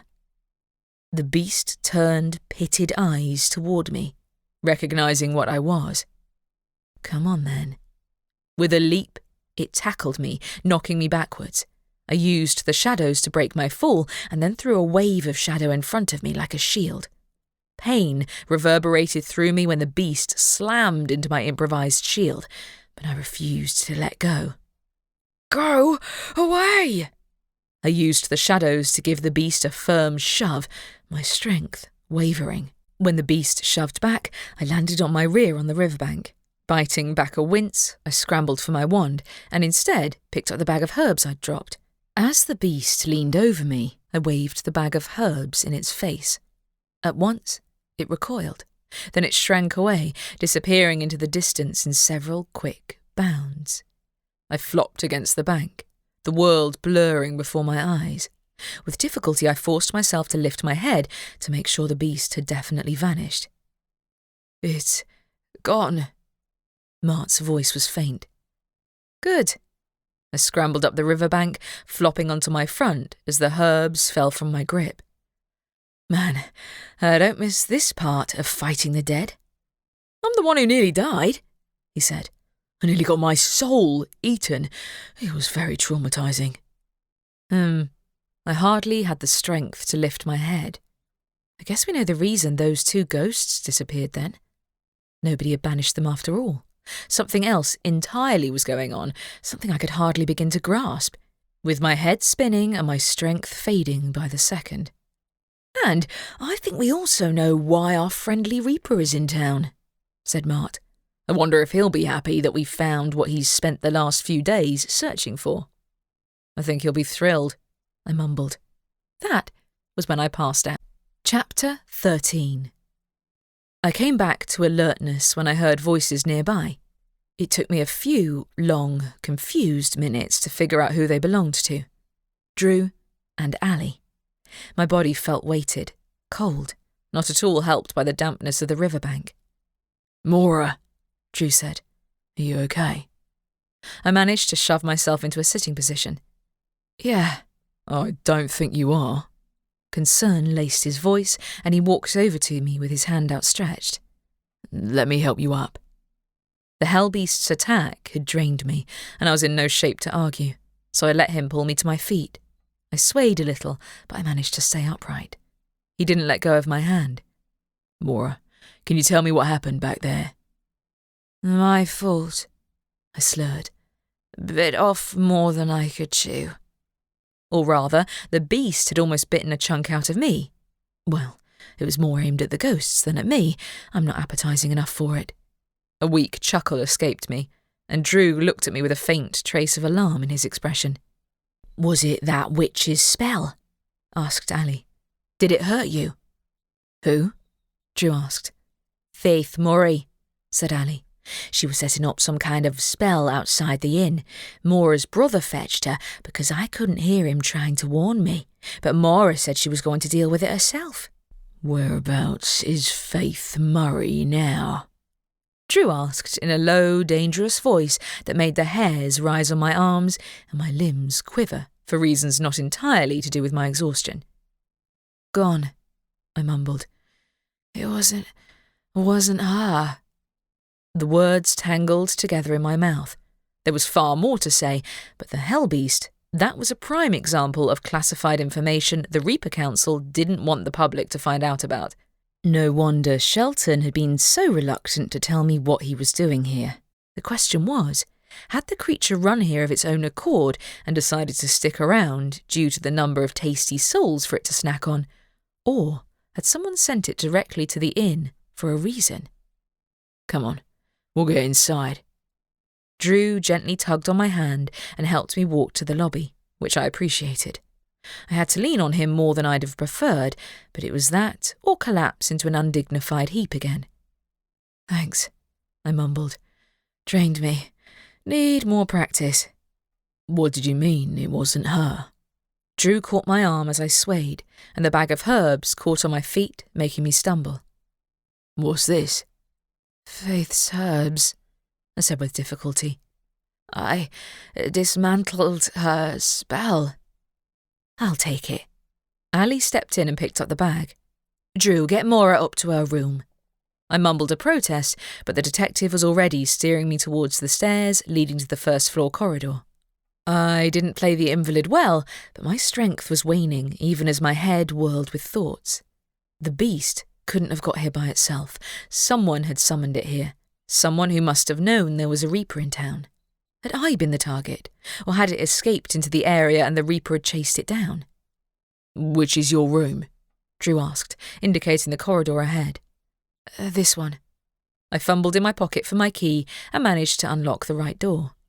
Luckily, the room was fairly neat, since I didn't have many possessions, aside from a broomstick and a suitcase of clothes, so I didn't have to worry about the detective seeing anything I didn't want him to. I collapsed face first onto the bed, cursing my spinning head for making it impossible to appreciate that Drew was in my room. Typical, I muttered into the pillow. Will you be okay? Drew asked from somewhere near my shoulder. Sure, I slurred. Just need to sleep. Just as long as you aren't going to drop dead on me, he said. You had me worried for a moment there. I'm worried too. The only person in town aside from me with the necessary skills to summon a hellbeast was old Harold. I highly doubted he'd been the summoner, so we were looking at an unknown entity that wasn't one of the people on our suspect list. Is she okay? Ali said from outside the room.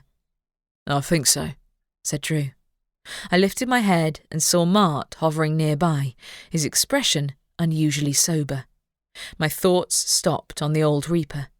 Old Harold surely wouldn't be wandering around alone if he knew there was a hellbeast loose in town. But who knew? Maybe Shelton hadn't told him. He'd been dismissive enough when he'd mentioned the old Reaper to make me think he'd skipped over that step entirely. After all, Harold wasn't an active Reaper either, so maybe Shelton had assumed it wasn't worth mentioning to him. Mart, I mumbled. Yes, said my brother. Can you tell our grumpy Reaper friend what we're dealing with here? I asked. Old Harold needs to know. Of course I will. I didn't hear another word from the others before everything went black. I slept like the dead. Not in the literal sense, of course. Mart's singing woke me up to prove that point, and by the time I shook off my tiredness, it came as a relief to find that I could stand without falling over. The restaurant was fairly quiet that morning, affording me the chance to think over the events of the previous day. Coffee and breakfast revived the rest of my energy levels, and I texted Drew, telling him that I'd explain everything when we saw one another again. Part of me regretted not saying more yesterday, but I'd been in no fit state to do so, not when I was still reeling from the encounter with the hellbeast myself. Yet the question remained of who'd summoned the beast and why. Had someone wanted to get rid of all the ghosts in town in one go? Or had this been their inefficient method of disposing of the evidence of Eric and Lara's double murder after all? Surely not, because nobody could control a beast like that, not even a Reaper. Even Harold might not know it was in the area. Or maybe he did, if Mart had warned him last night. Besides, living people weren't the targets. Hellbeasts fed on the dead. There was no reason to worry the living. Except Drew's face came to mind. While the hellbeast was no threat to him or anyone else in town, I'd worried him yesterday, and I owed him an explanation. Carey too. Ali had told me she'd been asking about me last night, though she must have opted to have a lie-in today, since she hadn't shown her face in the restaurant yet. Besides, if I went after the creature again, I had to tell the others first, so they wouldn't follow me. I stayed in the restaurant after the breakfast tables had been cleared away, helping Ali with miscellaneous tasks. She didn't push for an explanation about yesterday's events, at least not at first. "Maura," she said to me when I'd run out of tasks and was cleaning a glass for the second time. "Those herbs you found yesterday." "Faith Murray's spell," I said. It was a banishment spell she was casting, wasn't it? "Actually, no, it wasn't," she said. "The concoction did contain herbs intended to repel spirits and other similar beings, but it looked more like a protective charm than a banishment." Faith was casting a protective spell on the place. Had she been trying to keep the hellbeast away? It fitted with her bizarre comments, but how had she known it was here to begin with? I'd been so sure she'd been working against us, and it wasn't as if we actually knew one another. Why would she go out of her way to protect the inn against dark monsters from the depths of hell? It made zero sense. "It seems so." Ali glanced over at the door. "Ah, there's Drew." The detective pushed open the door and walked in to join us. Ali moved back, giving us space for which I was grateful. "Are you okay?" he said. "I'm surprised you're walking around after yesterday. You looked completely wiped out." "I did say I just needed some sleep to be good as new," I said. "Really, I'm fine. Back to normal." "Good," he smiled. "What did you want to talk to me about?" I took in a breath. "I found out what Shelton the Reaper's classified mission is." He tilted his head. "Oh?" There's a hellbeast loose in the area." He blinked. Am I supposed to know what that is?" "No," I said, just trying to figure out how to explain something that non-Reapers are most definitely not supposed to know about. If Shelton finds out I told you, he'll be furious, and he might even set the council on both of us, not to mention poor old Harold. His eyes widened. Then why are you telling me? Because you need to know, I said. Hellbeasts, they're dangerous, to the dead more than the living. They feed on spirits and souls. His eyes widened as the implication sank in. This beast, it targeted the ghosts at the inn? Seems like it, I said. Shelton must have come to town in order to chase it down and kill it. Info on those beasts is classified, even among the Reapers, so that's why he got so uptight about me asking about his mission.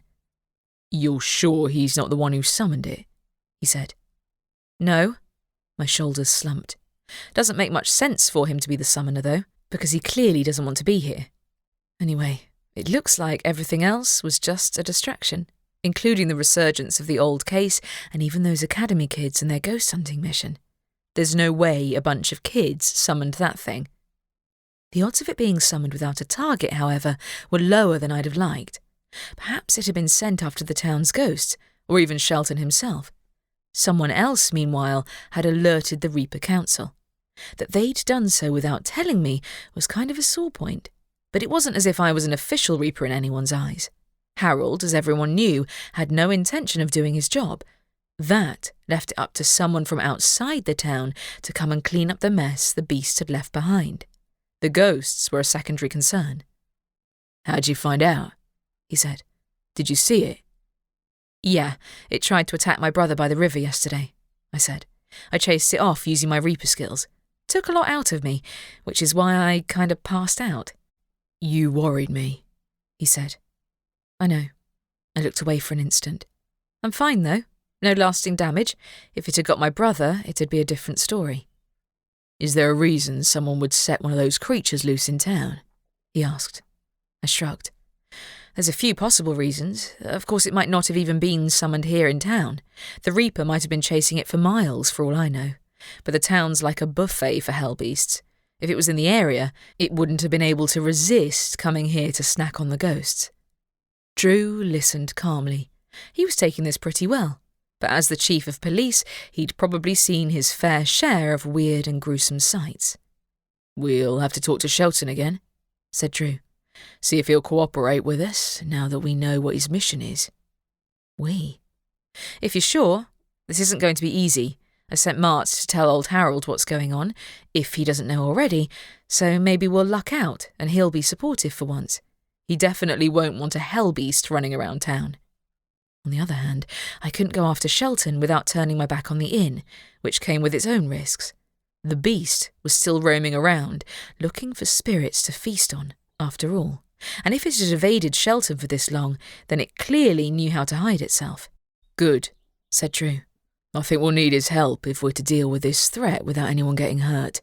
You definitely shouldn't go after that creature alone. I guessed he had good reason to assume I'd do exactly that given the chance, so I didn't contradict him. Hellbeasts can use the shadows to get around, same as me, so it might be anywhere inside or outside the town. I don't think it's near the inn at the moment, though. We'd know if it was. Can you track it yourself? He said. You drove it off yesterday, didn't you? I couldn't kill it, I said. I don't have any proper Reaper tools of my own, so I'll need one of our grumpy Reaper friends to do the honours. You mean a scythe? He said. You can't get one? It's not like I can go into Scythes R Us and pick one up. A smile appeared on his mouth, vanishing a moment later. You tried to take it on alone yesterday, didn't you? Believe me, I learned my lesson, I said. I know you don't like it when I don't tell you stuff, but being a Reaper is about more than just hunting ghosts. It's a whole philosophy about not letting anyone in, not accepting help. We do things alone. Hard to break the habit. You don't know, he said. Not always. You chose to stay here and help Carey with her blog when you could have left town and returned to the normal world. Guess I'm not good at obeying the rules, I allowed. Never have been. I'd never have guessed, he said lightly. So, what did you want to do? Help Shelton track the beast? If he lets me, I said. Also, I have no idea what faith Murray was playing at, but Ali told me the spell she used was a protective charm against hostile spirits. It wasn't for banishing ghosts. She was trying to protect us.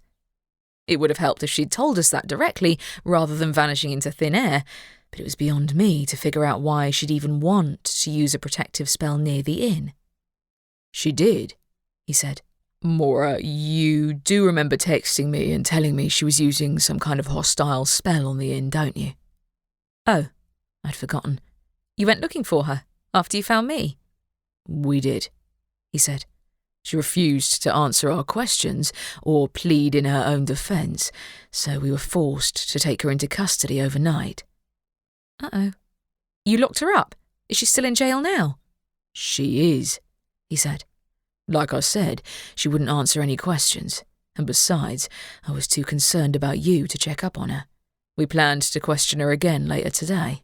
My heart beat faster at his admission of concern about me, even as guilt assailed me at the idea of an innocent woman being locked in a cell overnight. In fairness, I'd kind of forgotten I'd messaged him about Faith's antics in the aftermath of the beast's attack and my consequent brush with death. And if she'd been as belligerent to the police as she'd been to me, then it was no wonder they'd got annoyed with her. I guess we should go to the jail and talk to her then, I said, assuming she wasn't too angry at her imprisonment to listen to me. This might be awkward. Chapter 14. Drew led the way to the police station, through the automatic doors and into a spacious reception area. The blonde shifter receptionist glanced at the pair of us with a puzzled expression as Drew led me into a corridor at the back. One side of the corridor was dominated by a wide cell cut off by a barred wall. One lone person sat on a bench inside. Faith Murray looked up and shot me a blistering glare, which I had to admit I didn't blame her for. "Finally saw sense, did you?" she said. You know, if you'd actually told me what you were doing at the inn rather than skulking around in the shadows and dropping herbs everywhere, I wouldn't have jumped to conclusions, I said. What possessed you to take the law into your own hands? "That's rich coming from you," she said. Hey, what's your problem with me? "Aside from the fact that I'm now stuck in a cell?" Drew cleared his throat. I hear you tried to pick a fight with two of my staff when they confiscated your wand. That's not the behaviour of an innocent person. She leaned back against the wall. "You have a reputation, Maura, and I knew that if I said a word to you about that thing that's loose in town, you'd do something reckless, the way you did when you drove out our coven leader." You're one of Mina Devlin's people, aren't you? That would explain a lot.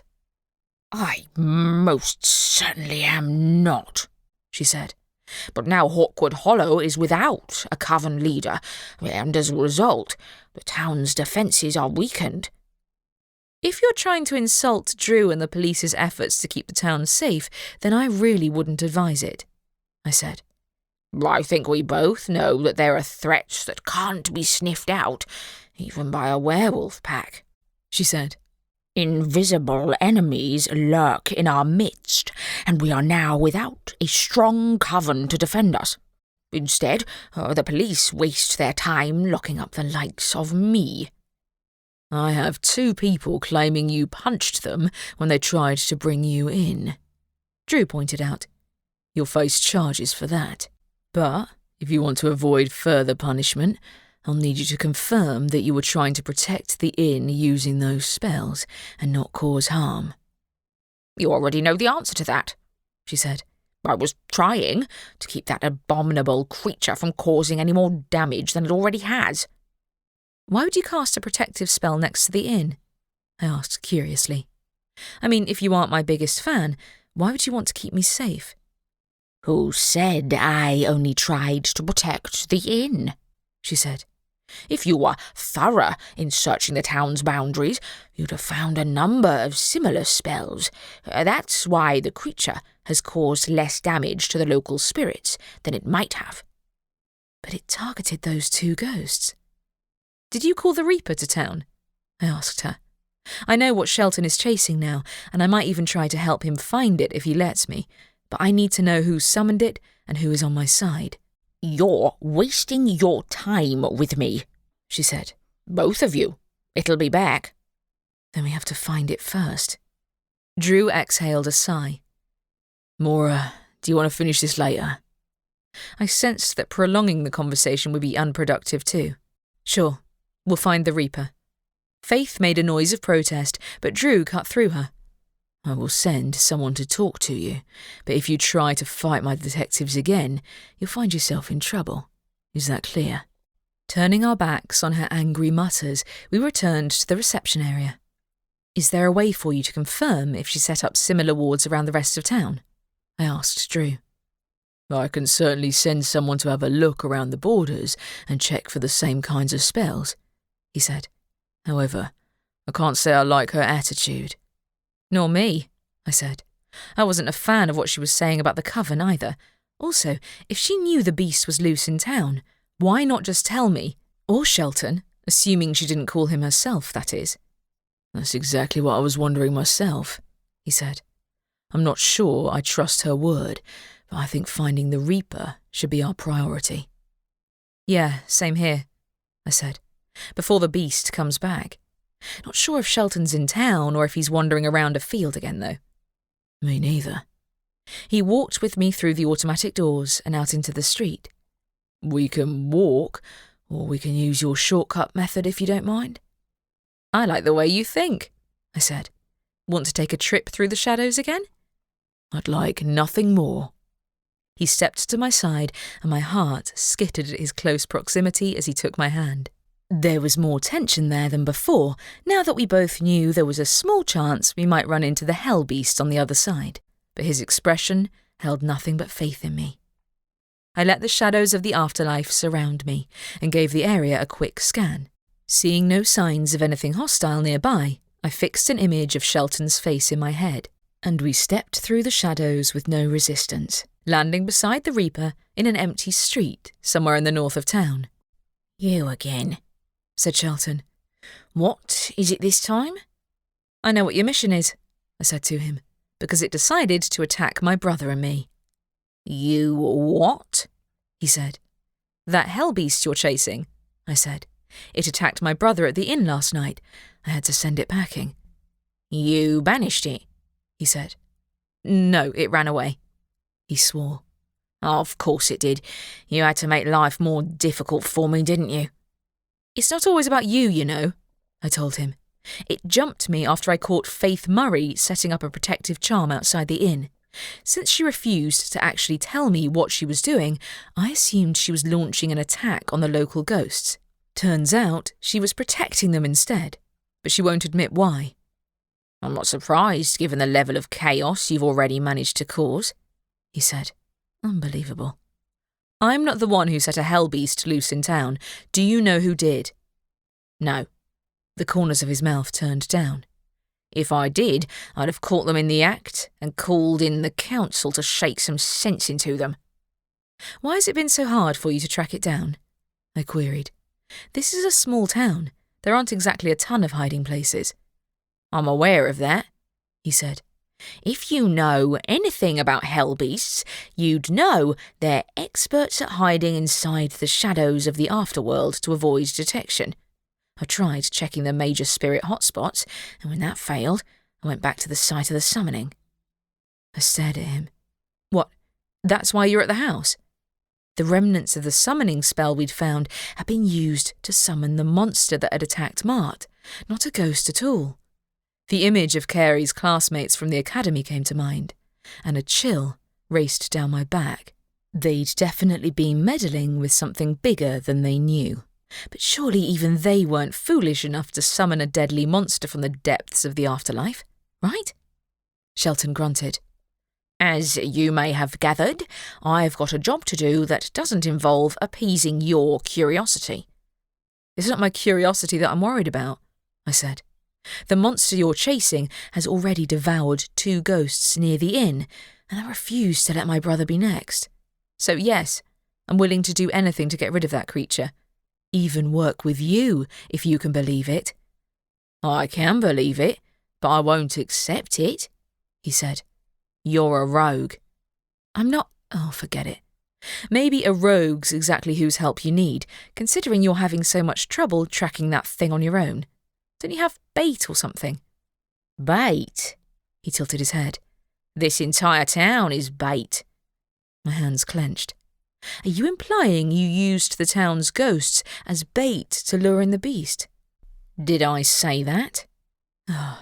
We might have been on the same side, but I still had to suppress the urge to give him a firm thwack on the head. Drew cleared his throat. If I might make a suggestion, I'd like to assist with this mission of yours. I assume that since we figured it out on our own, you haven't broken the Reaper rules by telling us. Shifters can't see ghosts, he said flatly. But I have the authority to tell you to leave town. The hint of a growl entered Drew's voice. Regardless of your mission. If I leave, you won't get rid of that thing on your own, said Shelton. Try me, I said. I did a decent enough job of sending it packing yesterday. If old Harold let me borrow his scythe, I could deal with it in a more permanent manner. Unless you're willing to use that brother of yours as bait, you'll never corner that creature, he said. I didn't need bait for it to show up at the inn before, I retaliated. Also, with Faith Murray locked up in jail, there's no longer any defences on the place either. You what? He said. You want to use your home as bait instead? No, but the beast seems fixated on the place already, I said. If we corner it outside the inn, I bet that between us, we could take it down. If you're willing to let me help you, that is. He was silent for a long moment. I suppose it's easier than trekking through the afterworld, hoping it'll show up, given your propensity for using your Reaper skills without the permission of the Council. I don't use them that often, I said. Only in emergencies. I don't know about you, but I'd say this situation definitely qualifies as an emergency. Yes, it does, but the more you use those skills of yours, the more trouble you draw. He shook his head. We're wasting time. If you want to risk your life, it's on you. You should know all Reapers are more resilient than most, even me, I said. Does that mean you want to come with us to the inn to wait for the beast? A moment passed. I'll give you an hour. If the beast doesn't show up, I'll handle it alone. All right then. Drew and I would have to turn our powers of persuasion on him again if time ran out before the beast showed up, but that could come later. Now all we needed to do was go back to the inn and wait. But there was Mart to consider as well. Maybe I'd send him to hide out with old Harold.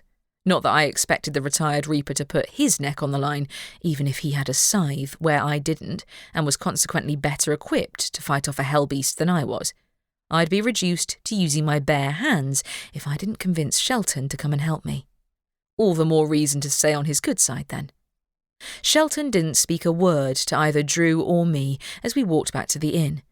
I hadn't asked Shelton if Faith Murray had been the one who'd called him to town, though she hadn't offered an explanation herself, including how she'd known the hellbeast was in town to begin with. Come to that. She wasn't part Reaper. The one thing we did know was that the beast had been summoned in that old house, which had also been where those kids had gone hunting for ghosts. We'd have to deal with that part later, because we had one chance to get the beast into our trap. While I preferred not to risk the inn's safety, I knew I'd feel a lot easier tracking the summoner if we dealt with our runaway soul-eating monster beforehand. At the Riverside Inn, I found Allie pacing outside the front doors of the restaurant. Have you seen Carey? She asked me. I think she went out, but I didn't see her.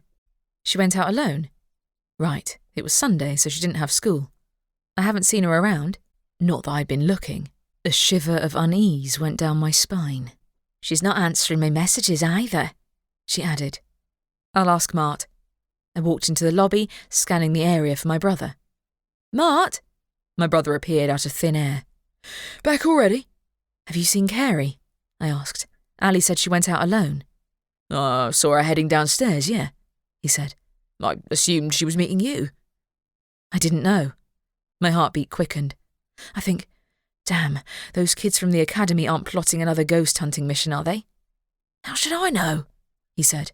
Want me to go looking? No, I said. I mean, can you please go back to your room and stay in there? I think that beast will come back to the inn, and we intend to catch it before it does. You'd better. He spoke to my retreating back as I ran outside to join Allie again. Mart said he saw her going out alone. She's not going after those kids again, is she? I hope not. Her expression shadowed. Were they planning another trip to that old house? You'd think they'd have learned their lesson after last time.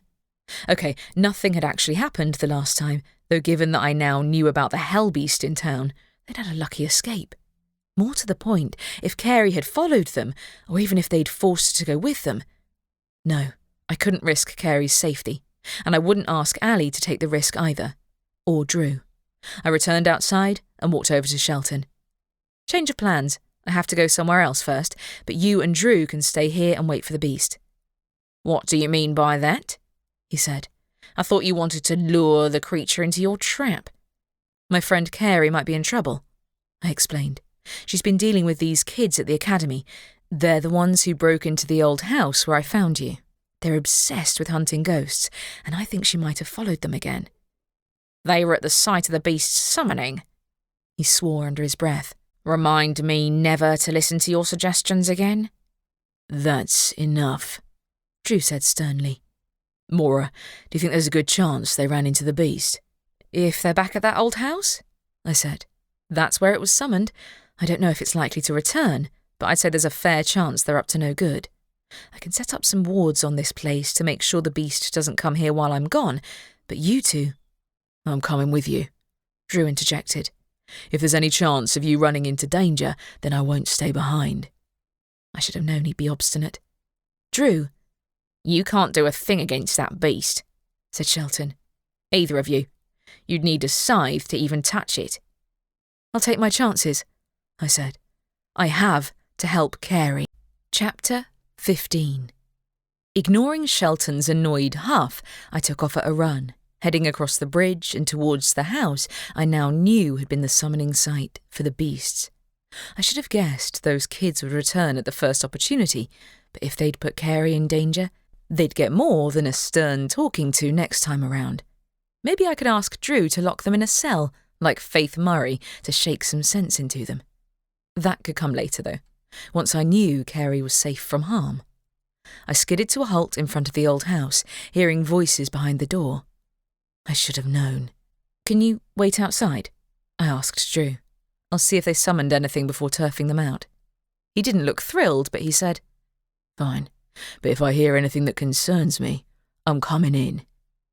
Kicking the door inward, I entered and made straight for the living room. Chris and her friends gathered in a huddle, and Carey was with them too, looking pale and terrified. Hey, I said, what the hell are you doing? Chris glanced at me. Go away, we don't want you here. Tough, I said. Why'd you bring Carey with you then? She's the one who followed us, said Chris. She's always getting in our way, so we decided to let her come and see it for herself. See what? I said. What are you doing here? If you want a ghost, there's a few dozen other possible places in town for you to go looking where you won't run the risk of the house collapsing on top of you. Why did you pick this one? We're not looking for ghosts, moron, Chris said. I raised a brow. Then what are you looking for? Mildew? Do you like pretending to be stupid? She responded. I don't know how you stand those ghosts being around all the time, but I've had enough of it. What did you expect from a haunted house, then? I tried to catch Carey's eye, but she'd dropped her gaze. Also, you can't even see ghosts, can you? This house isn't haunted, Chris proclaimed. That's why we picked it. Anyway, soon nowhere else in town will be either. Incredulity bled through me. Are you implying you want to banish every ghost in town to get back at Carey, who never did anything to harm you in her life? What's it to you? Said Chris. You're the one who spends her free time hanging out with the biggest loser in our class. We're going to get rid of the ghosts, and that'll be that. And did you make that decision yourself? I said. Was it your idea, or did someone else put you up to this? They couldn't have concocted this scheme themselves, surely.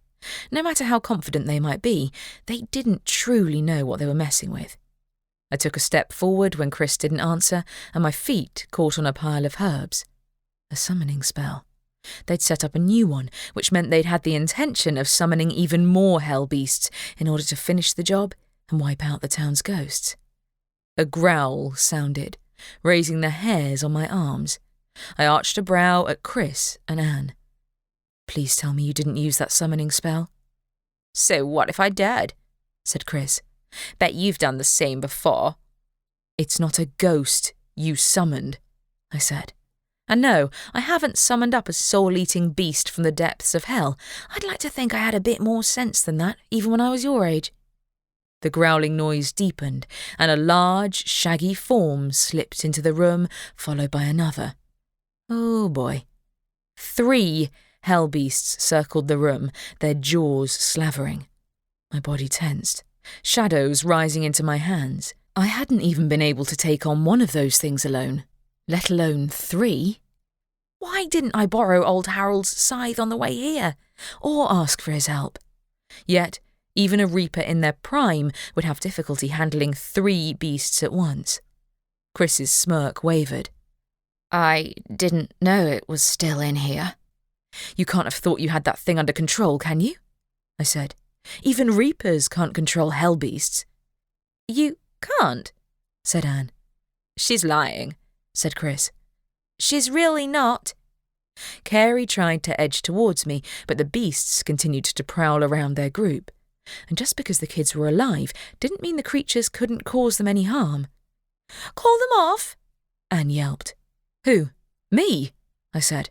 I'm not the one who summoned them. I thought reapers could control the dead. Chris tried to run, but one of the beasts got in the way. Its jaws opened wide, and I didn't stop to think. I stepped through the shadows and emerged in front of the beast.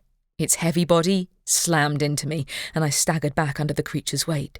Shadows formed a shield between me and the beast, but the other 2 walked free, prowling around the others.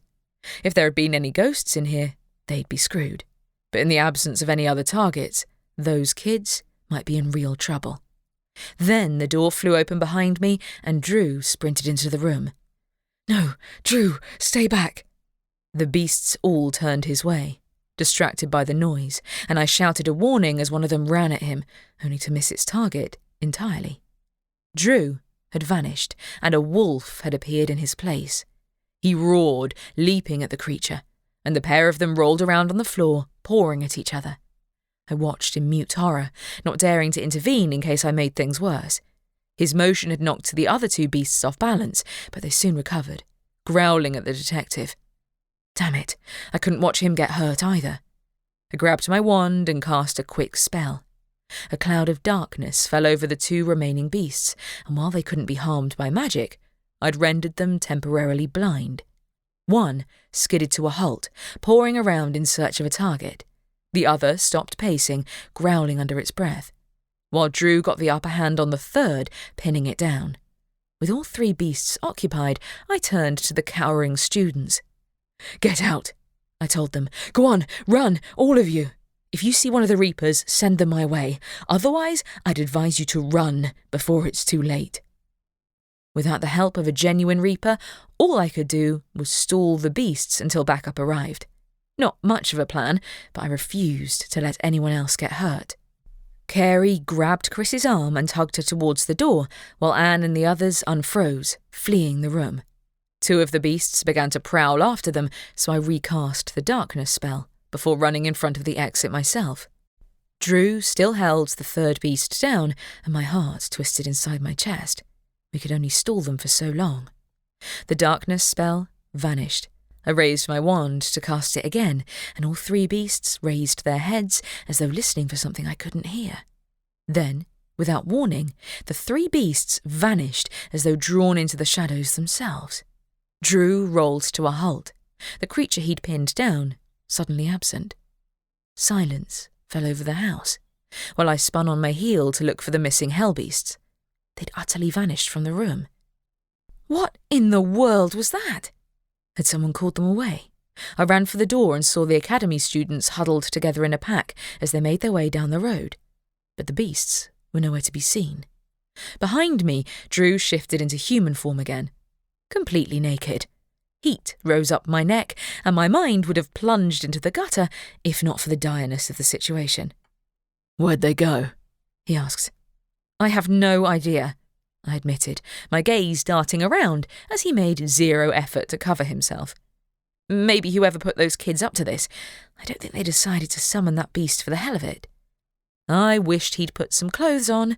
It was sort of difficult to focus on planning our next move with him standing nude in the doorway without any self-consciousness whatsoever. Werewolves, honestly. Do you have a theory on who it might be? He asked. I do. I kept my eyes on his face, with difficulty. We need to go to the library, but you might want to find some clothes first. He shot me a grin. I'll shift again. I haven't got to let my wolf side go wild like that for a while.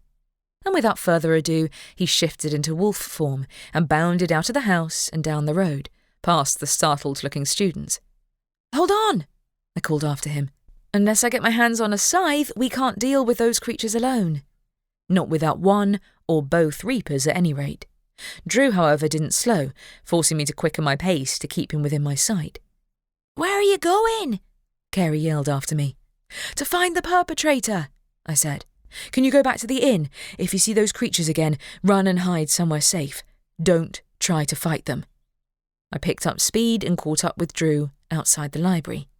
The room within was dark, and my shoulders tensed when Drew poured his way through the door, growling under his breath. I walked in behind him, but I didn't see any sign of the beasts anywhere. Wait, I hissed at him. Stay by the door. I'll have a look around. Deborah Lowe popped up from behind the counter. You again? It was you, wasn't it?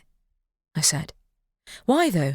Seriously, I'm lost. Why'd you summon those monsters? And why on earth did you set those kids up to take the fall? What were you trying to hide? Her expression flattened as she realised that I'd found her out. Something had to be done. About what? I said. The ghosts, you can't see them. You can, she said. Besides, it doesn't matter to me whether the ghosts stay or leave. I just want you gone. So that was it. She didn't want a reaper in town. But for what reason? Did you send the beast after the ghosts at the inn on purpose? No, she said. Not at first, though it was a handy distraction to keep you busy. I hoped your taste for meddling would bring you face to face with the beast sooner, but I underestimated your tenacity. My heart thudded against my ribcage. Where had the beasts disappeared to, if not here? What were you trying to hide? Must be pretty dire if you went as far as to summon something from the depths of hell to be rid of me. She took her wand out in answer. So, that was how it was going to be, huh? Did you ever do the same to old Harold? I withdrew my wand, and Drew growled at my side. I guess not, since he never wanted to remember the floods. If I'd known what you were capable of, I'd have dealt with you a long time ago. She waved her wand, but I summoned up a wall of shadow to absorb her spell. You're assuming you're a match for me. I let the shadows drop, raising my own wand. You didn't call the other Reaper. Someone else did. Faith Murray, right? Did she know what you were up to? Took her long enough to figure it out, she said. She was easy to handle. Had she been the one to see to Faith's arrest?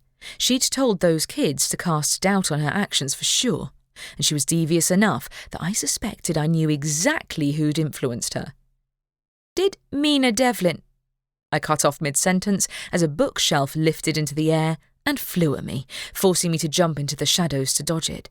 The shelf crashed to the ground, and Deborah raised her wand. But Drew pounced on her in his wolf form and tackled the wand out of her hand before she finished casting her spell. She fell behind the desk, and he pressed a paw to her mouth to muffle her yell. "Where are those beasts?" I demanded. "Where did you send them?" "Let me go," she squeaked. Drew made a growling noise that meant no. "All right," I said. "I'll go and fetch Shelton and we'll track them down." Drew growled again as though to warn me not to go back to the inn alone. "You restrain her," I said to him. "Make sure she's behind bars so she can't summon anything else, then come and find me, okay?" He didn't look pleased in the slightest, but someone had to restrain her, and I couldn't do that and hunt the beasts down at the same time. Taking a step back from the desk, I pictured Shelton's face and leapt through the shadows. I landed beside him on the bridge over the river and found myself face to face with a hellbeast. I scuttled backwards, avoiding its teeth by a hair's breadth. "You!" Shelton bellowed, swinging the scythe and cursing when the beast dodged him. "You didn't mention there were 3 of them. Were you the one who sent them after me?" "Of course not," I shot back, conjuring my own shadows to my hands. It's not like they'd have listened to me besides. I'm not the summoner. Too bad they were a force to be reckoned with, even with their summoner restrained. The shadows deepened, revealing the door that led into the true afterlife. To get rid of the beasts for good, I'd have to shove them through it, which would be far easier if I had a weapon. Shelton swung the scythe at one of the beasts while I fought hand to hand with the other, having to move fast to avoid its sharp teeth. The scythe struck one of the beasts, sending it flying backwards. I ran after it, giving the beast a firm shove that sent it the rest of the way through the gaping door to the afterlife. 1 down, 2 to go. Maybe we could do this. The second beast chose that moment to pounce on the Reaper, sending him toppling off the bridge and towards the tumultuous waters of the river. I swore explosively, throwing myself to the side to avoid the beast's swiping claws. Shadows filled the space below the bridge, suggesting the Reaper had been able to break his own fall, but his weapon lay out of reach. I gave a wild lunge for the scythe, my hands closing around the end, and swung it upward. The second creature fell on me, then howled in pain when the scythe made contact. I was acutely aware of how close I was to falling off the bridge myself as I fended it off with wild strikes. Damn, I was out of shape. I had no choice but to keep on fighting it off, though, and I couldn't deny part of me had missed the sensation of wielding a proper weapon against the dark denizens of the afterlife. I hadn't missed the tedious parts of being a Reaper, but this felt good. Another swipe of the scythe struck the beast, and I let the shadows spread from my feet, revealing the afterworld. The door loomed behind the beast, and with one final swipe, I sent the hell beast crashing through into the afterlife. Then a scream rang across the air, and I let the shadows drop so I could see the real world. My heart swooped downward when I saw Carey and the others at the other end of the bridge, and the third beast was barreling in that direction. In an instant, I stepped through the shadows and appeared at Carey's side, holding the scythe defensively in front of the others. Her jaw dropped. "Where'd you get that?" "Borrowed it." Behind the beast, the other Reaper managed to pull himself onto the bridge again, but he was too far off to reach the monster or the scythe in my hands. A firm swipe sent the beast on the defensive, but it was bigger than the other two, and I was tiring fast. My head pounded, the scythe felt leaden in my grip, and Carey screamed my name when the beast tackled me from the side and knocked me to the ground. Pain spread through my chest as its heavy weight pressed on me. I saw Shelton running in my direction, but the beast was already lunging at the others. Then Carey grabbed the scythe from my hand and stabbed upwards. The beast recoiled from the weapon, and I wriggled out from underneath it and was back on my feet a moment later. Carey swung the scythe again, and while she missed, the beast staggered back, not seeing Shelton approaching it from behind, nor the door's outline shimmering nearby. Seeing I was back on my feet, Carey handed the scythe to me, and I gave the beast another strike. As it staggered back, Shelton gave the beast a firm shove through the door, where it vanished into nothingness. Breathless, I lowered the scythe. Its owner stomped over to me and all but snatched the weapon from my hands while I slumped into a sitting position. The creatures were gone, and I'd never felt more relieved in my life, or exhausted. The two of us looked at one another, then Shelton eyed the students. "Go home. Beat it." "Wait." I struggled upright. Drew is with the person who asked the students to summon those beasts, but I expect the police will want to speak to them as well. Chris made an indistinct noise of protest.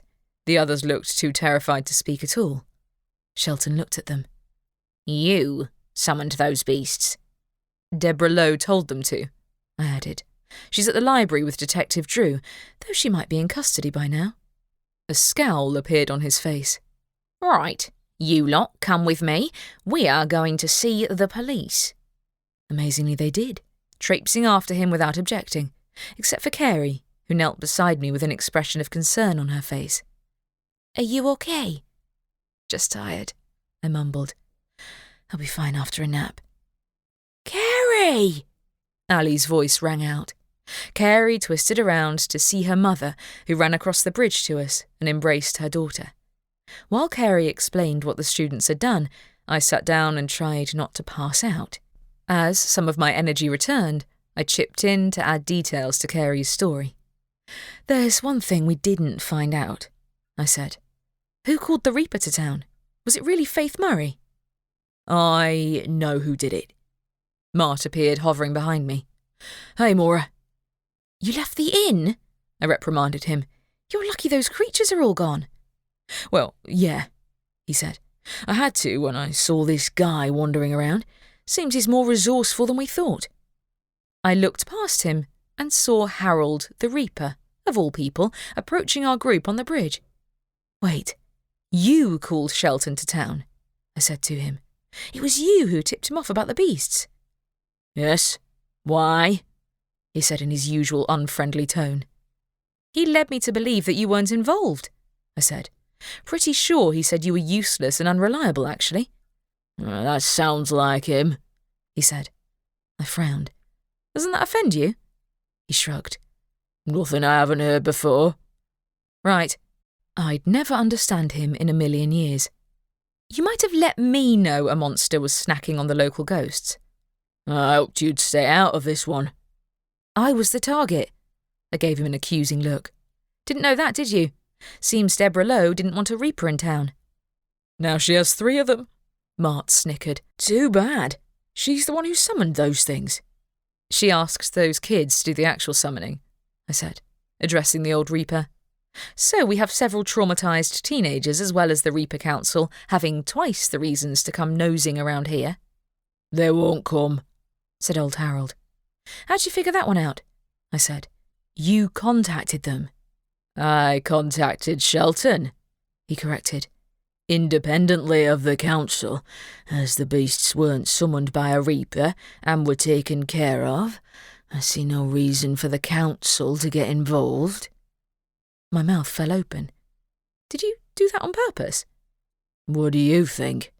He said. Do you really think I want the council sniffing around my house, forcing me to take on a new apprentice?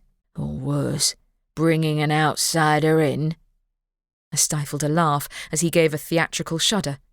He had been looking out for me in a weird roundabout way. Okay, I could have done with a heads up that there was a soul-eating monster in town, but as it was, we'd left no signs that might make it back to the other Reapers, if Shelton kept it quiet, that is. And it seemed Harold trusted him not to tell tales on me to the Reaper Council. In an indirect way, he'd actually done me a favour. Wonders would never cease. Chapter 16. I wouldn't have minded celebrating upon my return to the inn, but instead I went upstairs for a much-needed nap. I woke up when Drew texted me, letting me know that he'd dealt with Deborah and the students and was on his way with an update. I barely had time to wake up properly before he knocked on the door to my room. I hastened to let him in, finding that, unfortunately, he was wearing clothes by now. I guessed I couldn't have it all. I dropped Deborah Lowe off in jail, he said. The kids will probably be cautioned too, and we've informed the parents. Is that it? I asked. The kids, I know they're only 15, but they could have got someone killed. I know, he said. There's a limit to what we can do, and from what Shelton told me, the Reaper laws are much too harsh by our standards. I grimaced. I almost felt sorry for those kids, for how they'd been manipulated and deceived, if not for the fact that their irrational hatred of Carey had led them into this to start off with, of course.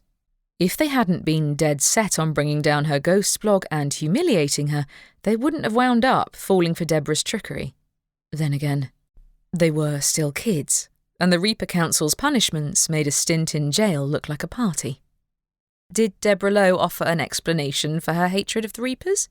I sat back on the bed, fighting a new wave of exhaustion. Man, that fight had taken it out of me. Except for her grudge against me for getting the former coven leader kicked out of town, I mean. It sounds like she believed that your presence in town would cause all manner of buried crimes to rise to the surface, he said. She's been watching you for a while. Wow, I said. I'm flattered. Seems I make enemies without even trying. What kind of devious crimes was she trying to cover up then? Involvement with Mina Devlin, for one, he said. When those kids went to her, looking for information on how to summon a ghost, she took the opportunity to deal with the issue herself by offering the suggestion of summoning up a hell beast. I doubt she knew what she was dealing with. She said she got the spell from an old book. I should have known, I said. Where is this book, anyway? Shelton took it. An apologetic note entered his tone. He said the Reaper Council would want it in their hands. My mouth parted. You know what? They can keep it. I'm better off without it in my life. I thought you'd say that, he said. What about Faith Murray? I asked. Did you let her out of jail? I did, after a fashion, he said. She's certainly got a temper, hasn't she? I think she and old Harold would get along well. I grinned at that. I have to speak to him again at some point, but I think I'll wait until tomorrow. Yes, you should sleep, he said in stern tones. You've had quite enough excitement for one day. So bossy. I leaned back on the pillow to placate him and closed my eyes, unable to keep from grinning. A moment later, something brushed my forehead. Had he just kissed me? I opened my eyes, only to see the door closing behind him. That was something, though. It really was. I fell asleep with an even bigger grin on my lips. The following morning, Carey was back at school, I was back at work, and Shelton the Reaper had vanished from town without so much as offering a goodbye. He stayed long enough to see justice served, and that was all. It would have been nice if he'd thanked me for helping, but as long as he didn't say a word to the Reaper Council, he was welcome to do whatever he liked. I can't believe Harold called him here, I said to Mart as I worked my shift in the restaurant, without asking me first. In fairness, you couldn't have got rid of those monsters on your own, he said. Neither could he. Yes, I needed to get back into practice with my Reaper skills, but without a scythe, that would prove tricky. Harold would not be thrilled at me if I asked to borrow his, but if something like this happened again, I'd need to be better prepared. Then again, I wasn't thrilled with old Harold either, and I fully intended to go speak to him after my shift. Carey came home from school that afternoon, looking more upbeat than she had in a long time. How was it?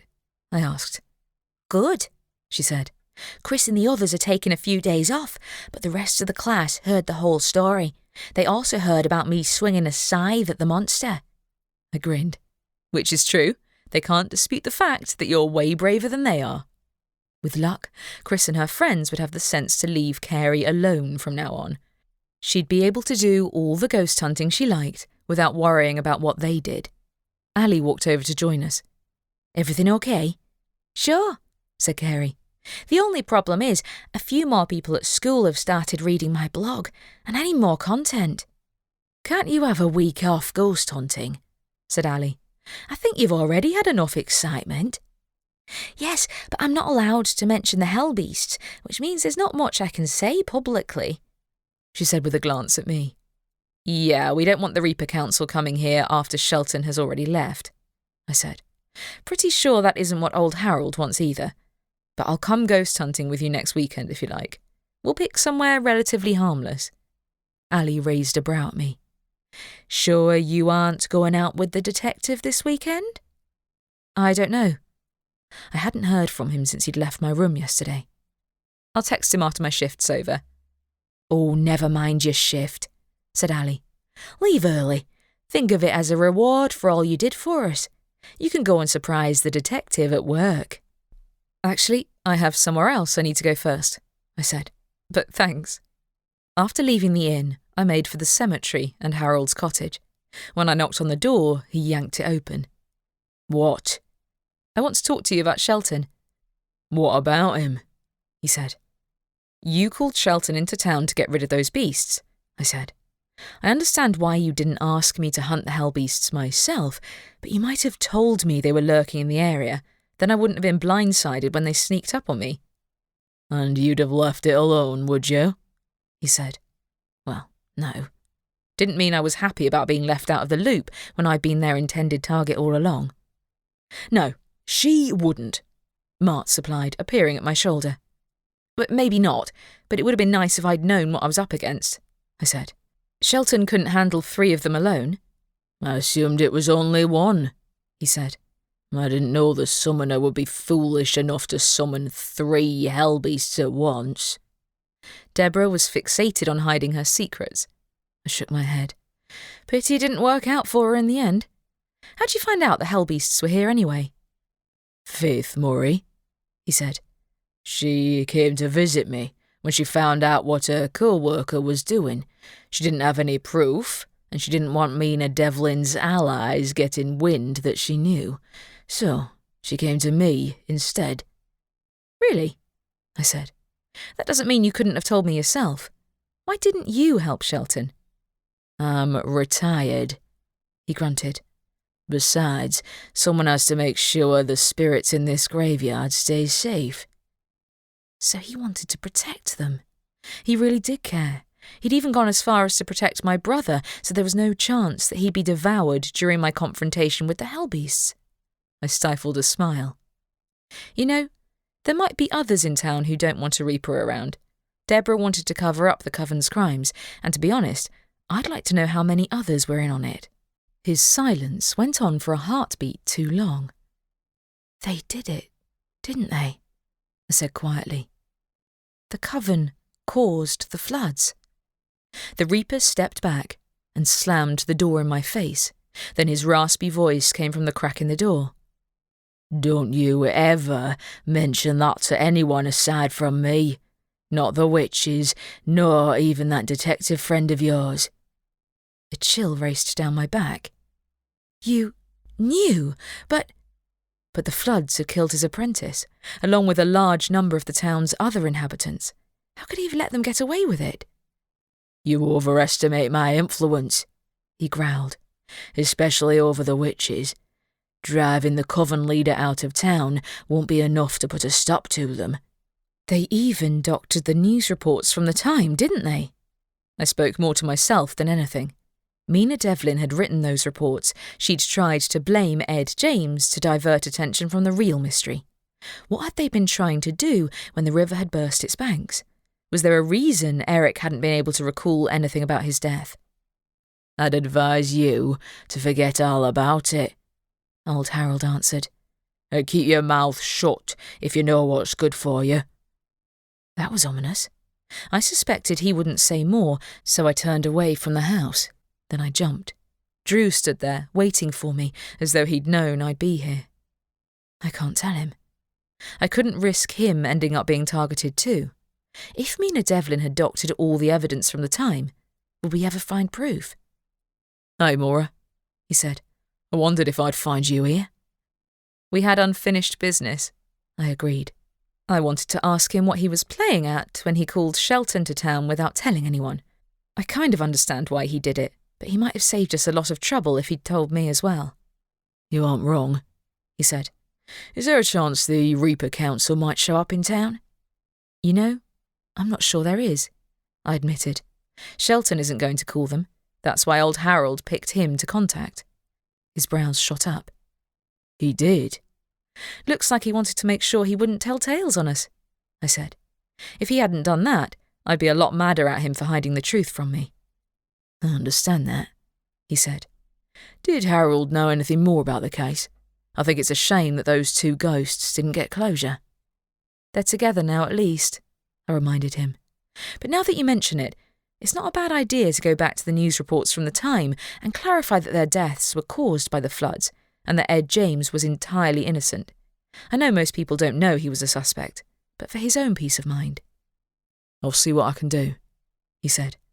I'd also be interested to see what comes out in Deborah Lowe's hearing.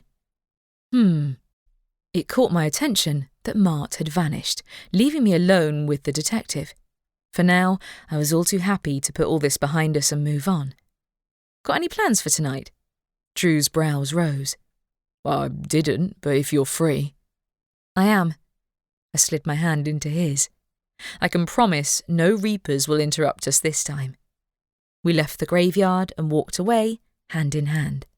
I couldn't say I'd entirely forgotten the threat of the absent coven leader hanging over our heads, but that didn't mean the old reaper's pessimism would dictate my actions. I might not yet have a plan for how to deal with Mina Devlin if she returned, but that didn't mean I'd forget what she'd done. If she came back to town, we'd be ready to meet her. The end. This has been A Ghost and a Hard Place, a Reaper Witch Mystery Book 3. Written by L. Adams, narrated by Sarah Kempton. Copyright 2021 by L. Adams, production copyright by L. Adams.